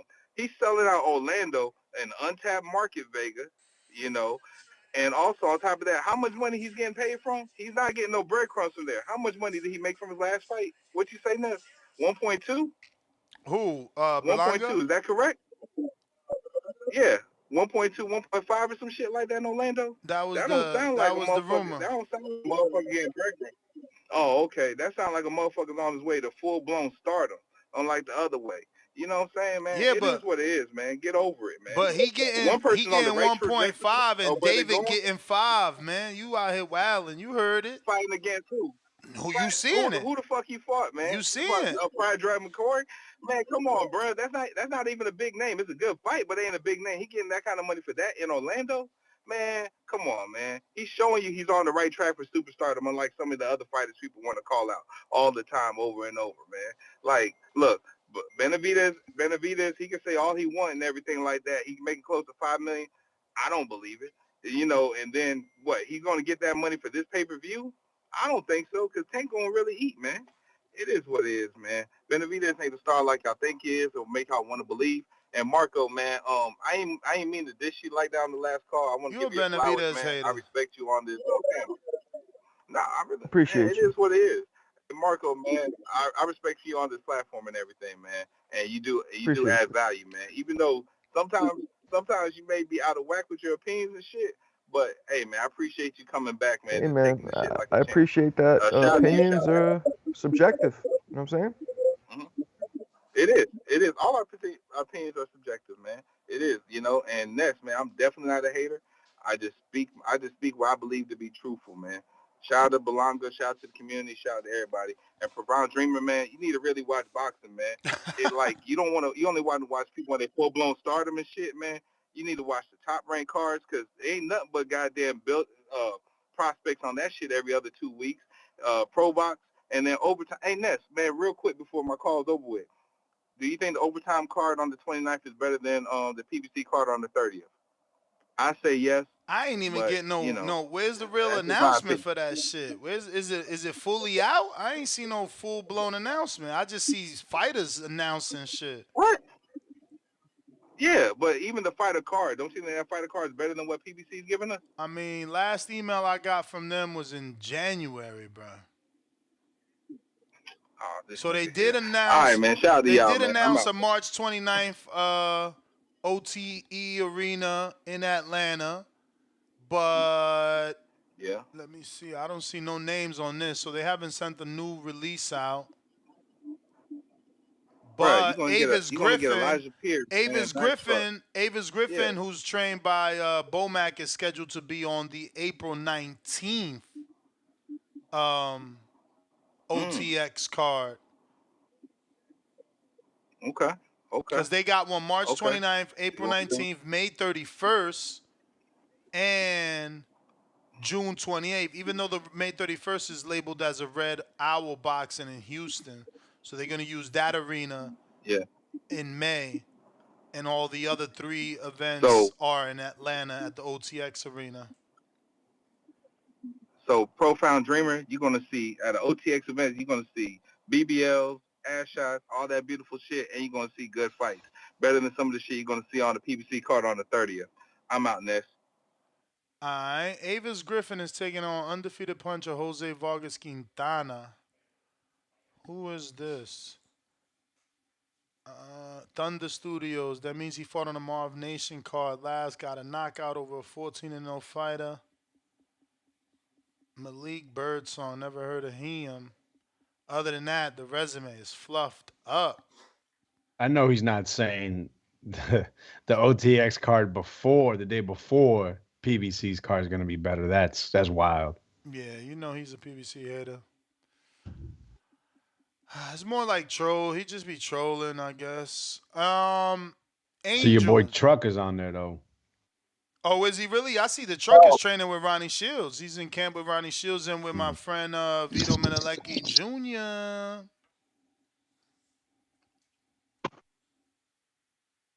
Hello? What we got? You? Yo, so this is just a thought. So you guys don't think Benavidez is going to 175 to chase down the belts after he becomes mandatory, right? To one of the belts after he beats Alexander, whatever his name is. I mean, yes, in theory, but remember that those guys have a rematch clause. So even though you become a mandatory, like when is that shit gonna get called? You just seen that happen right now at 68. He's been in the same position for 2 years. Yeah, but all these fights, all these big fights, always take more than a year, 2 years, 3 years, even 4 years. Yeah, and that's So my point. I That could he's see. going up there for nothing. I think this is my opinion, or this is what I think. Canelo doesn't want to fight him at 168. He's gonna let him go up, try to get the belts within a year or two, and then fight him once he has the belts. And that's if he could win the belts from one of the guys who undispute. And then Canelo can't say he doesn't have anything now to offer him besides, I the think belts. the opposite. I think that's why he's fighting a Canelo fighter, so he can say he's done something. Now he's a 2-division champ. So, okay. What? He's not a So- 2-division champ, Ali? Why you laugh? 2-division interim champ. That's what's that. You don't hear that too much. What? He won the belt. He won the real belt at 68, Uh-huh. and now he's gonna win the interim title at 75. Wow. How attractive. Wow. All right, and then You guys one act last like thing this before stuff is the. easy to accomplish. No one's saying it's easy, but how is that going to entice Canelo? What you call? I mean, at least now he's a multiple division champ. He already All was. right, He won a junior I wish light I had the heavyweight camera on. title I back in gotta his put the seventh camera fight. back. Yeah, I just miss Alex rolling his eyes right now. My man's All right, I just want one last thing, a little off topic, but I just want to say thank you, Ness. Thank you for everyone who calls in. When I was going through some stuff when my mom passed last September, all I had was you guys in my ear. Everyone calling in, everyone made me laugh. Baby Joker, especially him, making me laugh. Tim Bowski, as well. He's really funny, good caller. And just having you guys in my ear every day, at work when it's just pretty much quiet, it kind of definitely helped keep my mind off of the random thoughts that would come in my head. So I just want to say thank you, Ness. Thank you for everything you've done for the boxing community, and having a podcast every day, 2 times a day for multiple hours.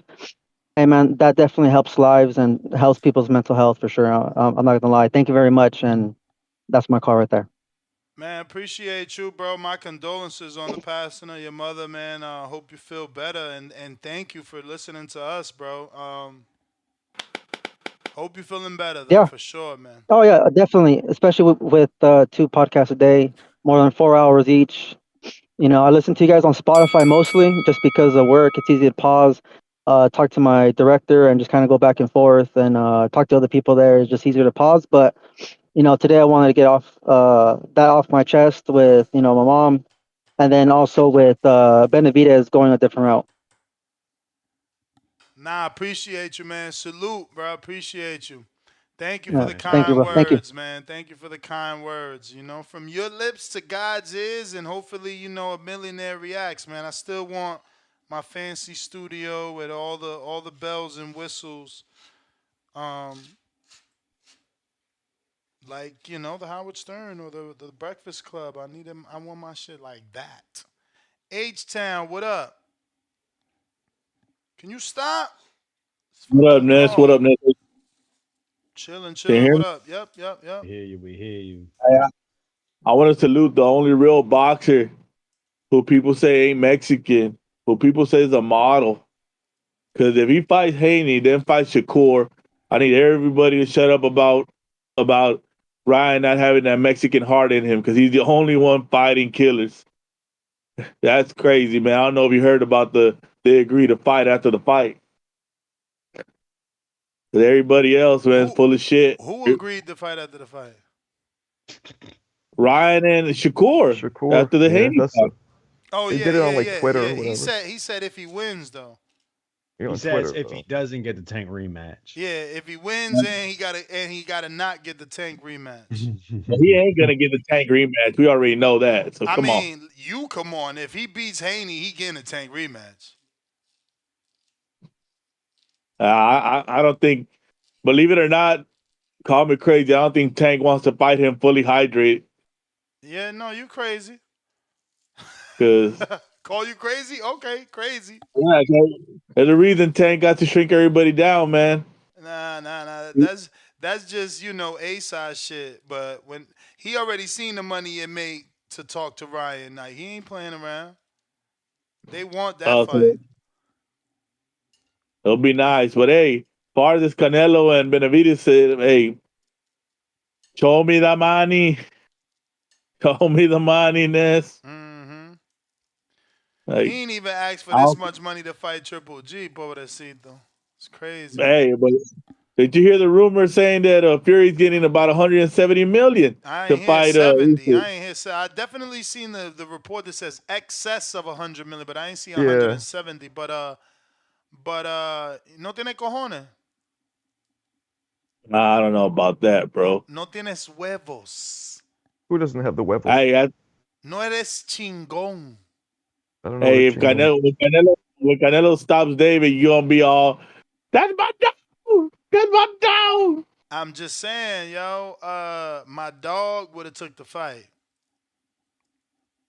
Man, it's happening. Next September, dog. Be patient. Be patient. Let it cook. I mean, and then when it doesn't happen September, it'll be May. Then when it happens in May, just wait, guys. Just wait. Canelo says he's gonna fight for another 4 years. Be patient. Yeah. Nope. That's how I told you. That's how I told you. Where if Devin outclasses and schools Regis, I will never ever root against Haney again, and I ain't rooting against Haney. If Canelo don't take it in September, bro, I'm getting on here calling him a duck myself. I mean, 200 million. That sounds like quacky quack quack. That sounds like I'm trying to get at least 120, 130, see who's got the money. Not even Floyd said that. I swear, if Floyd would have ever said, "Give me 200 million and I'll fight," Okay, you worked a regular job before? Here we go with the analogies. Of course. Let's go there. Let's go with it ain't the same. You can't ask me to shovel up 100 pounds of shit for the same price of 10. My bro, they the same division. He adding pounds because he's scared. You telling me he's the most feared, the killer? Canelo making him feared. Canelo showing everybody how afraid he is. So if you're telling me he's that scary, pay me to get in the ring because I'm scared. Give me my money. We wanted a fight. We ain't want to do just looking for a paycheck. But H-Town, that's the bell. I wish I see. I don't know if this is my old, because this is the old soundboard. But I had that Canelo when he was with Jacobs, and he's like, "Eso es miedo, eso es miedo." But look, now the one that's scared is him. Like, right? He's saying that Jacobs' energy at the weigh-in was fear. I don't know. This could be perceived as fear. Icy neck, cold shoulder. What kind of name is that?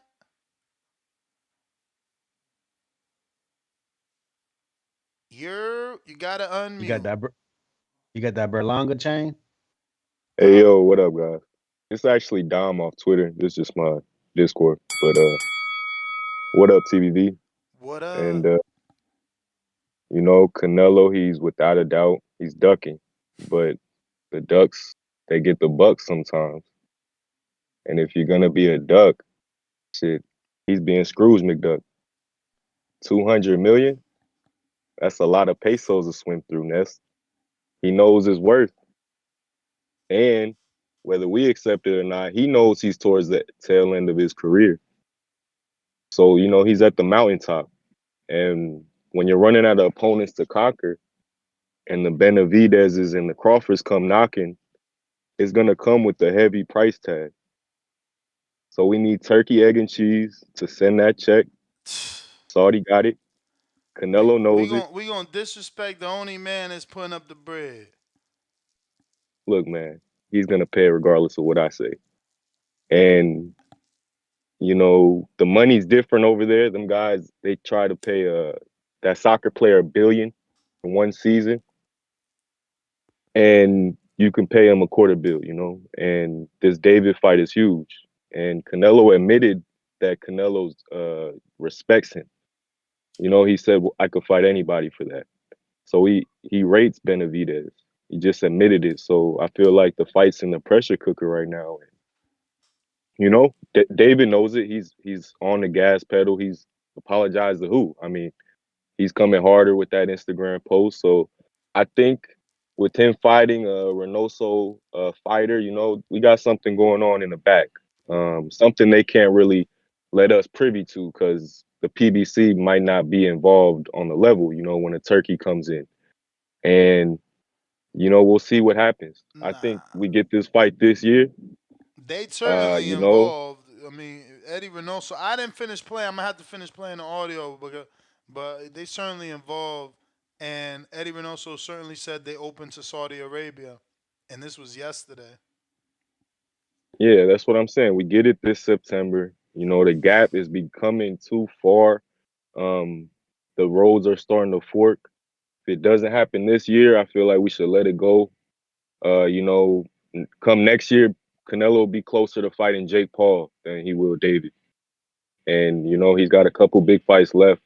Let's hope we get it this year. Benavidez, Crawford. That's my call. Yo, Benavidez, David Benavidez. Yeah, he said Crawford? Benavidez Crawford. What the fuck? he sure did. Imagine Nah, if I mean, as one Canelo of the Alvarez opponents, man. fights Not both Jake of Paul them. Come before on now. David Benavidez. Jake Paul. You know, why are we even That talking would about be this? crazy. What That are we would be doing here? crazy if he steals the fight from David. I don't think he would do that. He was just in camp with David. And I don't think he would, you know, Jake strikes me like I don't know, outside looking in anyway, from the actions we've been able to see that have been recorded. He just strikes me as a generous guy and not a guy that's gonna cut someone's throat. Like that Canelo fight is still there if Canelo loses. The Jake fight is still there for Canelo. Like that's when those fights make sense, when you in, you know, the twilight of your career. Like if Jake cuts Benavidez, I don't know how I feel about that. You can't cut the line, bro. Not on Benavidez. It'll be a movie. Imagine the BBLs. Your sarcasm is horrible. Why do you do this? Why do you love this movies and BBL sarcasm? That's his thing, Bro, man. that's what people. Bro, when you came on the show about the possibility of Berlanga and Canelo, that was the number one thing spoken about. I Like never, the number one. I I didn't never say said you. it. I didn't say My you. I wife didn't would say hit you. me in the head. I'm talking about other girls' BBLs. What the fuck? I didn't say you, but that's what they said. They said it's gonna be a movie. Imagine the reggaeton artist. Imagine Bad Bunny versus Peso Pluma. The spectacle, the lights. Yo, the stars are gonna be out. That's all they. Nothing about the fucking fight. So why wouldn't Jake Paul versus Canelo be seen as the same thing?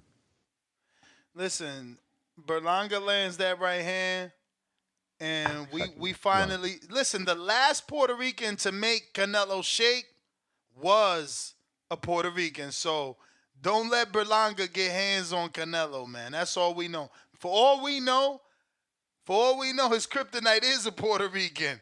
For all we know, Alex. Shit. Wepa power. Huh? Jerry. What is it? Fulanito? That's all I need to Is this Let Him Cook, Jerry? Let him cook. Yep. Let him cook. Happy Thursday, amigos. It's Jerry Soriano, your lender for life. Listen, I am going to say this again so the world can hear. There are only two real firemen in boxing. Two men that are comfortable in the heat, that don't run from the smoke, they run towards it. And that is Terrence Bud Crawford and David the Monster Benavidez. These are two locomotions. When you see them in the ring, they don't care who you think you are. They make everybody look like a nobody.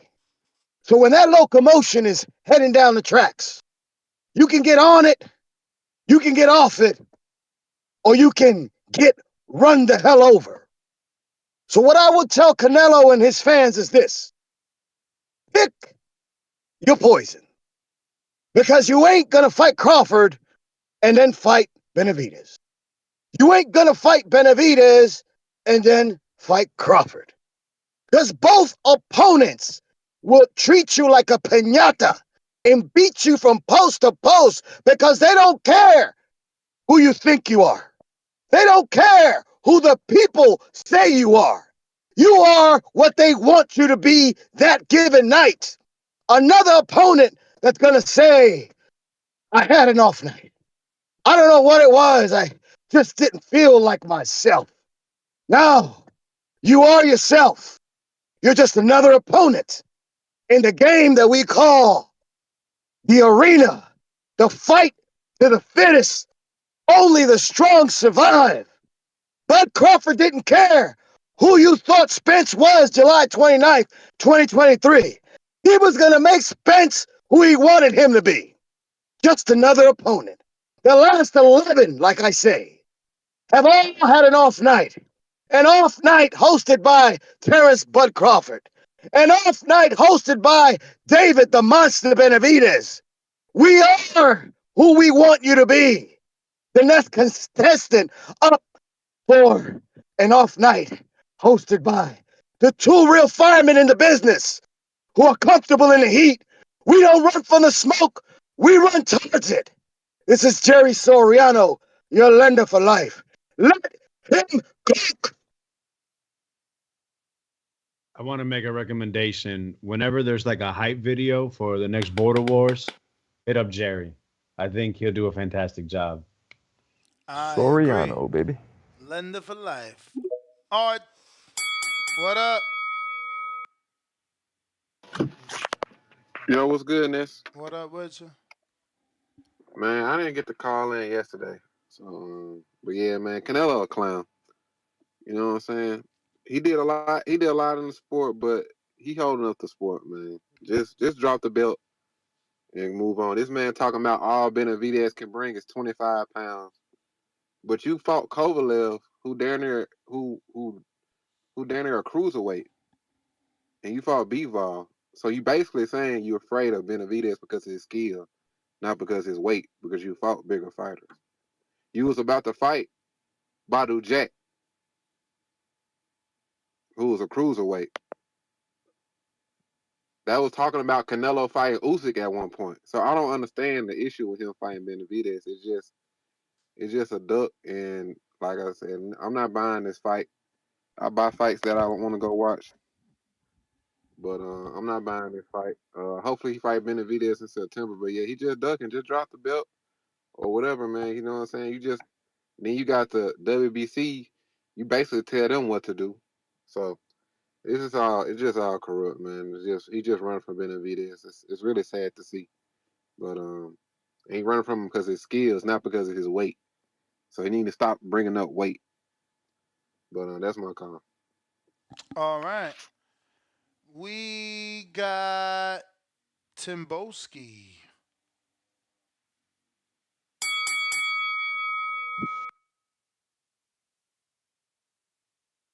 Yo. Yo. We hear you.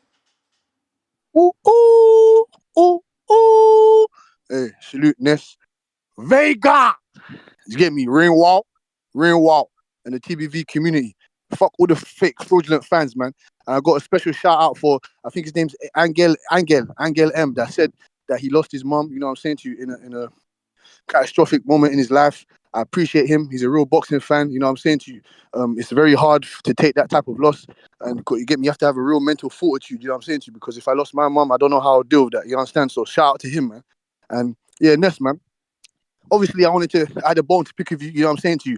David Benavidez, I repeat, David Benavidez, he does deserve the fight, and he should be next in line. Well, he should be him now to fight Canelo Alvarez. Yes, but me and Vega and whoever else who's having a dispute, or me, I had a debate with them saying, I just wanted to be clarified that he is the second best guy in the weight division. I'm not saying that he's not. I just wanted to know at a period of time in his career why he didn't fight certain guys. You know what I'm saying to you? I wanted to see Benavidez get in there with other guys, but obviously you get me. You gave your credible information on why he didn't fight those guys, so that's fine. That's fine. As for Belanga and guys saying he's trash and this and that, it's just ridiculous. I want to see the top guys get in there with the top guys, so we can see when the mountain heap is clear, we know who's going to be the number one guy there. And I got a couple questions like, so after if David Benavidez and Canelo do get the fight on, what and say Canelo does become victorious, what's his next? Who do you want him to fight after that? This is what I don't understand. Who do you want him to fight after that? And if David Benavidez wins, and it's very difficult, I believe it's going to be very difficult for him to move up to 175, then move back down to 168. Because if you guys can give me any names of any fighters that have moved up 1 or 2 weight classes and moved back down and has been successful, can you give me any names? Canelo Alvarez. Okay, yeah, that's one minority. I'm just talking about in the normal history of the sport. Vega, do you know anyone that's moved up 1 or 2 weight classes and moved back down and has been successful? Everyone that I know that's done that, Amir Khan, Kell Brook, multiple other guys have tried to do that. Roy Jones, they've got destroyed. So I'm going to see how he's going to look at 168. Rigo's been able to go down. Canelo's also been able to go down. But Ness, are those guys not generational talents? I mean, so what we saying, that Benavidez can't be that? No. As I said, I don't know how he's going to respond. I don't know how he's going to respond to moving back down from 175 and coming back down to 168. That's why I wanted Dave Benavidez. I mean, Jamel Herring wouldn't be considered a generational talent, and his losses are at 35. His only loss at 30 is to Shakur. And did he? And that's what I'm saying to you. Did he move back down 1 or 2 weight classes and then move back down to fight Shakur? That's what I'm saying. Okay, yeah, that's Tank Davis he was never at 30. He became a champion at 30 by moving down after losing multiple times at 35. But Bell, no, I understand. That was the Bell. Yeah, don't forget Tank Davis did it. Timboski, I know you love him. Yeah, Tank did. He went up to 35, fought Gamboa, came back down to 30, fought Leo for his 140, own belt back. 135. Yeah, 140, 135. Keem the Dream.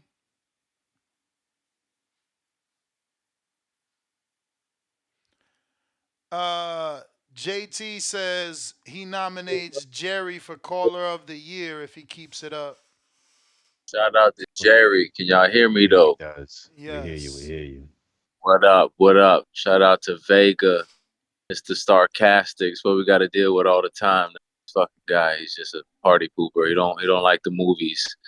Marco said, "Hey, yo, Marco, shout out to you. My mom's actually sent me that reel you did about Hector Camacho.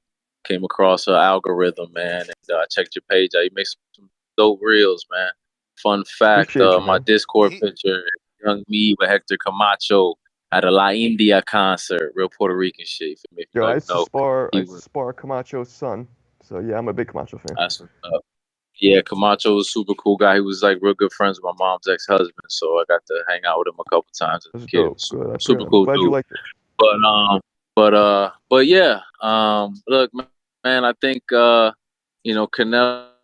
is at the point where he's moving how he wants to move. I think that he did a lot of appealing to the haters and to the people that doubted him and taking tough fights and fighting people that said he wouldn't fight, and they just kept coming up with more names. And they said he has rehydration clauses, and that's how he beat Kovalev. So then he moves back up to 75. He fights Bivol with no rehydration, and he loses. And again, this has been a theme throughout his career. Like, he fights Liam. Oh, well, he wouldn't fight Callum, the bigger brother, the bigger puncher. And he doesn't fight black fighters. And then he fights Daniel Jacobs. And then, he won't fight a slick fighter in Caleb Plant. And he fights Caleb Plant. And nobody gives a shit. The haters are going to keep hating, and people are going to keep just coming up with more names and more names. And I think once he went up to fight Bivol with no rehydration and he got whooped, it kind of changed his mentality. And he's like, I think he's just at that point where he's like, I don't give a fuck. My fans are going to fuck with me. They're going to watch my fights. And like he said, I can make this money with anybody.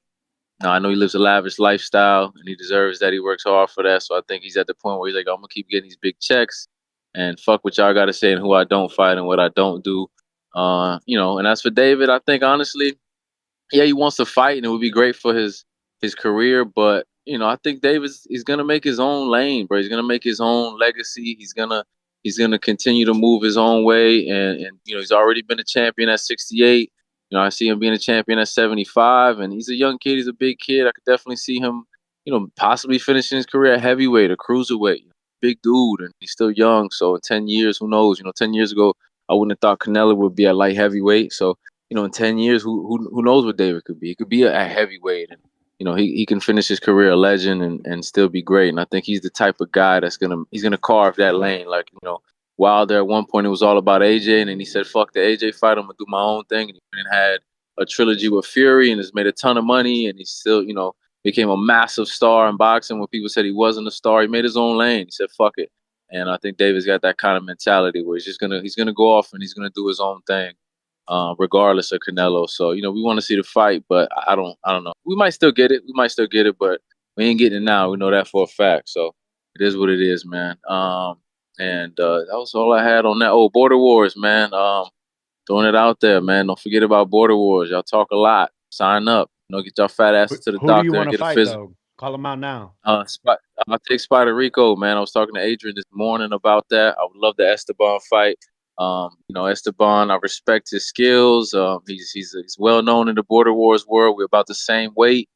I would love to take that fight. If he's able to make it out there, we can make that happen. I think that's good for the community.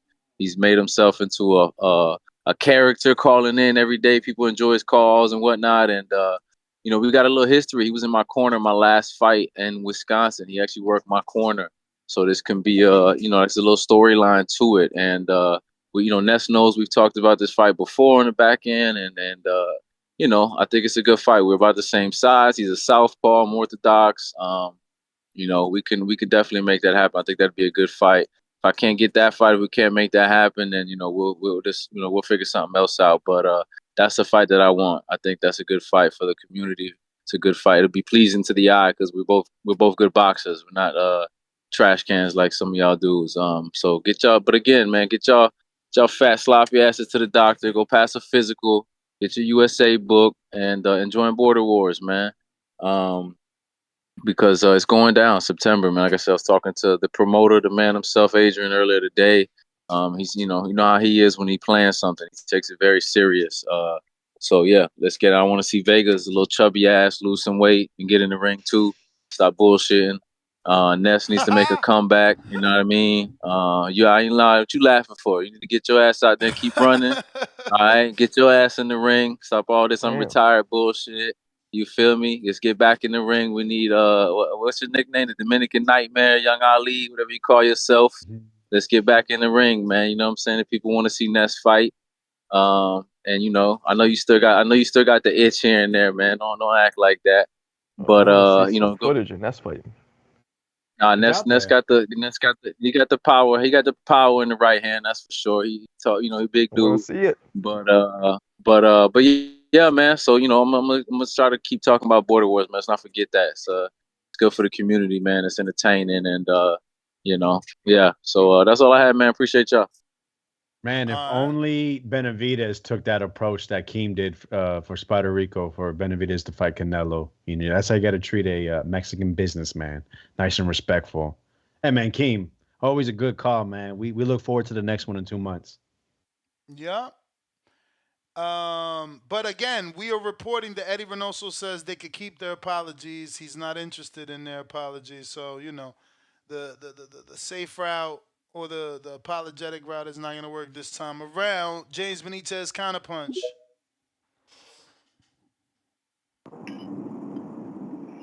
Damn, Vega, I don't get that same grace. You don't ever say I get a good call. Well, it is what it is, man. I threw a little shade too. I said, look forward to the next call in 2 months. Backhanded compliment. Hey, Marco, man. You said you used to train with Hector Camacho? Yeah, my old coach I used to fought him, spar man. Camacho Jr. You used to his spar? son. Okay. Oh, okay. I'm about to say my old coach, Perry Ballard, man. He was in the ring with him, man, back in the day. But Nah, yeah, I'm not man. that old. Yeah, you are, but it's all good. It's all good. Yeah. Nah, but real shit, man. It just surprises me, man, how the community just like these guys don't deserve to fight and everything, man. Everybody deserves to eat, man. We can't say that one fighter deserves it more than other, man. Resume or not, man. That's just like saying like Ness, you don't deserve to. That's like somebody saying Ness, you don't deserve to be breaking news or get the big interviews or have the big fighters, big time fighters sitting in the chair right across from you, or even Marco and Vega, for y'all to be on this platform today and saying, nah, this caller or somebody else deserves to be up there, or even myself saying that somebody else deserves to be in the seat that I'm in. Nobody has that right. These guys are doing what they're supposed to do, and they fall in line with the plan that Canelo has, and it is what it is. Canelo already said, hey, you got to do X, Y, Z, even if it was jokingly or what. Just pull his card, pull his bluff, man, and just come up with the funds or whatever it is, man. But let's stop saying that Berlanga doesn't deserve a potential Canelo fight because he's a bum. Because he's definitely not no bum. He has star power. He's bringing the people out. He's bringing asses to seats wherever he fights.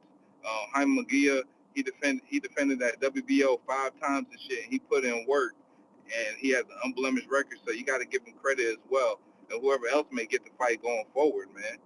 Let's just be more respectful when it comes to saying who deserves and who doesn't, instead of saying, oh, man, just because I'm such a fan of this one, this guy doesn't.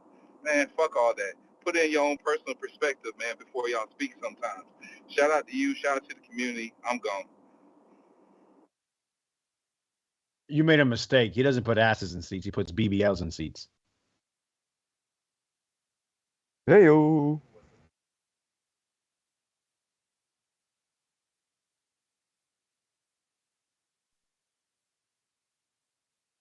Who we got next?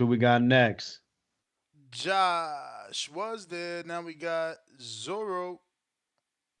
Who? Zorro.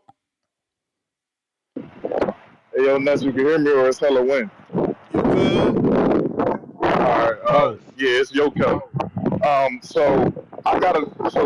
Man, fuck this topic. We know Canelo ducking. That nigga said 200 million. Get the fuck out of here. What I need to talk to you about is I know you just seen that post of Devin exposing what I came to you and said the other day. So I'm gonna tell you how I really knew. Marco, you kind of gave it up when he was like, "Oh, he got one loss and shit about Shakur fighting." And Devin just said Shakur is fighting him too. That's now 2 credible people saying Shakur is fighting whatever his the dude that he fought for. I'm saying before when Ness was saying he know who he fought, he know who Shakur fighting. You were like, "Oh yeah, send it to me." Oh yeah, he got 1 loss. So the hardcore that I am. I did my and Ness said it's hardcore is on the show, which it is. So you kind of gave it up, but. So, unless I know you can't say it, but I mean, hypothetically, if that was the fight, how you feel about this fight? I think it's bullshit. I mean, in the theory of boxing, like it's a good fight. It's a common opponent with a foe. That ain't moving backwards though for somebody that just became WBC champion. You can hear me? I hear you. I'm just trying to think how to look at that. I mean, that dude earned his spot, man, is all I could say. I'm trying to figure out because I think the news broke. Somebody just texted me, but they got me blocked. But someone just texted me like, yo, told you. And yeah. Devin said it. Devin just won the interview and said, I heard he was fighting blah blah blah. I'm like, oh my God. Marco, how you feel about that? I need all y'all. Say it. If Devin said it, say it. Who Devin said? Yes. How I feel about what? Devin said, Zaire. I can't say his name, bro. The dude that Devin beat years ago. That's him. That's what I heard. That's what I heard. Zabdir Abdulayev or something, or Zabir Abdulayev. Yeah. The dude that, Devin beat him a little bit ago. Devin beat him a little bit ago. This the beauty in that fight. That's why I want the fight to happen. I ain't wanted to break like this because I wanted it to break like when he say it's done. Now he could back out, but the beauty in that fight is Can he Man, not? he need to back out. We want Zepeda or Mortaia. Yes. Can he We want knock him Zepeda out? or Mortaia. Can he knock him out? Knock out who? Devin knocked Absolutely. him out. Absolutely. Well, let's see. Let's see, because Devin knocked him out. No, we want Zepeda or Mortaia. We don't want that shit, man. Yeah, that's what I want. See, Oscar got cold feet, though. Oscar got cold feet. What can he do? Oscar got cold feet. He was capping. He was clout chasing Shakur. Devin knocked this dude out. That's where we see, do you got power or do you not got power? Right then and there. Man, he was clout chasing Shakur then because Oscar. This dude knocked out. He knocked out Linares. What Catterall couldn't do. That's some bullshit, man. Oscar got cold feet now. You seen he texted Oscar and that nigga got cold feet now. He was clout chasing. They going the IBF route. You know they going the IBF route. I told y'all that shit. Man, that's some bullshit, man. I'm out here though. Yo, I'm gonna tap back in. That's some bullshit, man. My boy need a fight. He need a breakout fight. That's why he's so anxious on Twitter and shit. He need a breakout fight. He ready. If it's so easy, he run to come beat him up, man. Some bullshit. I mean, that's a good fight. That's a good fight. Right there, bro. We just talked about that. I'm glad the news broke and I ain't breaking. Listen, we just talked about that, Alex. What we said. They take longer than 3 years because these motherfuckers don't fight common opponents. This is a common opponent with Devin Haney. Now all you got to do is knock him out. Because ain't that how Jaime Munguia got the fight? He knocked out Ryder. And all the Canelo fans calling him saying, oh, well, David couldn't knock out Plant. You know, David couldn't knock out Plant. So that shit matters. We got Charles, $5 Ness. You said Berlanga is top 5, but would you pick him against Morrell with only 10 fights? I don't know. You know, we ain't even seen Morrell crack. That's what I'm saying. He ain't been in with nobody for me to see anything negative. They only put him in there with dudes that we could see the positive. Like he's still in the build-up stage. They still in the lying to us stage. Like, I need to see him in there with someone for real. Then I can assess who he is for real. That's all. Shakur saying Devin lying. Damn. See, this is exactly Yoko. Listen. I heard the same. Damn, Shakur saying Devin lying. See, now we ain't gonna get the fight. I'm telling you. Just fucking fight, please. Damn. No, hey, Shakur he just shared a if he's saying what he is lying, it called? A clip of the show actually with Bill. He shared it, I think, yesterday.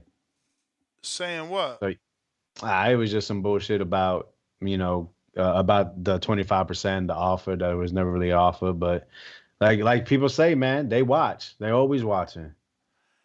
It's crazy because I seen Bill do like a live saying something like that, like,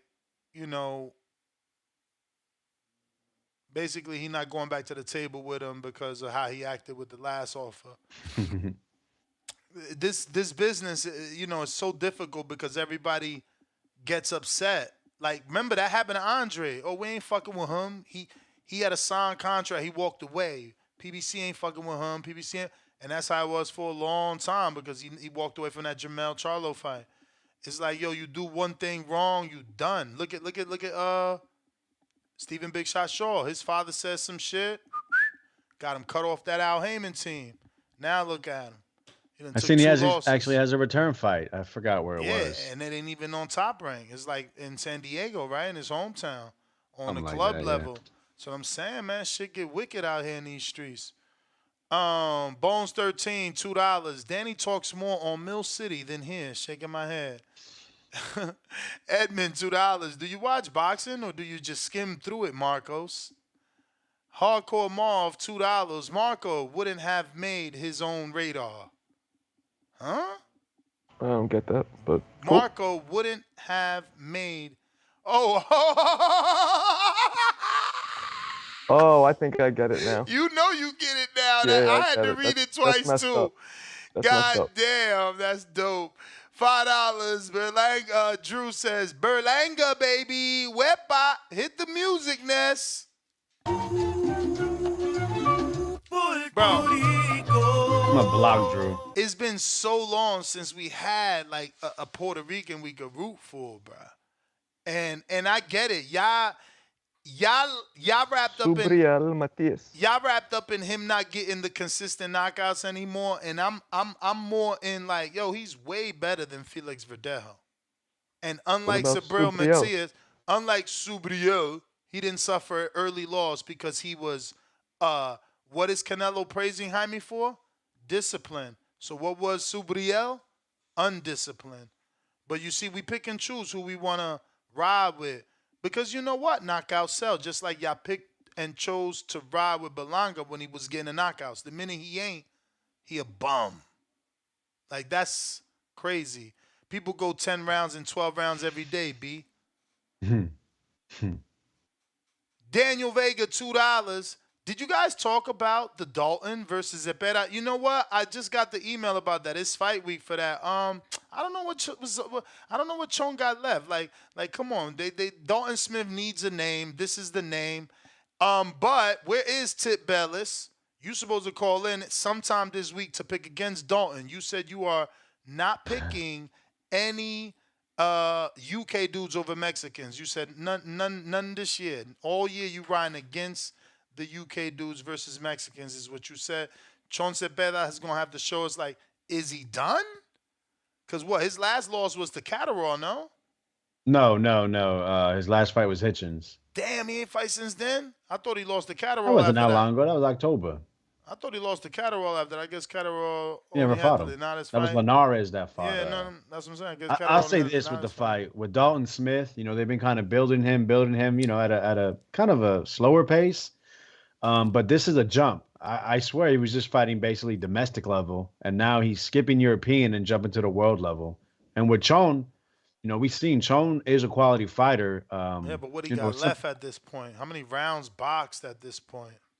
With the Prograis fight, we were talking about it last night a little bit on one of the calls. But he, some people believe he was just hurt. Remember, he had a car accident. And then the Hitchens, I think it just showed Hitchens his quality. I really think Hitchens is one of the top 140 pounders, and he really showed that with Cepeda. Bro, that's crazy. I'm shocked. They just sent me the screenshot of Shakur. There's no way he accepts that fight now. There's no way. But look, before he denied it, y'all knew I pieced it, and I said, if you're hardcore, you can say it, because he going to call me a hater and say, of course Ness going to say that. You know what I'm saying? But hopefully you it talking did about change. the Abdulayev? Yeah. Hopefully it did change, though, because I did hear, again, there was sexier names, allegedly, if he was willing to resign. So you can imagine the sexy names if you're willing to resign that's available. I don't have to say much. I never understood the Morataya one.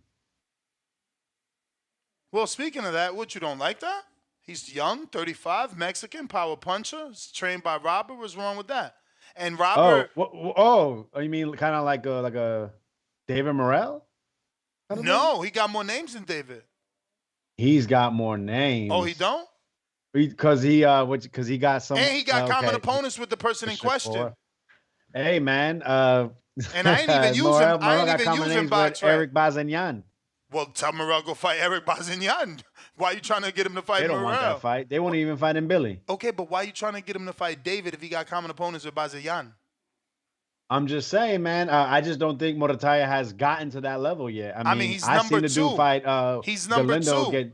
He's number two. Morataya's number two. That's insane. From fighting who? Check this out. Shakur's last fight was ranked number 6. Remember, 1 through 6 avoided him. So he had to fight number 6 in De Los Santos.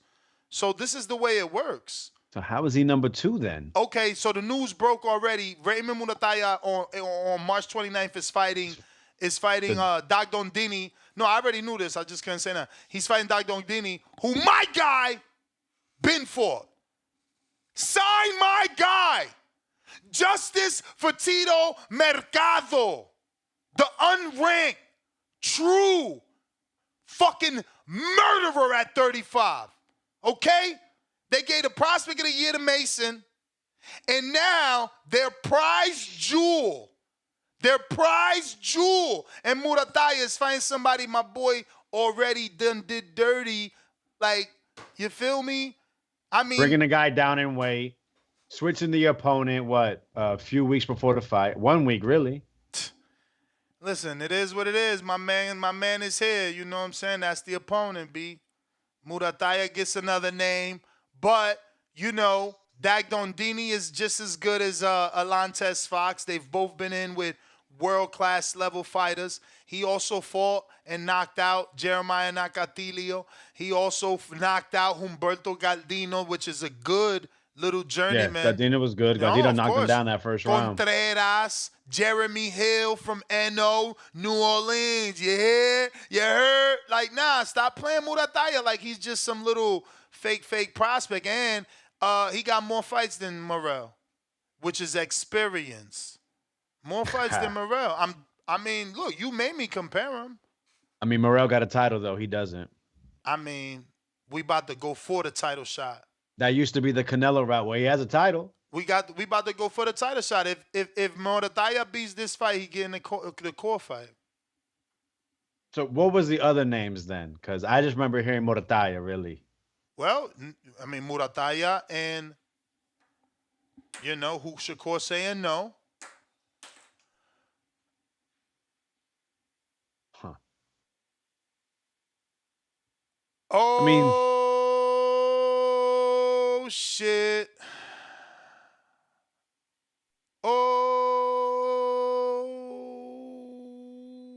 Oh, shit. Oh, shit. Wait.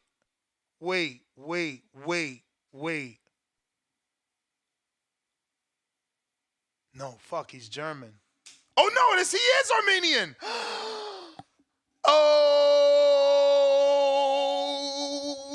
shit. So the other name is sources. Artem. Heart of a, what is it? Whatever Frank just fought. Oh, okay. Yeah. That's crazy. See, if I'm him, don't you swallow. What do you do? Tell me what you do. Let's say Murataya's not on the table. Who are you doing? And I'm only saying Murataya's not on the table just because of the potential. It's a late March. We talking what? He said, what he announced? July 6th? Yeah. July 6th, April 6th, May 6th, June. Oh, he got time. Murataya got time. But again, if it ain't Murataya, because again, I believe this is me. My theory is you don't get Murataya if you ain't re-signing. I'm not giving you one of my.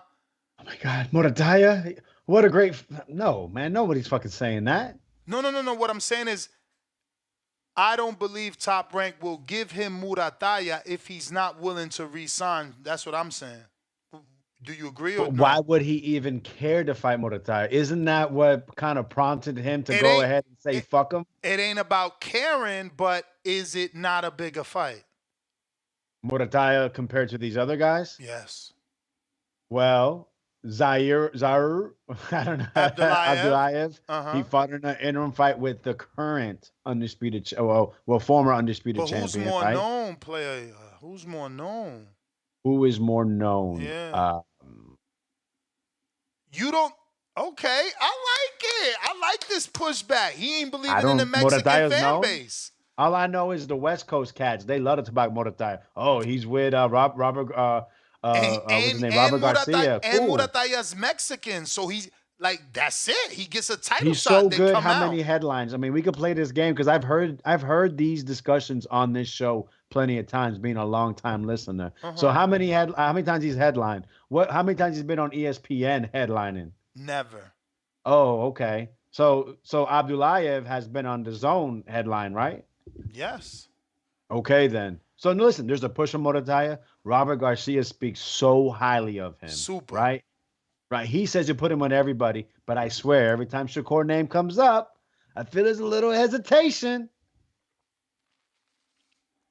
I don't think there's any hesitation. Not from that side.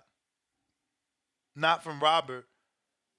But okay, so when it comes to Shakur, though, I can understand his frustration being off from Moratai, where it's like, yo, you hate it. I know you hate it. Again, but let me get Navarrete. My opinion, you ain't even getting off of Murataya if you're not re-signing. That's my opinion. Of course not, because if Shakur leaves, now it means money allocated to Moratai. Now Moratai is gonna be. But if he was so good, if they believed in him, they would have been put him on a Friday night headliner. He needs the dance partners. I mean, you just definitely said, oh, he's fought this guy. Why did it? If he's so big, if he's so possibly great, you need better names. Why haven't they done that? You need better names. Remember, Frank headline what? His first time was with Michelle, or did he headline before that?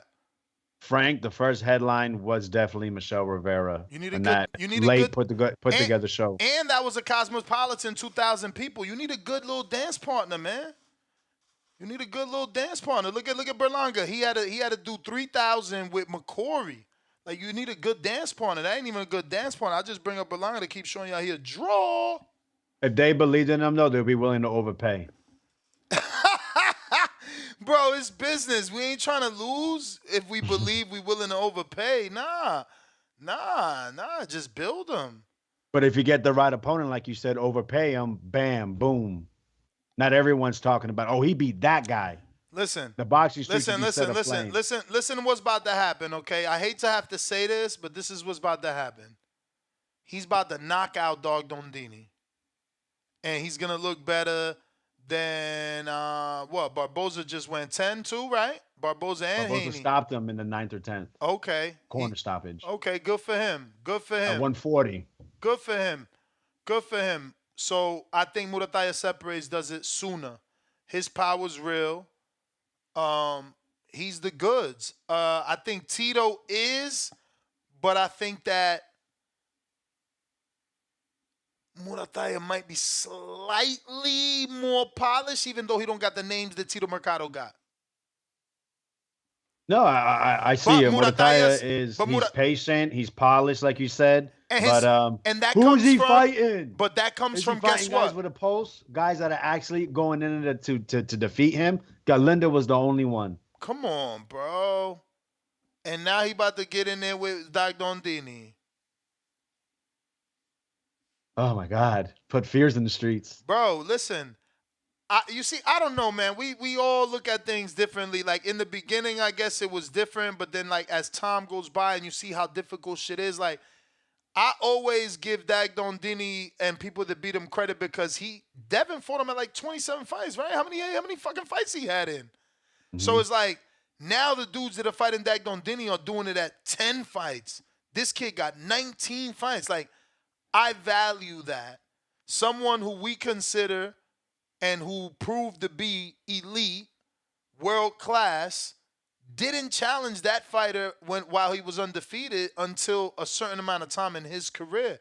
So that means the matchmakers, they considered all that. And now these matchmakers are looking at it like, now my guy is ready before Devin was. Granted, Dag Dondini's not the same guy anymore. I know that. But I'm looking at it like that. Shout out to De La Hoya with the outpricing yourself means I'm afraid to lose tweet. This fucker. Shout out to him. This is all I want to say though. They want to match him up with possibly Shakur, put him up there, but yet who is he fighting right now? Exactly. So I don't think it's for real. I don't think there's that much belief in him as of yet. But I think they definitely see the potential. And I'll keep it real. For some reason, I've grown to be a Murataya hater. I think it's pretty obvious, right? No. Hot Boxing Minute with the yo, bro, I've been hearing that shit Mercado's whole career, bro. I mean, I guess it's safe to say it on the show, which I'm sure I said it on the show. Somebody one of those people that I always say are listening that people claim aren't listening told me one day, yo, you love the gossip. Which I guess I do, but in a, boxing way. That being said, I'm bringing up some gossip that obviously has made it to the ear of Hot Boxing Minute, that Mercado isn't with any of the majors because of the father. And we've heard that, we've heard that throughout the sport. I just hope it really doesn't truly hinder him, because he should be on television. He should be with a big box promoter, getting the fights that he needs to be a finished product, because he's got all the natural raw talent, and he's beaten the good opposition. But if they don't give you those showcase fights in order for you to put it all together, you get in there and you cannot look your best. What do we got here? Shout out Morataja, man. Shout out the top rank matchmakers, best in the business. Nah, they are. Brad Goodman, we need you. So what is it? Who beats him right now at 35? Morataja? Yeah, Morataja. Shakur, Tank. Okay, a champion. Okay, I know. Okay, let me go down the list. A champion beats a prospect. So he's a prospect. I mean, exactly. I'm trying to make him a contender. You saying he's not, so we going with your words. Hey man, Frank the Tank. I'm taking Edwin De Los Santos over him. What about Top Rank? Who does Top Rank have one? He probably beats Navarrete. I give him My that. man said Edwin, Frank the Tank. Wow. Shakur and Tank. Floyd Schofield? No. Keyshawn? Great fight. Let's see it. So he's good right there. I don't need to find no more.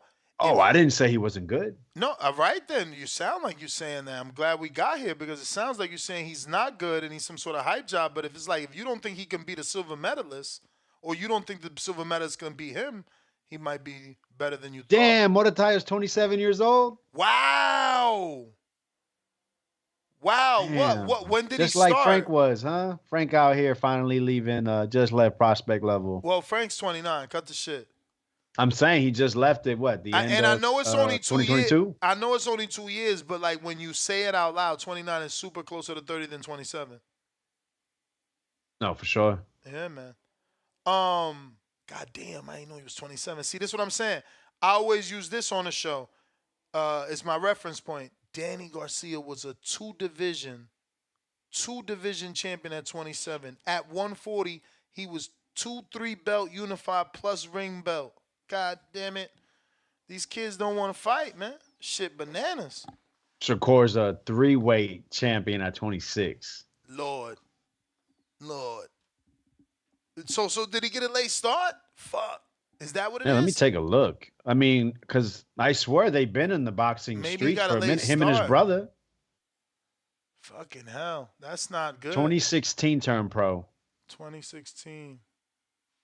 But not active in the beginning. 2016. Damn, but he's about to have, I don't know. Let me get to Josh. Oh, my God. Debuted against someone 0-13. Jesus Lord. Yo, what's going on, man? What up? Man, I haven't even got to call in since I used that counterpunch on Monday. It's been fucking crazy, but I've been listening every day, man. Tapped in.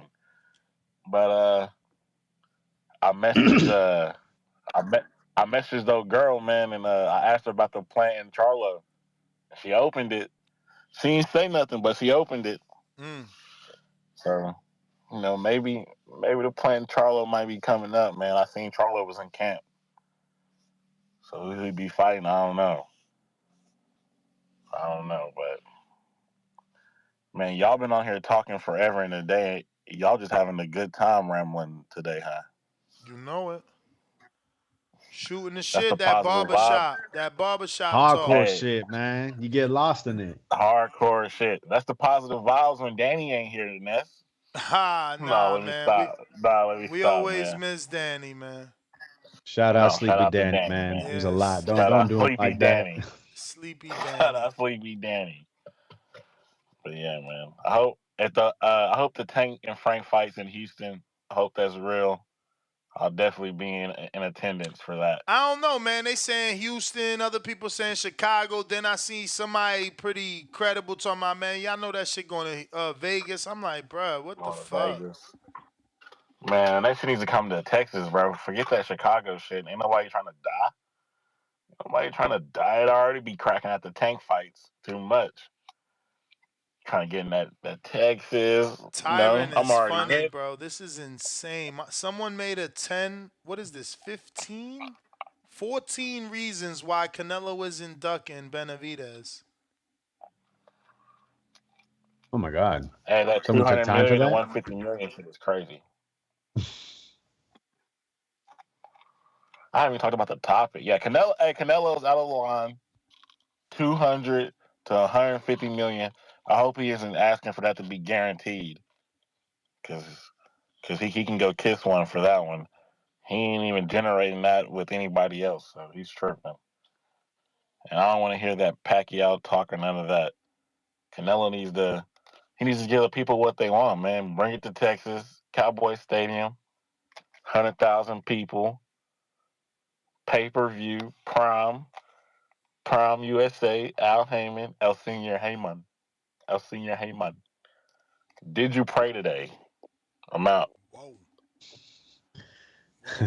overboard.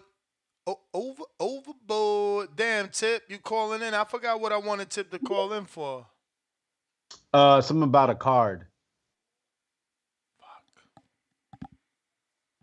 Did you hear my call out? Is that why you called in? Because I don't remember, man. I don't fucking remember.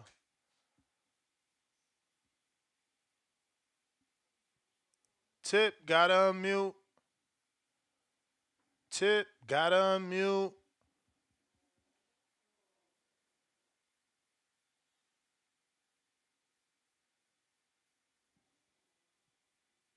Wow, man, we're getting a lot of fight announcements this past week.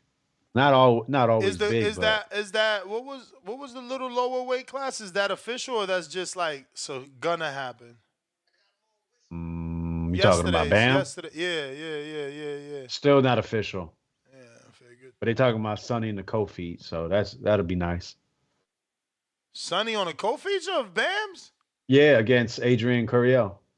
That's pretty dope. They probably trying to build. See, we need shit like that so we could get these rematches and trilogies and shit. He say he in Q, but you ain't really doing nothing.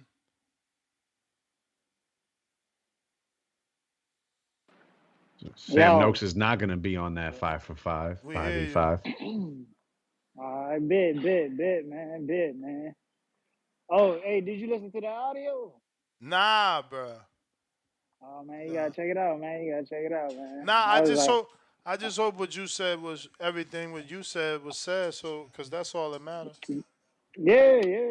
Word for word, ball for ball. That shit crazy. I ain't expect that. I was like, damn. You know, it is what it is, man. I had a feeling something like this would have happened. I just had a feeling. But it is what it is, man. Shout out to James Benitez, man. I ain't really got shit to talk about today, so I'm gonna just ramble on, man. You know, James Benitez, man, you wilding out with this whole BBL shit, man. Look, we not doing the rough backs over here, all right, man. That's why I wanted you to call in. Oh, fuck all that shit, bro. It's fight week. Pick Zepeda on record. Remember, your motto this year is we ain't picking no UK dudes over Mexicans. Remember that? No, we not. I mean, if any dude from the UK fights a Mexican, I mean, shout out to Liam Davies, bro. He showed up. I'm not gonna hold you. He really did show up, and he put on for the UK. Cause you know the Mexicans been fucking the UK up. But yeah, we definitely taking Zepeda this weekend, man. You know who he fighting? Who's he fighting against? Shit, I ain't even pay attention. Stop lying. So you just picking Zepeda without even knowing? What Zepeda am I talking about? You talking about William, right? Oh my God, he just fought last Saturday. You terrible, man. No, Jose. Nah, damn, Jose Zepeda fighting. Shit. You know who he fighting? Hold on. Let me check it out. I seen it. I was gonna bet on it. You better I Google was it. gonna bet on I it hear too, Dalton man. Smith is Damn. all right, man. Is a step up, but I hear he all Yeah, right. don't got some crack, bro. I don't know, man. I just seen. Didn't he just get washed up by Regis? I mean, Cepeda, no, he lost to Hitchens. Oh yeah, he got washed by Hitchens. Yeah, Hitchens Yeah, but outclassed the Hitchens shit is out of him. superb. He's a pretty superb boxer, man, so far. We'll see what happens in this new fight, even though Gustavo I Lemon gotta. never been on these lights. And Gustavo I'm not gonna Lemon lie looks to like you. he trains in a third world country gym. I swear to God.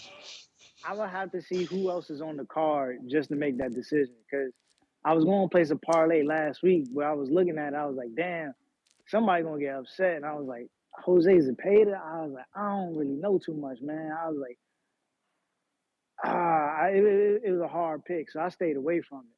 But I just gotta do some research, and I have my pick by tomorrow. I could come back with it tomorrow for sure. But yeah, man. Outside of that, James, yo, we not doing the punching bags. We not doing that shit, man. And then also another thing, Creed 3 was arguably the worst movie out of the entire Rocky series. That shit was absolute trash, bro. My man came straight from Sing Sing, Rikers Island, and got an undisputed heavyweight title bout. This shit don't make sense. They need to rewrite that shit. You know what I'm saying? Hopefully, you know what? They should put Edgar I Berlanga in the mean, next that's how Creed movie, boxing man. need to work, though. You see, he got shamed Bro, publicly and gave him a shot because he got that shamed. shit, that shit was on some Jake Paul shit. The nigga did ask. Hey, listen, right now we be talking about David Benavidez versus Canelo if he gave a fuck about what we thought. But just think about it. The dude was only recognized for being a Golden Glove champion who nobody knew about. And then they gave him a title shot because he motherfucking injured dude in training, bro. That shit was nasty work. They need to rewrite that script, man. We need a new script for Creed, man. But yeah, that's my call, man. That's it for today. All right, champ. Berlanga, come on, man. Y'all gotta stop. What? Stop, man. Come on. Like, that was a troll. You know that. What? Get out of here. My man is talking out loud. He don't even care. Ryan Frazier, member for 8 months on a champ level. Boxing is going to be good, guys. Let's all calm down. The sport is evolving from TV to apps to fights being made on Twitter. We got a lot of global stars on the horizon. We got Baby Khaled back with another $2. He says, you can't say Margarito because his gloves was loaded. I don't know, man. I still give Margarito credit for everything until he got caught. You feel me? If they ain't, what is it? You ain't cheating unless they catch you or some shit? You ain't cheating. If you ain't cheating, you ain't trying. Nah. Fuck that. You ain't cheating until they catch you. You know what I'm saying? We won't know until you got caught. So when you got caught, that's when you cheated. Okay, Profound Dreamer with the $10. Paying the counterpunch debt with the flex emoji. We got Chris C, $2. I wonder if Usyk's still in Canelo plans. Man, I sounded crazy when I thought that could happen. JXV, $2. David Benavidez ain't a legacy fight. Prove that he is, Ness. Yeah, well, it ain't a legacy fight. It will be forever remembered as a duck in Canelo's legacy, though, because David will be fighting a common opponent, not common, but he'd be fighting Vazdek. He becomes the interim. If he beats the winner of Benavidez and Bivol Beterbiev, yeah, it's a wrap. You know, it's unforgettable. It's erasable from history that the man that Canelo ducked beat the man that Canelo lost to. Or the man that beat the man that Canelo lost to. You know, because Beterbiev could still win. David Benavidez has no belt. GGG and Jacobs had belts. Pay up, PBC. That's another one, $2 from JXV. These dudes will say anything not to get their favorite fighter to fight. See, I'm not that type of dude. Like, you my favorite fighter, and I want to see you fight. Like, I want to see you fight. I read a headline today that got me so excited. I read that they, whoever they is, want Wilder versus Joyce, but Wilder wants Zhang. The issue with that is, he got a rematch clause, but fuck, why you ain't take that fight at first? That's what I wanted. That's what I want from my favorite fighters. Great fights. I want Shakur to fight Matias. Ain't nobody at 35 besides Tank, and he ain't picking you. You know what I'm saying? Just go fight Matias, get in the mix with everybody else, with the T.O.s, the Ryans, the people that really want to fight. Matias wants to fight. Devin wants to fight.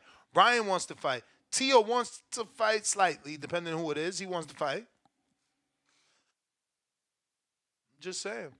Why would you say that about Tio though? But Tio tried to fight Matias. He sent, he made contact. And I said regardless. that. I said, depending on who it is, he wants to fight. When it comes to Devin, Haney, I got you. Well, when it comes to Devin, he asked for $20 million. I'm just saying he did a Canelo. He's on his baby Nello shit. Yeah. Jesus Gonzalez, member for 8 months on the champ level. This fight for the Mexican fans. The rest of you guys can wait for Shakira Twitterson fight to watch. 2 laughing out loud emojis on the floor. Zhao Boxing, $2. Benavidez, real nemesis is Morel, so he's a duck too. How, Sway?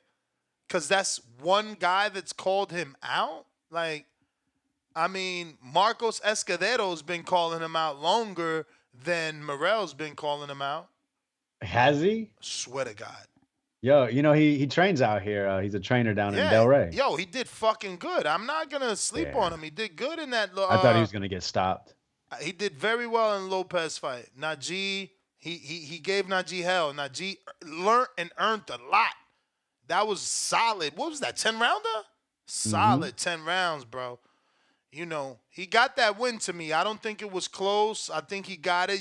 People I think overreacted to the swollen eye, but shout out to ProBox for putting on that hell of a gym. Yeah, they're gonna probably take a little step back with Najee after that. I think they'll just give him some time off. I seen him the other day though. Right after that ProBox, his eye is not swollen anymore. He's chilling. He lives there, bro. Those kids are locked in. I can't wait for ProBox to create their first champion because they farming, bro. They live there. He came to the fucking event in chanclas, yeah, I'm in this bitch. Headphones on and a hoodie, let's do it. I'm here to watch the fights.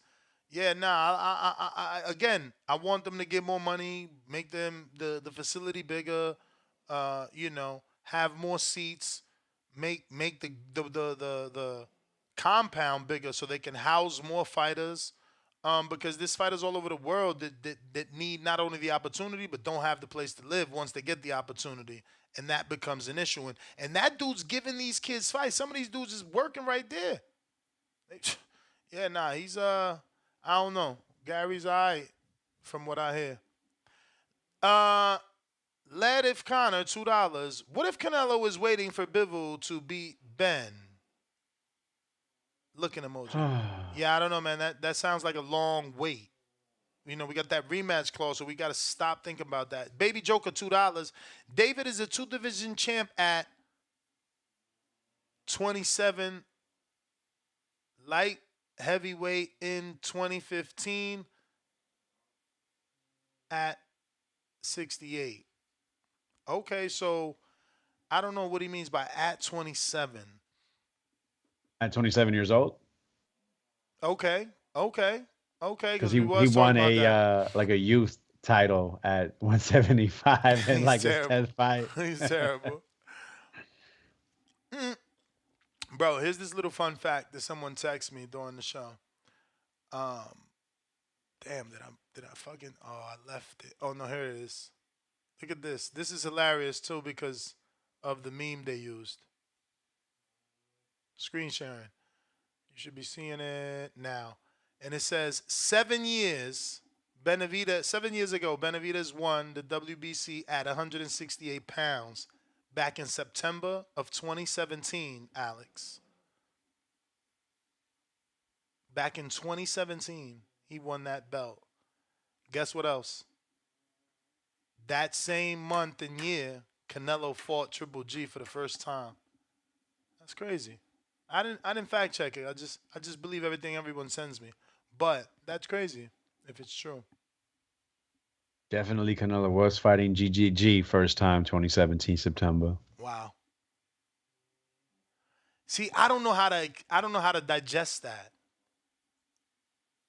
I'm not even gonna put out my thoughts because it would prolong things, but yeah, that's that's an unfortunate little stat. Mavs for the chip.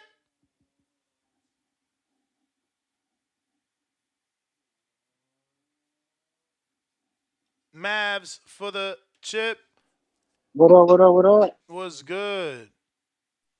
Yeah, I came to work today. I was zooted and booted yesterday when I called. Uh, but real quick before I get started, Ness, what kind of headphones do you have? And we need a wrap on those, man. You do sound crispy on the headphones. Oh nah, these are Shores, bro. These are studio quality. We need a wrap on those, man. But I just want to come in and take with Fernando Morel, the video I got. I think they need to fight it out. I know promoters is the issue and all that stuff, but like you said, it's Canelo, Benavidez, and everybody else, and the next two after them is those two guys. So they need to swap it out, and once Benavidez and Canelo handle business, then they should be the next one in line, for the title. But I'm leaning Morel on that fight.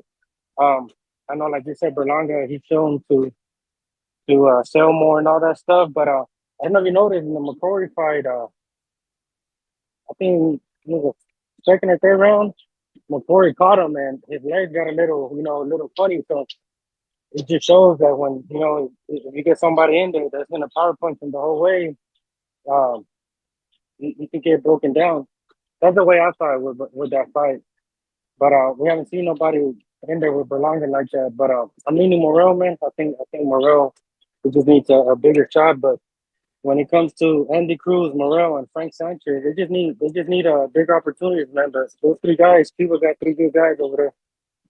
And yeah, that's it, man. That's all I got today. Shout out the boxing boys. Shout out everybody in the chat, man. All right. Yeah, it's unfortunate, right? Because you mentioned three Cubans that are good, but their opposition is trash. I mean, no disrespect to Andy, I get it. He got 3 fights.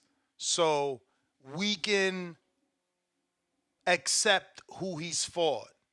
But it's nothing, like you can't write anyone home and say, yo, Andy's fighting Zambria. Like, come on.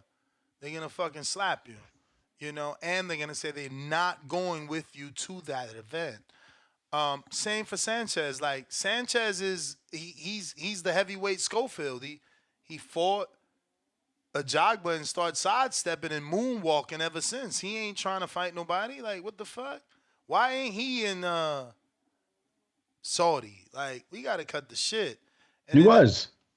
Who he fought? Junior Fa. Oh shit, he did. He beat Junior Fa up too. Mm-hmm. Damn. So, not memorable.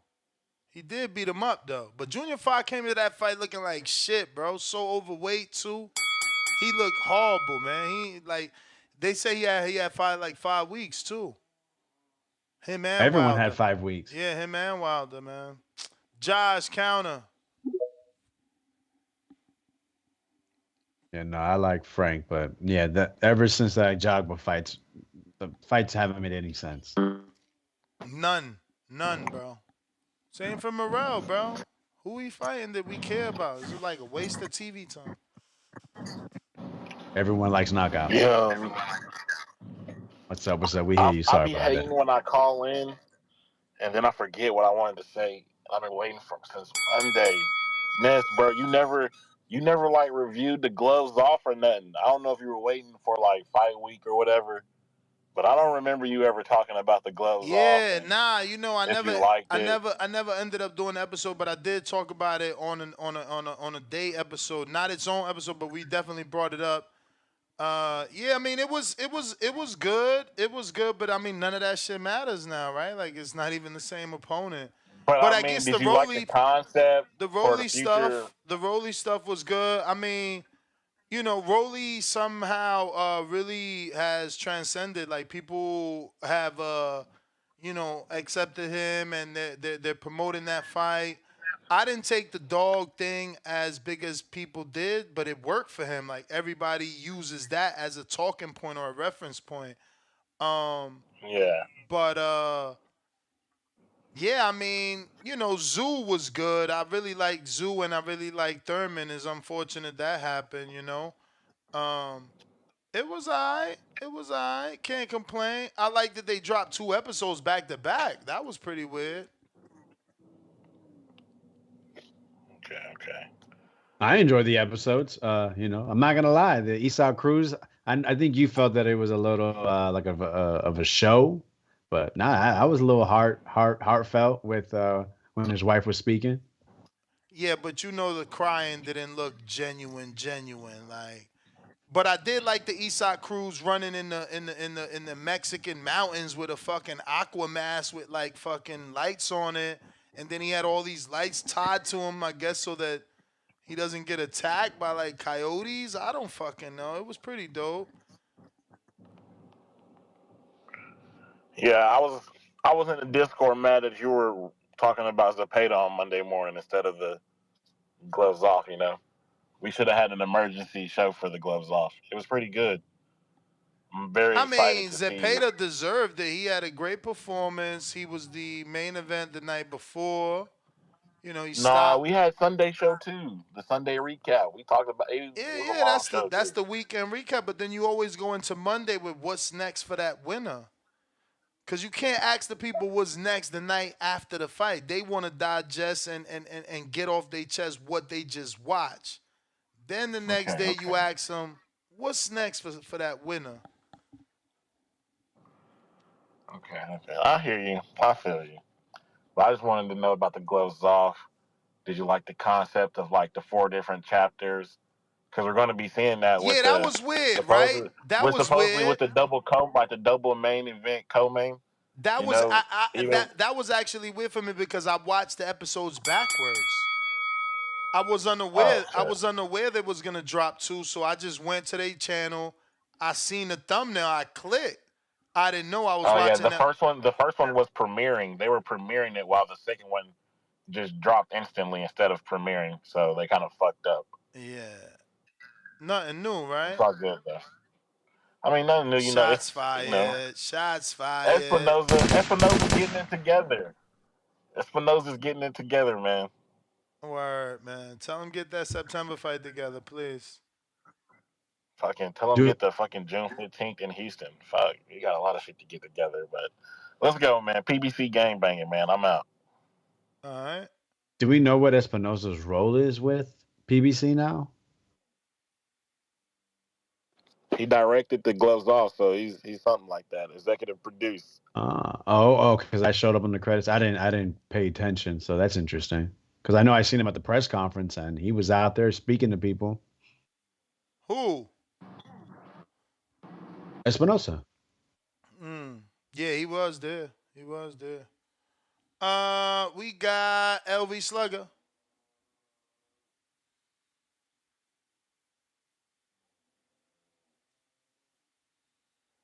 LV Slugger. Timboski counter.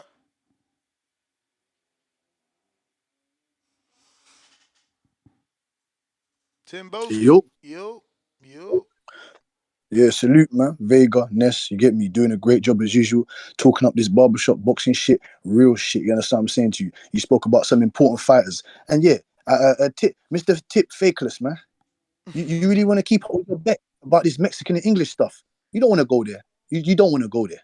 Because I didn't hear you chuffling up your shit about, what you try to make excuses about your boy Zapeda. Zapeda's getting destroyed. And you know it. I know it. Vega knows it. Ness knows it, and the whole community knows it. Dalton Smith, you already know what he is. He's a problem, and he's gonna fuck up Zepeda. You wanna put any cheese on that? You wanna put any manyan, some of that USD dollars. Where you at, man? Get your ass up on here and explain to us why you're doing this biased Mexican bullshit. Doesn't make any sense, man. You hater. But back to my point anyway.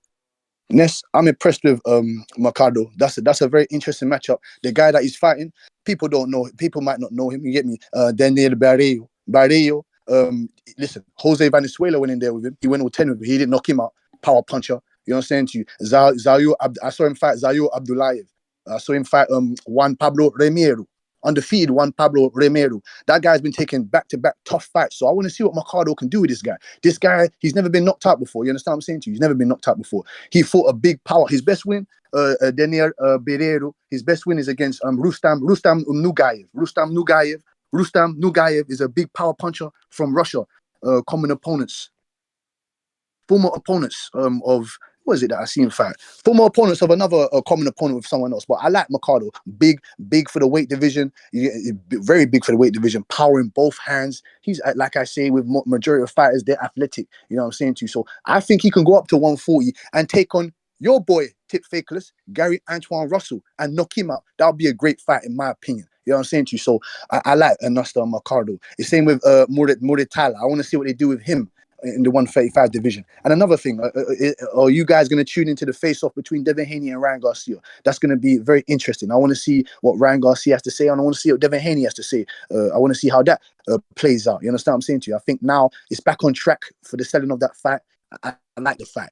And next, man, it just sounds like you keep shitting on David Morrell, man. I know you, in your opinion, he's yet to be proven, but like Boots Ennis, like Mercado, like all these guys, we can see that the talent and skill is there. And you keep saying, what's he done? This and that. He's got a belt. Don't throw Mercado in there. Mercado's fought more named opponents than fucking Morrell, bro, in 10 fights. But he's not got no belt. Morrell's got the belt with the mandatories. The same belt that Stanionis has got. The same belt that Tank has. He got a belt and didn't fight nobody to get it, just like Canelo says. You fought nobody for He that. didn't. Hold on. He didn't fight nobody to see. That's what you're discrediting. No, these he guys. fought Lennox Allen. I know Lennox Allen. Okay. I know Lennox Allen very well. We made money on Lennox Allen. I believe over David Webster, maybe. I'm not sure. You even made money off him. You even made money off him, and you're saying that he didn't fight nobody for the belt. Come on, no, because man. David Allen, greatest Guyanese fighter of all time. Tell everybody how old Lennox Allen was when he fought David Morrell. Well, he wasn't. Age ain't nothing but a number. I mean, it's nothing but a number. What I'm saying to you is that he's got until the guy sitting across from you is 10 years younger. That's cool. No, that's cool. Listen, that's cool. But Lennox Allen signed the contract to see if he could beat David Morrell for that belt. So it is what it is, man. I just listen. Onglesia. That guy there, Onles Iglesias. He's another Cuban monster fighting out Germany, Berlin. You hear me? He's a real 168 pounder. This is what I'm saying to you. Once David Benavidez gets his shit straight, does what he needs to do at 175. Hopefully you get that Benavidez. Hopefully you get the Canelo fight. Then I want to see him take on those monsters, those young lions. Bro, that 168 pound division. Them dudes, man. We got no, 7 I'm talking about the years in future. the division. I'm talking about down the line, man. Down the line. I'm talking about. Man. But that's what I'm trying to tell you. Like you dreaming. He's got 7 years in the division. He's only waiting for Canelo, and he's moving up. Is that not obvious? So he ain't got no. Hold on. This he ain't got no more work. I'm asking you. But Vega, I'm he ain't got no more work to do. I'm asking you. It's not obvious. What's not obvious, Ernest, sir? Never mind. No, so what's not obvious? Speak to me, bro. Speak to me, G. What go on? What's not obvious? It's not obvious that he's not looking to campaign at 68 no more. He's just waiting on his fight. Okay, but I want to know what is his game plan for the 175-pound division, because Berta de Beaver and Bevo, it looks to be that they're going to have a rematch. But like I said, man, I can see that. He already explained it. They don't care about waiting, but they rematches. If they get the interim, they next after the rematches. So, that's the plan. And he also said in the meantime, if Zurdo beats, he wouldn't mind fighting Zurdo.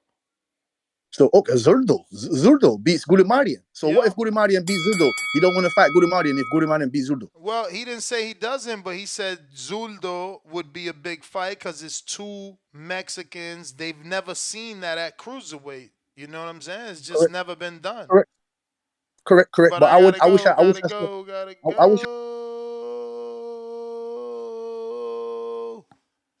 we got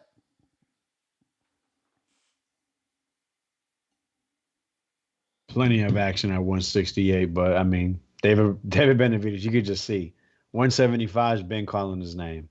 Baby Joker, you got 2 counter punches from Mike from Tejas. Damn, 2. CYP Counterpunch, TBX Captain. And we got Mavs for the chip. I read that already.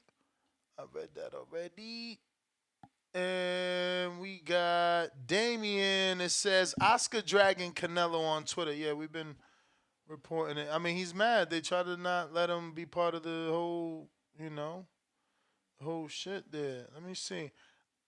Jay Swift, we got a counterpunch for Jay Swift. What up?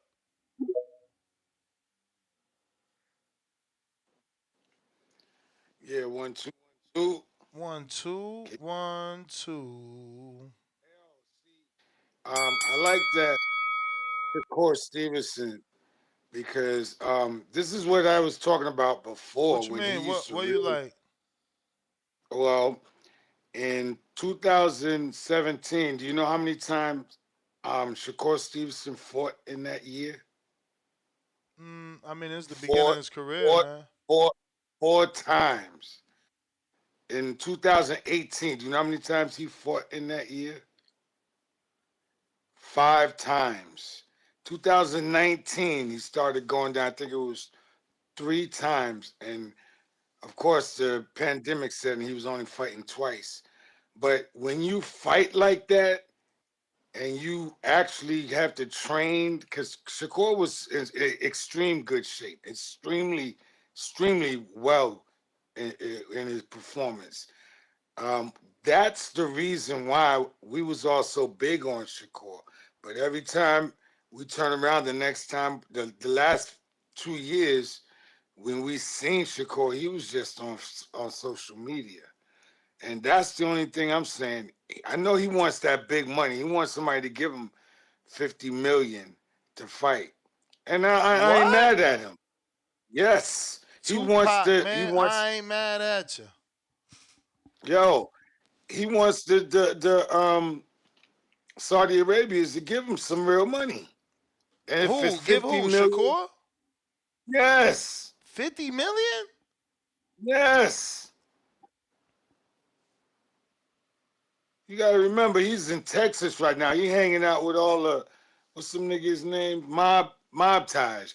If he get 50 million, yo, he gonna be the king of mob ties or some shit. Who you think For my Shakur boy? got to fight, or how many people he got to fight to get 50 million?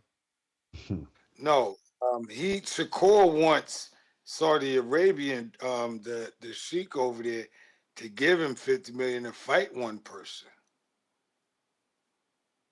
It don't matter who it is. That's what he wants.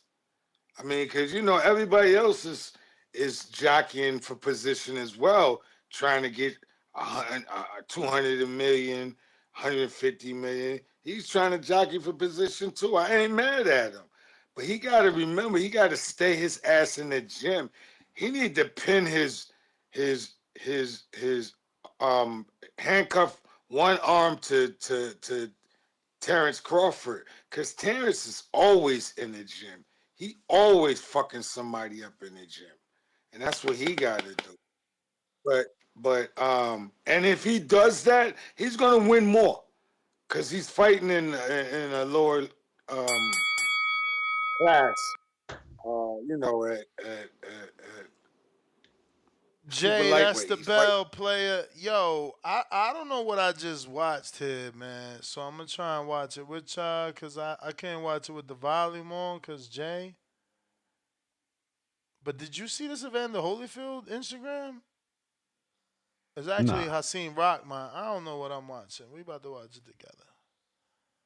So.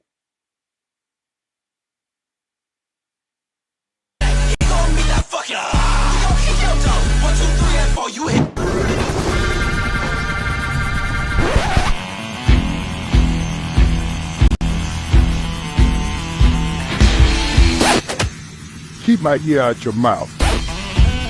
Now that's the real deal. So is Evander Holyfield trying to get a fight with Jake Paul? Is he trying to be next? I guess he just knocked out a fake Jake Paul. Alex, did you freeze? No, I'm delayed. My man is in his Malcolm X. He's like had his hand on his chin and wouldn't move. I'm like, okay, he's in deep thought. Yeah, what the hell was that? So I don't you know if I'm more lost off that video or the last call. CYP, you got a counter. Let me see. Tip, I see you back. I'm assuming you sent the counter. Wait, we got Jonathan Sims sends another counterpunch. He says counterpunch for TBX co-captain. Tip the realness. Yeah, this TBX stuff is funny. Nah, I had one from yesterday. I think Ryan Frazier sent one. He sent one for me yesterday, but I ain't never get to it. Timboski, man. Listen, bro. I'm tired of entertaining you, bro. Because your calls is just as bad as Just make Creed the 3, bro. bet. Why not just make the bet? You got Zepeda, he got Dalton. End the story. Nah, man, because I'm skeptical about this Sandy Ryan, Terry Harper fight, man. And then on that, we got that Troy Williamson fight. So, you know what I'm saying? Those are three iffy matches, man, where they could swing either way. I mean, I wouldn't mind betting Timboski. I usually do bet against the UK, but it's like, we talking Jose Zepeda, who ain't never won a world title. You know what I'm saying? There is some slight confidence in him being Dalton Smith, you know what I'm saying? Since there's no world title really on the line. There is some So confidence there. all we hearing is that you're not confident in picking against the UK dude. Yeah, I mean the dude fighting like a 34-year-old journeyman, bro. Like, why would I do that to myself? That's a dumb bet. That's a dumb bet. Now, what I can say, Timboski, is after Dalton Smith probably beats Jose Zepeda, I want you to go tell Dalton Smith to call out my boy from New York. What's his name? Who just watched Zepeda before that? Richardson Hitchens. You know what I'm saying? Put himself in a real fight. Because I'm tired of the Mexicans Hitchens ain't gonna out want here. to fight him. Why you acting crazy? Hey, man, I'm just tired of the Mexicans beating up on the UK, man. It's bad enough that they already got Canelo as their representative now because he don't walk through the whole UK. I'm just tired of it, bro. You know what I'm But saying? why Like, not give us your something boy? new. Who, Gary? Yeah, that's who he called Gary, out. You heard come on, bro. Timboski. Gary gonna beat the shit out of that boy, But man. you Stop playing, bro. don't mention Let's him. see it. That's what I'm Gary saying. gonna Like watch. Hitchens is on the Gary cuffs of gonna a watch world that You title shit. calling shot, out other and people's most favorite likely will fighters. take it. Gary Antoine Russell, man. I mean, he's fighting. I'm not Man, saying what listen. necessarily, but his name was Are Kent they gonna? Cruz. Yo, Are they gonna let Dalton Smith come across the street and come over to the Hey, PBC? man, Dalton Smith has trained over We here. He's been in Bud's look, training camp. He's trained with look. Virgil. I don't think they have a problem bringing him over here to train. So why not fight? all There's you only gotta one way to do, find all you out. gotta do is speak about it, manifest the fight, man. That's all. Or what Hey, about man, Gary? I've already. Getting his passport and going out there. First Hey, big hold on. fight. Why we gotta go out there? We Cause the y'all on the prize? shelf, ain't y'all on the shelf? Nah, bro. We the prize, man. We the Dalton's more prize. established though. Dalton is headlining. I mean, how Listen, many times has Gary beating up headlined? Jose. I'm trying to let me Jose. look. It might take a Listen, bro. while. Beating up Jose Zepeda does not make you the prize, bro. All right, let's get that. I correct, mean, man. Jose Zepeda is basically a gatekeeper. He lost to Hitchens, which gave Hitchens, He lost to everybody. Yeah, but that put him it in put title Hitchens contention. in position. It got Hitchens a title shot that he didn't really want versus Matias. I guess, man. And then, damn, I heard, old Gotta boy go, ain't fighting gotta the go, YouTuber gotta no go, more. gotta go, gotta go. Whoa, CYP. Yo. Yo. Man, I was first let's get this out the way. We was talking about how many fighters have moved up, came back down to do something. It don't really happen. A lot of callers call in acting like they know boxing, but they really don't. They kind of obsessed with America is what they really are. But Tank did it. 135 to 130 and 140 to 135. Nonito, 126 to 118. Floyd, 154 to 147. Pac, 154 to 147. Canelo, he did it. Chavez, 147 to 140. AB, 147 back to 140. Rigo, Marquez did it, 140 to 135. We all know Roy did it. I think some of y'all don't realize that Roy won the fight versus Tarver when he came back down. He lost the rematch. See, a lot of y'all niggas are not really Roy Jones Jr.'s fans, but it's all good. Pernell Whitaker did it. 154 back to 147, became champion. It happens, my guy. It happens all the time. Dudes go up, come back down, and become champion again. I just gave you the names. Let's just name a few. We ain't even gonna go back in the archives to get old niggas, because they was jumping up and down all the time. Now, I found some shit on the discoveries that I found crazy. Follow along. In 2018, September, Benavidez was suspended and stripped, served a 4-month suspension. That's in September 2018. In October 2018, Canelo announced he's going to fight Rocky Fielding. Like literally announced, I'm going to 168 to try this shit out while Benavidez is suspended and doesn't have a belt. 2020, August, Benavidez missed weight, was stripped again. 2020, August, he missed weight and was stripped again. Then in September 2020, Canelo says he's moving to 168 to be undisputed and asked the WBC to put the WBC belt on the line with Caleb. Ain't that a bitch? So the only 2 times he ever even mentioned 168 was when Benavidez was either stripped, suspended, or lost his belt. No other time was he even mentioning 168. And then you know what he said? I'm only fighting champions up there. Isn't it ironic that he went up there to only fight champions and made sure that the belt was gonna be put up so that the mandatory would not be Benavidez and he would have to fight Benavidez? Instead, I'll fight Yildirim instead, and still didn't fight Yildirim. He fought Caleb Smith for it and then gave Avani his fucking title shot. Do y'all realize that this man is fucking terrified of this dude? Do you think that's a coincidence that the only time he ever thought about 168 was when that dude could do nothing about it? But every time he was free to do something, he ain't got shit to say. Now it's 25 pounds extra. Now it's 150, 200. Y'all got to follow these breadcrumbs, my man. It's going to lead you to a duck. Duck. Goose, motherfucker. And there have been out here duck hunting. And again, shout out to the dudes who call in thinking they know boxing, but don't really know what boxing does because they only know about the UK boxing. UK don't run boxing. And I'm sorry to burst your bubble, but I saw this this article that UK versus Mexico in championship fights, 33 wins for Mexico, 13 wins for the UK. That's 33 to 13. Motherfuckers can't even get past the Mexicans. Cold day in the summer. CYP out. TBX for life. Shout out CYP, man. Bow down to y'all, King. That's some good. He named a lot of good names for sure. I wasn't sure his point on the Roy Jones because he was talking about the first fight. So yeah, I remember Roy Jones won the first fight, right? Moved up, and then lost when he came back. But I wasn't sure exactly what he had said. It kind of the way he worded it, it confused me. He said a lot of people think they know Roy Jones' career, but they don't realize that he won the first fight but lost the second fight.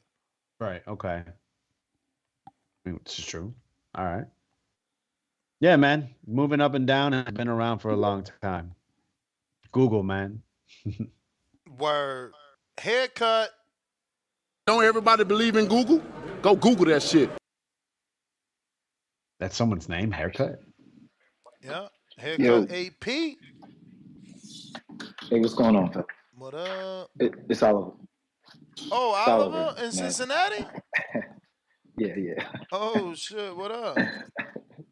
Hey, damn, Oliver, you got how long quick. you got listening now? Like gotta be at least 7? No? It's been a while. It's That's been 8. dope, man. It's been 8 years. Appreciate you, man. It's been 8 years. Patreon as well, things of that nature. But real quick, I just wanted to ask you, do you feel differently about Andre Ward's interview now after what Canelo has said? Because you went in on Ward. So do you feel any differently? Differently in what way? Well, because, and correct me if I'm wrong, but ultimately, in summary, you were stating that he was just hating, and what he had to say had no validity. He was just hating on Canelo. And so now we see what's going on with Canelo. Like it came out of the duck's mouth, so to speak.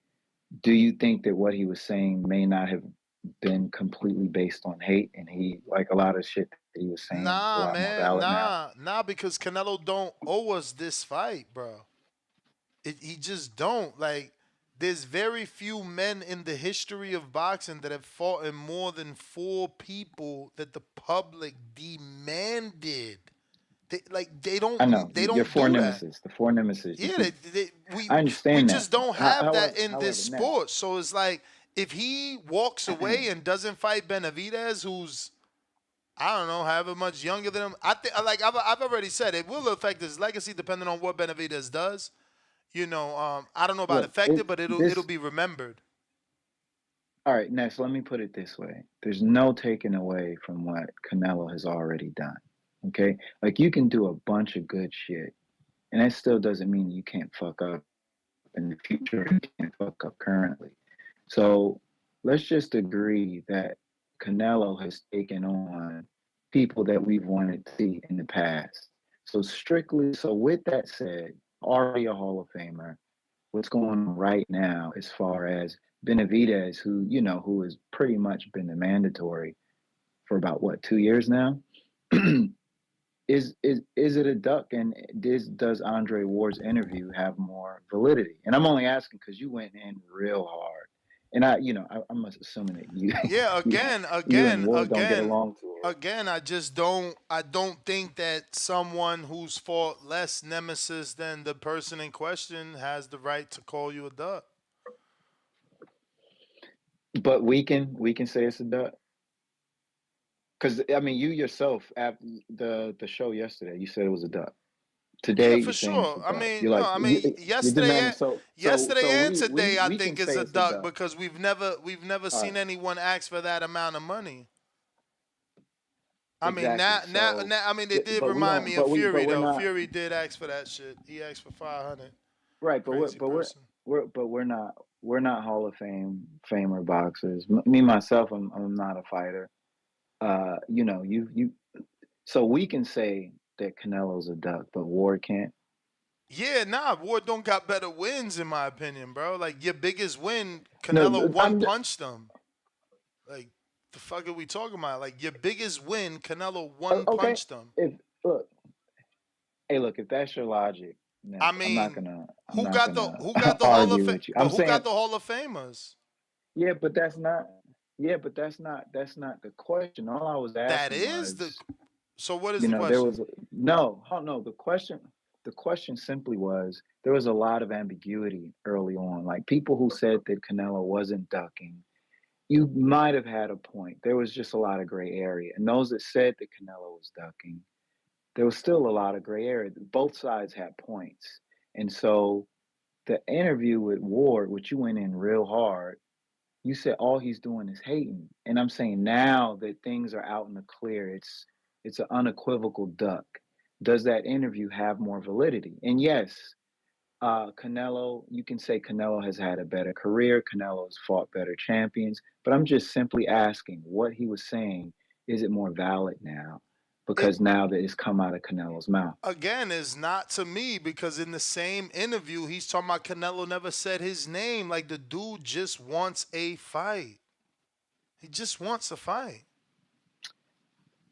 Well, that part I understand. So maybe I'm not being clear. I'm just specifically talking about the aspect to where he said that he's ducking Benavidez. I'm not talking about everything else. I'm just simply that aspect, that component of the interview See, where the he's thing saying is that Canelo this. is a The duck. thing is this. Ducking is temporary, right? Because today we have to say he's ducking. But in this show, we've showed numerous pieces of evidence that indicate that the fight could happen in September. So then what do we say? That he's not ducking. So then do we go back to saying that Ward was just a hater? Or was he almost right? Well, on that same token, what happens if it happens in September and it doesn't happen? Like we don't know what the fuck is gonna happen. I mean, So if again, we're only going, if it don't happen, but if we're if only it going don't by what happen, is said, if it don't happen, then you can call him that, right? I guess. But again, he's also the same guy that's fought 5 nemesis. What other active fighters I doing that? understand. I understand. And this is on another note, and I clearly may not have time. But I am curious because I think I might have missed these sections. But what is your beef with Ward? Like, what is, because it seems like you really got it in for him. I'm just curious. And if you don't want to answer, don't have the time. I understand. But I don't have nothing against Ward other than he dude, retired too soon. You were calling the man stupid during things. Like, don't act like there wasn't some. There was just more passion for that summary. I used the word than stupid. many I called others. him stupid. And it seems like you called him stupid. You called him stupid. For what? You called, like, watch it again. Dude, that's my point. You were seeing red during that entire I don't remember call. that. I don't remember Bruh, that. all right. Well, how I mean, maybe his stance was stupid. Maybe his stance was stupid is the only thing I could think of. Yo, you said he's stupid. You said he's stupid. For what That's reason? my point. I need some context to that. Well, all right, look. Regardless of the context, my point. I mean, it matters. The context certainly matters. Okay. No, but my point is that you have summarized interviews where people a lot less credible and have a lot more said a lot more silly shit, and you don't get as passionate. But whenever Andre Ward comes up, like you've called him bougie, I'm like, is it the fact that he's not giving you an interview? Bro, what interview do I need from Andre Ward? How is he relevant to boxing in 2024? Bro, I'm not saying that you need him. But you're also insinuating that my hatred or my disdain is coming from a lack of an interview that we don't need. No. Like, he's not doing nothing for boxing in 2024. God, like, again, you're only talking about him because he went on a radio show to talk about Canelo to sell a book. Right. To sell a book. Yeah, look, like, that's he didn't go there to fair. sell a fight. He's talking about an active fighter that fought more nemesis than him. Right. And he's shitting on him to sell a book, my dude. So, Look, yeah, I don't know what was the context back then, but, yeah, that's stupid to me. Okay, so look, I'm just simply noting observation. I'm not saying you need him for anything. I'm simply stating I notice you're already passionate as is, which is why a lot of us appreciate your show. But there was just a lot more.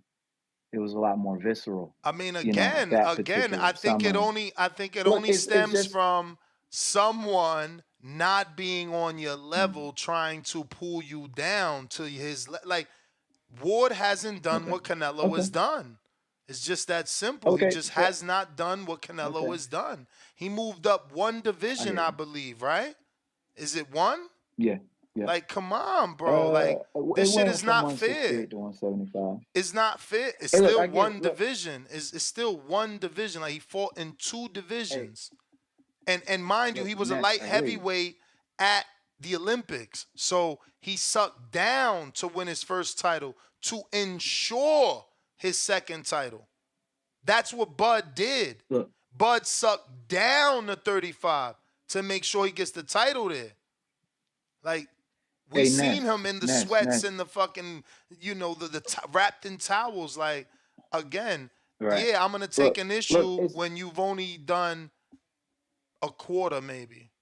A quarter. Hey, look, it's just an observation. And I just remember you went in on Ward really hard for that interview. Yeah, because you rarely. All right, so tell me, when do you see fighters calling other fighters ducks? Like, that's very rare. That's very rare, especially retired fighters. Right. No, I hear you. I was just simply asking, do you look at that interview differently at this juncture now that what Canelo said? Negative. Right. Negative, because my stance today is that the fight's gonna happen in September. I believe that. But most people come here because I am optimistic. Okay. All right. Well, look. I just wanted to know if you looked at it differently because you went hard. You went in hard. But all right, I got it. That's all I wanted to know. No. But I appreciate the time. I do got to get back. I got to get back to work. But hope all is well. Thanks again for putting on the show. Things of that nature. And I'm sorry. What's the brother's name that's on there now as well? Alex. Hey, shout out to you, Alex. I do appreciate your commentary when you do call in. So I'm glad you're on as well. But smash the like button and join Patreon. all that good stuff. And thanks for taking the call. Talk with you later.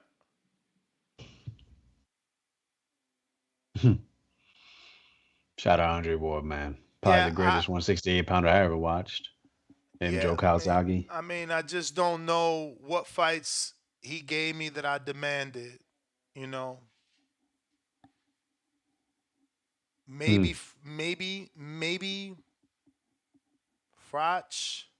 I mean, which again, well, 168. it's I mean, hard. we had that tournament, so you had to and that's my point. That. And that's my point. It's hard to give you credit for fighting a quote unquote nemesis when you in a tournament. Now, I do want to give him credit because Tio got out of a tournament, so you can do that.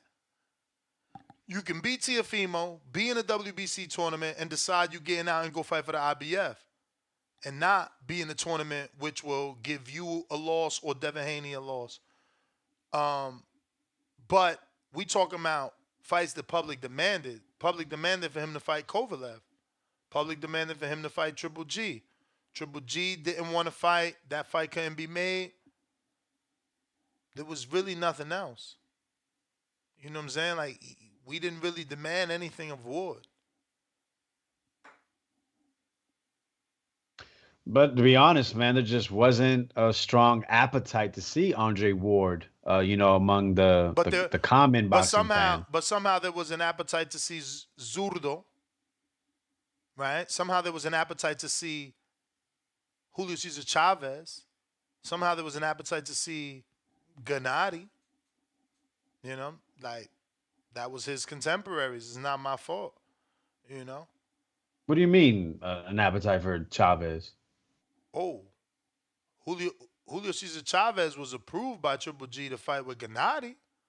You know, Gennady didn't want to move up to fight Ward. He wanted to move up to fight Triple G. I mean, Gennady didn't want to move up to fight Ward. He wanted to move up to fight Julio Cesar Chavez Jr. Well, I mean, Chavez was at 160 at that time, though. But again, that was the only guys he was moving up for, is Chavez Jr. or Gilberto. He wouldn't do it for Ward. And I get it, you know. But you got to entice people like that because you need that name, you know. And the public wanted it too, you know. But again, there wasn't a lot of demand for any of the Ward fights. Like, you know what I'm saying? Like, his biggest fights came in the tournament outside of the Kovalev fight. Like, you know, a lot of his good work came from that tournament. It was a very good, well put together tournament. But the truth of the matter is, the person we wanted him to fight when that tournament was originated was Andre Dirrell. That never happened. Like, that's what we wanted, was the two Americans to fight. They were the two Olympians. But didn't Dirrell not want the fight? Wasn't that the problem? Andre Ward. When can we have blamed Andre Ward? Again, there was rumors, but you saying when could we have blamed? You know, Matias says it's Elvis Rodriguez. I mean, Michelle Rivera's fault. Michelle says it's Tio's fault. Michelle says it's Matias' fault. Tio says it's Matias' fault. Matias says it's Tio's fault. You know, it's on you to choose who's to blame. All I fucking know is the public wanted the fight. But what I'm saying is, but how does that compare to, like, we don't hear Andre Dirrell saying, well, it was Ward's fault. And we don't hear Andre Dirrell saying it was his fault.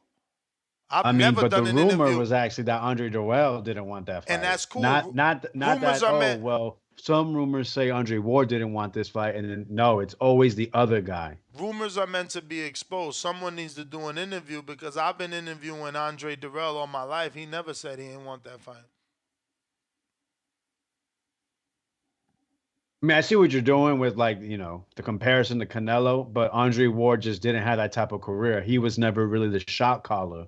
So I just don't think it's a comparison. And that's this guy also went in there as the favorite for a tournament and dominated every single person, got down the 175 champ, dominated him.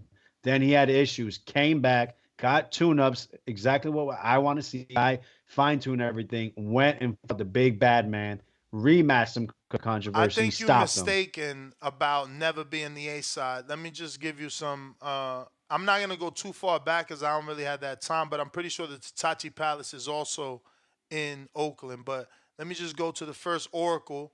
1, 2, 3, 4, 5, 6, 7, 8, 8. And literally those are in a row. Those are not scattered. That's called A side. So don't give me that bullshit. Don't give me that bullshit. He was the A side, bro.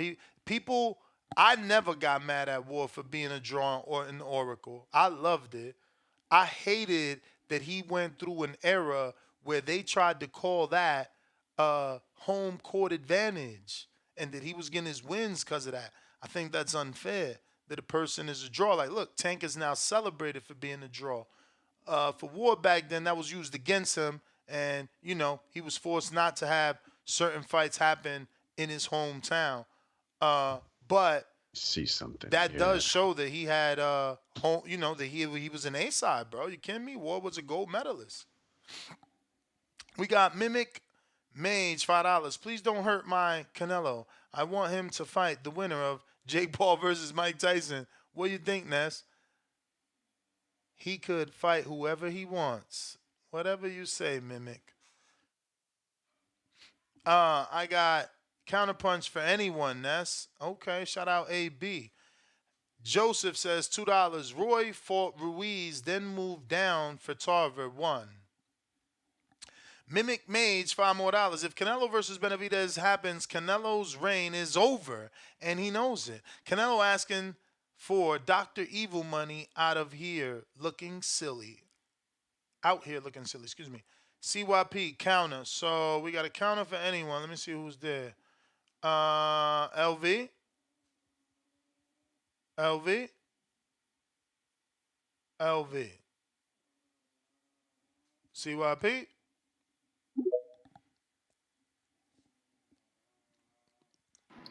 I don't know why people do this. There are certain fighters you don't throw smut on. Because I'm on your ass. Andre Ward's one of my favorite fighters. I know everything about the man. Do you know that Mikko Kessler and Carl Froch are in the Hall of Fame? Now, do you know that they were 2-time champions at 168 and unified? Do you know that? So if you had to compare the dudes that he beat at 168 to Canelo's run at 168, it's not even close. Caleb Smith is not going to the Hall of Fame for 168. Billy Joe Saunders is not going to the Hall of Fame for 168. Caleb Plant is not going to the Hall of Fame for 168. These are Hall of Famers that he beat in their prime as the underdog. Kovalev was number 2 pound for pound, undefeated when he beat this man. So that means he went into a division as the underdog, beat the best guys in the division, took their belts to become number 1, put himself on the pound for pound, move up to fight the guy that was killing everybody, who is number 2, beat him the first time, and then said, oh, y'all got doubts? I'm going to knock him out the second time. To say he's done nothing that he's done, no. At 168, he's greater than him. If I'm lying, put the dudes up against each other. Fuck Ward, fuck Canelo. Put their opponents at 168 up, match them, and you will see, damn, he right. At 168, it ain't even close. This nigga has a Hall of Fame resume simply for what he did at 168. It is not even close. The fact that people want to compare Caleb Smith to a Carl Froch is fucking crazy. Like, just because you like Canelo don't mean you got to disrespect certain fighters. Carl Froch is levels above Caleb Smith. We know this shit. Mikko Kessler is levels above Caleb Plant and fucking Billy Joe Saunders at 168. Come on, man. Let's stop the bullshit. Arthur Abraham is better than Yildirim. Like, let's cut this shit. Like, I don't even know why we do this shit. Like, if you don't like Andre Ward and his opinion, cool. The motherfucker's a legend. He got the right to his opinion. Everybody got their right to an opinion. But that dude opinion holds weight because he actually did it. He's actually fought in the weight class that Canelo is undisputed in, that people think he's the best at. No. He's saying go and fight the Carl Froch of the division, which was David Benavidez. Because I can tell you something this. Say what y'all want. Would Canelo have entered a motherfucking tournament at 168 knowing that David Benavidez is in that motherfucker? Huh? Would he have entered a 168 tournament knowing that David Benavidez is in that motherfucker? When in reality, he never even mentioned his name or 168 while he was in that motherfucker? Come on, man. Hopefully This is my last round on this shit. But if you say you know boxing, like you keep fucking saying, put some respect on Andre Ward at 168 and what he did to Kovalev. The motherfucker's a Hall of Famer for a reason. CYP out. I'm just trying to figure out who he's debating with. Did they say something in the chat or something? A lot of stuff in the chat, but Ness, I gotta go. My For time sure. has ended. Got to take care of some things. You got it. Appreciate the opportunity again, and should be back tomorrow. All right, for sure. So just to wrap up, yeah, I don't know who he's arguing with. Maybe I guess it's people in the chat that are comparing Callum Smith to those people. I don't know. But yeah, my man from Cincinnati. Well, I forgot the name now. I remembered earlier. He used to live in the Bahamas, but he went by Haircut on the Twitter. He was asking about careers. So yeah, man. I mean, I'm not comparing Callum and them guys because Canelo has way bigger wins than Callum and them guys. And when we talking Hall of Fame, the dudes that he mentioned that Ward fought that are in the Hall of Fame, they're not higher caliber of the Hall of Fame fighters that Canelo beat. We're talking totality of career. Me, anyway. You know, he likes to change the topic and twist shit. We're talking totality of the career, and that's why I believe that Ward is jealous. That's why he continues to bring up a dude that was never in his weight class ever while he was active, yet does interviews as a retired fighter talking about he never called him out. It was pretty strange, you know. So people could get on here and defend Ward, but that's cool. His resume still doesn't match or hold a candle to Canelo, and he wants a Canelo fight. And his biggest win, Canelo knocked out with one punch. So I don't know. Here.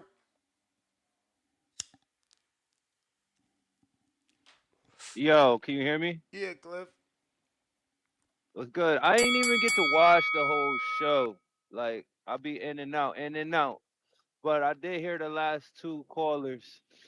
One of the callers was really like kind of pressing you on the Andre Ward shit, and I feel like if Andre Ward calls him a duck, right, and you call him a duck, but you don't really like it coming from Andre Ward because he's whatever the reasons that you mentioned. I don't need to repeat them.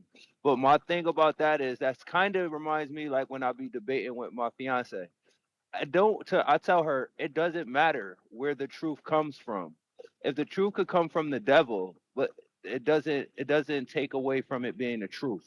So if Andre Ward has arrived at the same opinion as you, it doesn't matter what he personally did in his career. If it's the truth, it's the truth. Yeah, but it's not the same can't. opinion as me, is it? For 2 days in a row since the news broke, what did I say? That I still believe it happens in September. And like I told the original caller from Cincinnati, what do you, So you and don't Ward? believe he's a duck? What do you and Ward say in September if the fight happens? Do we stop saying he's a duck, or what is he, part-time duck? Is he a temporary duck? How is it when you fight the person? Did you not duck anymore? Is it not considered a duck? And that's a good point, Ness, but that's almost like having your cake and eat it too. No, If it's that's not. how you No, it's it not is because if that's because again, he was perceived as a. That's what you don't get. Like if you didn't live no, I through do it, get what you're if you don't saying, live but you through it, don't you know the don't get it. Like he future. was perceived as a duck until he fought Trout. He was perceived as a duck until he fought Laura. He was perceived as a duck until he fought Mayweather. He was perceived as a duck until he fought Triple G. He was perceived as a duck until he rematched Triple G. He rematched Triple G a third time, still perceived as a duck. In between that, perceived as a Your duck for point is not fighting made. Now Jacobs. let me challenge it. You made your point. Now let me challenge it. So, were you calling him a duck yesterday? Was the money the final straw for Ness to finally admit that Canelo's ducking? Was that not your stance yesterday? Again, did you not listen to the show? I did. Yeah, what you mean? Was that your point or not? Because I No, thought what do yesterday you you mean? Did you conceded that not he was a listen to the duck. show? Yeah, I did. All Yesterday. right. Well, if you listen to the show, you know what I said in the monologue. Maybe I missed Yeah, some of maybe that you shit. missed it. Like I But I feel gave like the you monologue I was with gave you both sides. I never took Well, a what's your side? because it's two fucking sides, Cliff. It's two sides. I just said it, and I said it yesterday, and I'm saying it today. I still think the fight is happening. He doing what everybody else do. Try to get more money. So yes, today, current day, everybody is going to perceive it as a duck. But if it happens in September, then what? Well, then we'll wait for September. All Then right, we well should then just you wait for hold your September. breath You until wait for then. September, but guess what?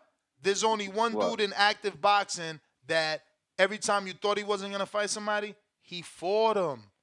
But there's also But only how do but you there's also defend? only How one you dude defend him that you on one don't hand? believe will fight anyone. Well, how How do do you I defend defend him it? on one hand? How do you see both Cliff, sides? did you not Ness? watch Like you see today's both show? sides. Did you not watch today's show? No, I missed most So of that's today's show. I why. just That's got up why. here. That's why you go and you make your assessments and your opinions based off very little information. I have my guess That's yesterday. true. I don't got the my full guess information. yesterday was only made. It only made me more confident today because more proof came out today that Saudi Arabia is in play. More proof came out today that Espinoza says Benavidez is not off the table. More proof came out today that Eddy Reynoso says, nah, we free to do what we want. We looking to fight in Saudi Arabia. Like, how many more signs need the point? Like, y'all the ones like to live in the world where you only can say one thing and not change your mind. I'm a grown-ass man who's allowed to change my mind every time I get new information. Exactly. That's very true. That's true. But yesterday when I called in and I'm like, Ness, I believe that this is like the first step to the fight happening. You really didn't want to hear that, and the money amount was just overall just shelved everything. You was like, now fuck that. The money that he's asking for is ridiculous. He's priced himself out. I don't respect it. It is. How many times in boxing don't you hear that a price out is a duck? That's what I'm saying. Two things could be true. Two things could be true. You don't want to live in that world. Two things could be true. He could be again pricing himself out in current day. I do know two things could be true, but I don't like. But if someone's straddling the fence like that, is kind of crazy. Even though you see both sides, then just get off the fence and be like, "Yo, I don't have such a strong opinion like I did yesterday. Now I got more information, but you're not getting it. You're not getting it, bro. This is the thing. You want me to. No, that's the thing. You want me to be 100 on one or the other, and that's not what I am. I'm 100 on both. No, that's not the information we got. Motherfucker, that's not the information we got. Why do I want to stand half and half? What I'm telling you is the goddamn truth. Is Turkey Al-Sheikh out here not throwing money out? Left and right? Yep. Okay. Before yesterday and his announcement of $200 million, did we not already assume he was going to fight in Saudi Arabia versus Crawford in September? Yeah. Okay. So why am I going to go 100 on one side only when I see there's interest from a wealthy man in Saudi Arabia? Until that man shows me he want Canelo to fight Crawford and not Benavidez, I'm not ready. I'm not ready. Then you got a reporter that makes more money than me, quote tweeting another reporter with the picture of Turkey Al-Sheikh. And they the only ones who get Canelo's fucking interviews. They the only ones that sit down with Canelo. You ain't gonna see no other reporter with those dudes without seeing Canelo. So what are we talking about? Like, you don't want to believe, and you only want to believe one thing. That's not me. Don't make me you. Don't make me you. Let me believe what I want. Let me be optimistic. Let me. But I feel like I want you to be that way, but I feel like you were not being that way, and now that's a lie. You didn't hear the show. That's a lie. You didn't hear the show. That's a lie. I'm the one that brought up all the Mayweather issues. I'm the one that brought up the amount of money Mayweather made and the amount of money that he made versus McGregor, the amount of money that motherfucking Pacquiao made, to give you reference points that what he's asking for, while it sounds ridiculous from a guarantee level, There are fights that have made it and generated it. His fight with Mayweather generated over 150 million. They did over 2.4 million pay-per-view buys. But Ness, yesterday that was my whole argument to you. But it that was there also mine. other... It was also mine. You arguing with me today because two things. You ain't listening to today's show and you ain't listening to yesterday's show. You jump in, you hear what you hear, and you go for gusto. That's your fault. When I talk in the beginning, I give everything before I open up the phone lines. Everything. I show all the information, what I'm basing my opinion off. I play audio. I show tweets. Like, what more you want? You missed that. You missed when I gave both sides of the coin. You missed when I gave both sides of the coin, not only yesterday, but today. Because today, I screen share hella shit, played audio, showing y'all Arabia is in play, bro. So maybe I took you out of context, but from the information I did get, you be sounding like a little bit hypocritical, like both sides of the fence. But I like you said, I don't have all the information, so I really shouldn't cast full judgment on you. I respect it. I was just going off of what I heard, but which it was not enough. There's a lot of gaps in between. So I'll go do my homework, and I'll come back to you. I hear you, Mr. Perfect. Yo. Yo. Yeah, man, I'll be mad at y'all, man. Y'all talk about this nigga Canelo, man. This nigga been doing this shit. And I know it's our fault. Cause we telling him we could tell him who he wanna fight. So that's why he doing this shit. So we the reason he doing this shit. You can't work. What he say? You can't tell me he was the type. You need to go tell me. So he listening. So we know everybody know who want to fight. So he know he want to fight, but he's not gonna do it because everybody trying to tell him what to do. You know he's not gonna do that. Again, you do got to put respect on Ward's name, man. Like compared to Canelo.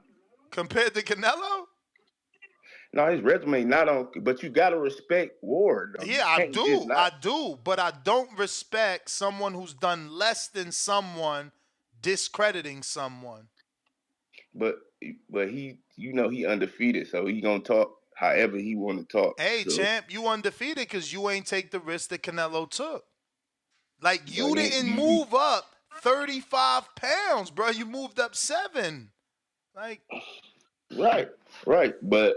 He just feel the way it's just way he feel and the way he gonna always talk. Correct me if I'm wrong. Was Benavidez not in the division when Ward won? Yes. Was Bivol not there? Yep. Yes. Okay. So you got little ass Canelo taking care of your smoke. Meanwhile, you retired early and you discrediting the man that's out here fighting your fights.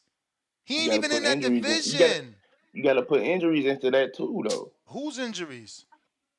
Ward been beat up, bro. Come on, man. Beat up by what? By who? No, I'm saying just the body of work though. Like this period, training, everything. He had injuries too. He fought through injuries. So you gotta understand when the boxer. Listen, y'all just gotta understand Ward's a hater. We've established. I mean, I understand. I say he's a hater, but you still gotta respect Andre Ward, bro. Like, Andre Ward. I respect him, but I also respect him as a hater because his last fight was 2017, June 17th. Okay, Canelo's first fight. With Gennady Golovkin was 3 months later. But somehow this grown-ass man gets on fucking interviews on radio stations. Y'all take him serious, and he said Canelo never called him out. The world was just telling Canelo. The world was just telling Canelo he ducking Gennady.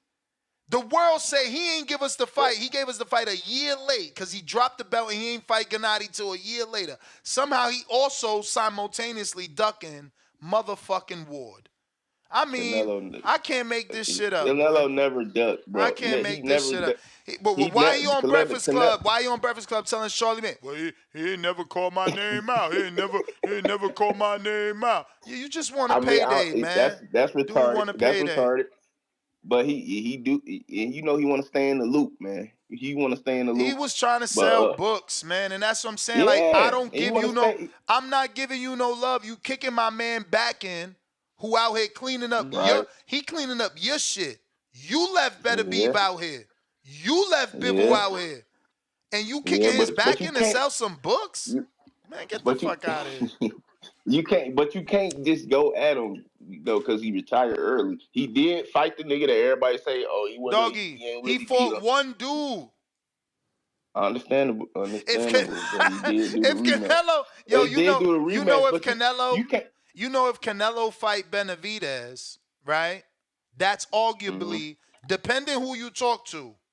Depending who you talk, and what I mean by that is if you're talking to someone like me from the inner city, I might say if he beats Benavidez, that's his fifth person that we as a community in boxing demanded he fought.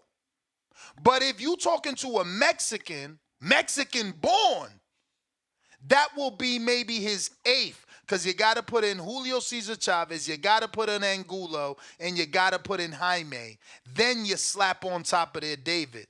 On top of Jacobs, Gennady, Laura, Trout, No, he got Mayweather. hell of Come a on, man. resume. Like you talking about, He got yeah, a but hell he of a did. Yeah, resume. but he got a great, excellent resume. But you sitting here telling me, but Ward fought Kovalev. So what? Canelo knocked his ass out with one right no, you hand. are saying it like Ward ain't do shit. This is what Ward's I'm biggest saying. win, Canelo moved up in weight. A dude who started at 140, moved up in weight, and knocked him out with one hand. His biggest win. He was done, I'd though. be mad too. I'd be kicking people But, back in too. Because there's a motherfucker out there like me that's going to tell you Canelo started at 140. There's a motherfucker out there like me that's going to tell you Canelo started at 140, moved up, and knocked out motherfucking Kovalev with one hand. It's a motherfucker like me that's going to remind y'all that Andre Ward was surprised as fuck when they mentioned his name as the winner in the first fight. It's a motherfucker like me that's going to remind y'all that Andre Ward was called the dirty fighter for that second fight with all the low blows. People thought it was low blows. Other people thought he really knocked out Kovalev. So let's not act like that fight was clean. Let's not act like it was clean. I believe that, but let's I not don't act really like that. Let's not act like that. But people, you'll have motherfuckers pay to call back into this show to say, oh, well, Canelo had a tight fight with Laura. I thought he lost with Laura. I mean, he ain't do no low blows, did he? He ain't act surprised when he got the win, did he? You all cold in this. He ain't act surprised when he got the win, did he? Oh, whoa, no, why? But Ward did. That's true. That's true. These dudes out here, like, we got to stop the cat, man. We got to just stop this shit. We got to stop this shit. But that's the same. It's not fair. You can say that about everybody too. You know, niggas be surprised. T.O. start crying because he knew he lost the fight. But I'm saying that's what, when you in the battle, Devin, I wouldn't say Devin was surprised when they said he beat Loma, but again, you I can ain't tell, never like, seen no fighter look like Ward after the first fight. That's all we know. Until you can show me a side-by-side with another surprise fighter after an alleged dominant win, Ward take the cake. Just like nobody ever gonna forget, what's my man name? Because Curtis Stevens, when he got punched by Gennady, he was like, woo, he made that face. We'll never forget it. We ain't never gonna forget Ward face either. Gotta go though. I gotta get to these other callers fast. What up?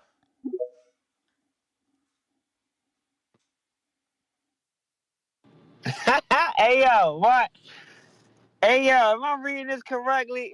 I just saw a video. Why Devin Haney putting Shakur Bennett out there in the street, man? He shouldn't be doing that, man. He shouldn't be doing that. Shakur said it's not real. Shakur said that's he not real. He said this dude fighting Zahar Abdulayev. That's the dude that Devin knocked out a couple years ago in 2019. Yeah, yo, Shakur is saying loud he wants to, bro. Bro, they not making us a pay to fight in New Jersey. Like, ain't nobody big coming to fight you there. He need to cut it out. I don't know who you think he lying. Who you think he lying to? 1 minute he's saying Bob Erm said it wasn't no offer. Then he go on all these interviews saying that it was an offer. I mean, this dude is crazy. I mean, he lies so much he can't keep up with his lies. I mean, I just was tripping off that. But I want to get to your boy, Yeah, Canelo need to buy some nuts, yo. I mean, you know, he want all this money, buy some nuts, nigga. Go on the yellow brick road, go get some courage, man. With the was that the lion? Go get some courage, man, like the lion on the Wizard of Oz, man. Cause this shit he doing just to duck David, this shit crazy. And what you said, Reynoso not interested in apologies. Who apologized? Nah, someone else beat me to it. They asked Eddie if Jose and Team Benavidez would have apologized, would that, you know, get the fight made? He's like, nah, that shit ain't gonna get shit made. He said they could keep their It ain't apologies. gonna get shit made. And if I'm David, I wouldn't go that fucking route anyway. He should go the Clubber Lane route. Show up at the Jaime Munguia fight and tell him that, man, you tell his girlfriend, hey, you want to see what a real man look like? Come to my fight. You put pressure on that motherfucker. That's what you gotta do. Fuck all that playing nice. Oh, apologize. If he apologize, he look weak. You look like you Canelo bitch or something. Like you doing whatever he tell you to do. No. Go full throttle disrespect on his ass. I mean, fuck it. Call out his mama if you gotta do it. I mean, you do what you ever gotta do to put the pressure on him, cause this motherfucker is clearly ducking you. Like, fuck all that doing what he tell you to do. He ain't no motherfucking body. You get what I'm saying? Fuck all that doing what you want him to do. Fight this person, fight that person. It's clear as day he pussy. He pussy. He don't want to fight you. He's talking about 25 pounds. You don't offer nothing but that. Like, this is a pussy fighter. I don't care what nobody say. This is why I never liked him. This shit like this, bro. Like, he's a match made. He's a match made guy. Like, this shit crazy, bro. Like, I can't believe this guy is who they call the face of boxing. I mean, I just don't see it, bro. Like, I don't even know why dude think he should be getting $100 million guaranteed to fight anybody, bro. You ain't. When last time you did 1 million pay-per-views or something like that? Like, cut that shit out, man. As far as I'm concerned, they blindly just paying him. They blindly paying this guy. Like, I really don't see the big business they talking about. I mean, to me, he hurt the Jaime Munguia fight. I did think it probably was going to do. I remember we was talking. You were saying it probably do. Somebody gave you a number like 600, 700,000. I think he fucked it up. But saying that shit, like, how can your diehard fans support some shit like that? I mean, they'll find a way. The same way, you know, Tank, super fans find a way to, you know, support what he do. But I mean, bro, like, you know, this ain't a good look, bro. Like, you kind of hurt the Munguia fight. I hope Munguia beat the shit out of him. You get what I'm saying? Like, cause it's over. It's time to get this dude out of here, bro. It's time to get this dude out of here. Fuck all that apology shit. Benavidez, if you listening, put your foot on his fucking neck. Make it hard for him to breathe, bro. Like, you know what I'm saying? Go full Clubber Lane on his ass, bro. Like, make him want to fight you. Show him no respect. What are you giving him any respect for? Like, this shit is crazy. Like, they throw flowers at his feet. For what? Like, for what? Dude clearly be, you know, he be picking and choosing. You get what I'm saying? He be playing the 50. You know, acting like he want to fight you 1 minute, and the next minute he wants you to do this, man. Get this dude out of boxing, Ness. All right, champ.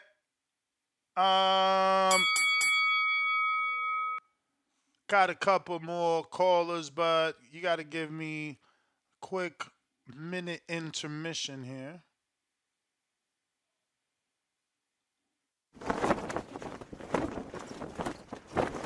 When Benavidez gets cooking, it's like fighting an octopus. El Bandera Roja, David Benavidez. I'm the boogeyman, and I'm coming to get you. To everybody that's in 168, you know, I'm coming for everybody. It doesn't matter who it is. Charlo, Caleb Plant, Canelo, I'm coming for all of them. Canelo, hell of a fighter. But it's my personal opinion, he's ducking Benavidez. I think everybody wants to see me against Canelo, right? David Benavidez. Yo, he's a beast. This brother right here. I'd like to see Canelo against somebody like that. I definitely like punishing and hurting individuals. That's what I love to do. And now Benavidez unloading. I got a lot of power too, and I throw punches and bunches, and I don't get tired. The jab leads with the right, and there's that hand speed. I'm ready to fight whoever, whenever. I can beat Canelo tomorrow, and I can beat Charlo tomorrow too. The big Charlo want to get it too? So Charlo would be the alternative? He don't want to get in the ring with me because he's a pussy, that's why. TheBoxingVoice.com. I've never liked Caleb Plant. It's never been a secret. I never liked Caleb Plant. At the end of the day, I'm not nobody's friend. I don't want to be nobody's friend. I'm here to knock people out. And if you don't want to get knocked out, don't mention my name. In this game, it really is kill or be killed. It's either you or me, and I pick me all the time. Finish him.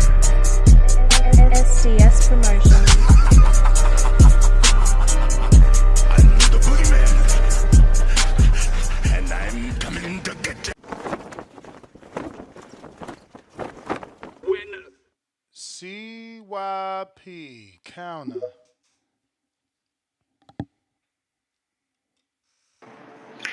Oh my gosh. I told you, the fourth slander gonna get you caught. Let's go to the discoveries, because some of y'all don't know shit about my man Ward. Y'all realize in June 2017, right? That's when Ward retired. June 7, 2017. I remember I did a show on that motherfucker. At that time period, the Ring magazine didn't even have Bivol in the top 10. The Ring magazine had Better Beef at number 7. Better Beef was 10-0, and he was the North American Association champion. North American Association champion when Ward retired. Bivol was the WBA interim. That means he wasn't even the fucking regular.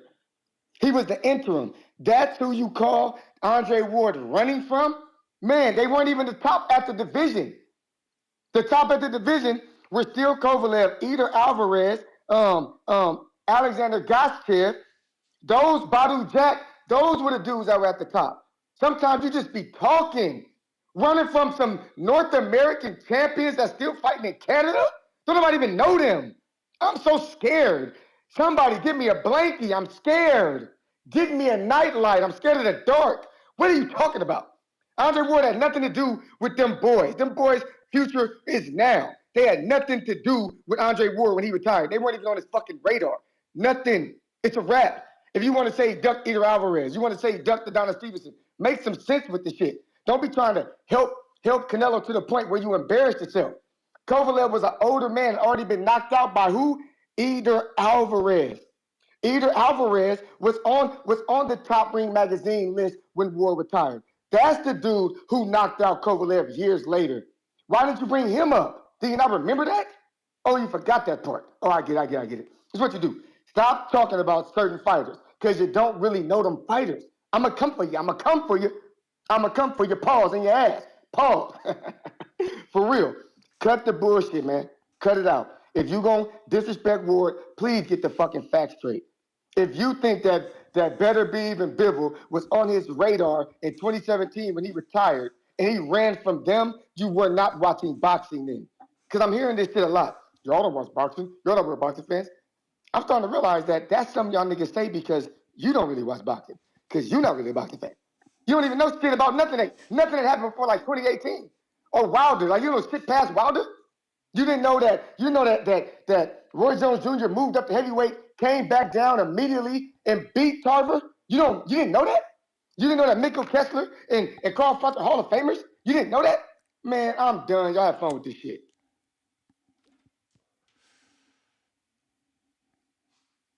I don't be understanding this guy because all he does is change your words to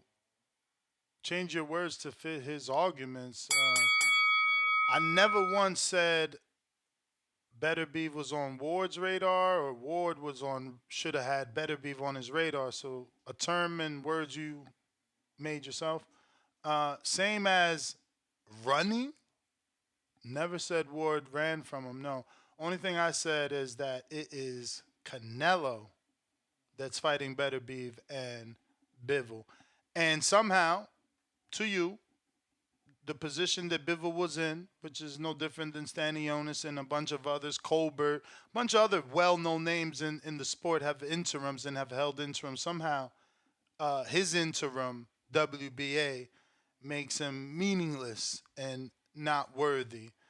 And again, when you say, oh yeah, you don't watch boxing, or we claim that you don't watch boxing, yeah, because, we already knew who Better Beef was. He was already on people's radar, much like Boots years ago, right? Years ago, we talked about Boots because when you're an exceptional talent, we are on you.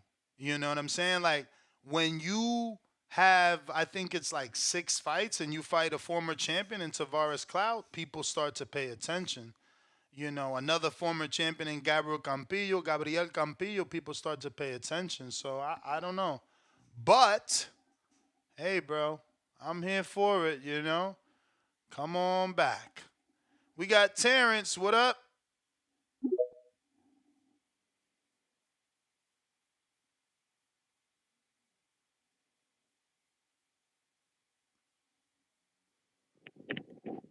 Yo, yo. You. What up, man? This is Rex. Delaware, man. How you feeling? Chilling, chilling. Yeah, man. Just listening and everything. I don't know. My take on this is that like we the customers are the ones that pay for for these fights. I just feel as though as long as you hold those belts, I feel like you should always feel like you have something to prove. If you don't, then maybe drop him, let the other guys fight for him like you fought for him. I feel like he has earned the right to call himself the king, but at the end of the day, we're the paying customers. The fights we want to see. I feel like the customer is really the king. If you ask me, because we're the ones that pay. When it comes to businesses, no business will be successful without the customers paying.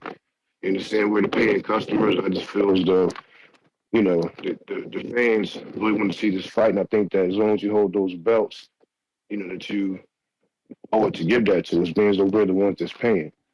That's really my take on this whole thing. I really hope this fight does happen, man, because I think Canelo can beat pretty much anybody, but you got to show us. I was one of them people that felt the same way Ward did when he said that we'll never know how good you are unless you fight the best out there. But this is before he fought Plant and Bivol, and after he didn't take the Jamal and Andre fight. So that kind of left a lot of questions in my mind anyway, but he did take the Plant fight and took the Bivol fight. So, he definitely satisfied some of my needs anyway. But like as long as you're holding those belts, you should still have something to prove. As long as you're holding those belts and the best guy in your division is right there. So, I just really want to see this fight. I kind of like the comeback. Yeah, that's all I got, man. That's gonna get my team. All right, champ. You the man. AC, what up?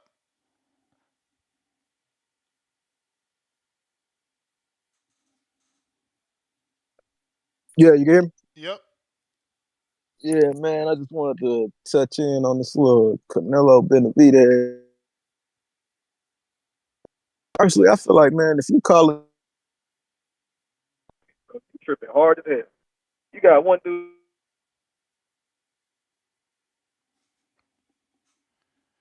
Looks like you ain't got service, player. You're. Can you hear me? Yeah, you can hear me? Yep. Yeah, my bad. It's my headphones. But nah, I was saying, man, like if you defending Canelo or David on this shit, man, I feel like you tripping on 200 million to fight. Other dude out here lying, talking about sending contract. Me actually want to make, man, because I've been listening to the You break it up, champ. Like if for Champ, it's no bueno with you, man. It's no bueno.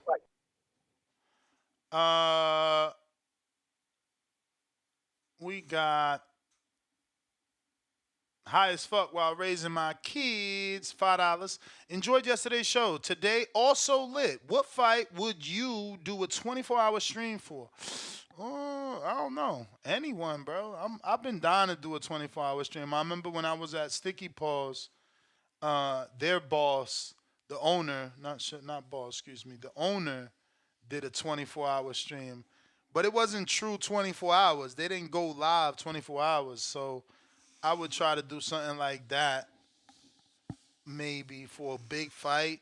I guess David for sure, right? Like maybe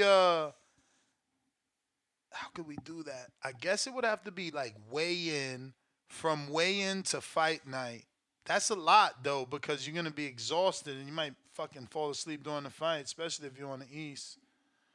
But yeah, we got Mimic Mage $5. Canelo's career being defined as a duck emoji in Turkey Al-Ashika's hands. Okay, Ness, I really hope you're right.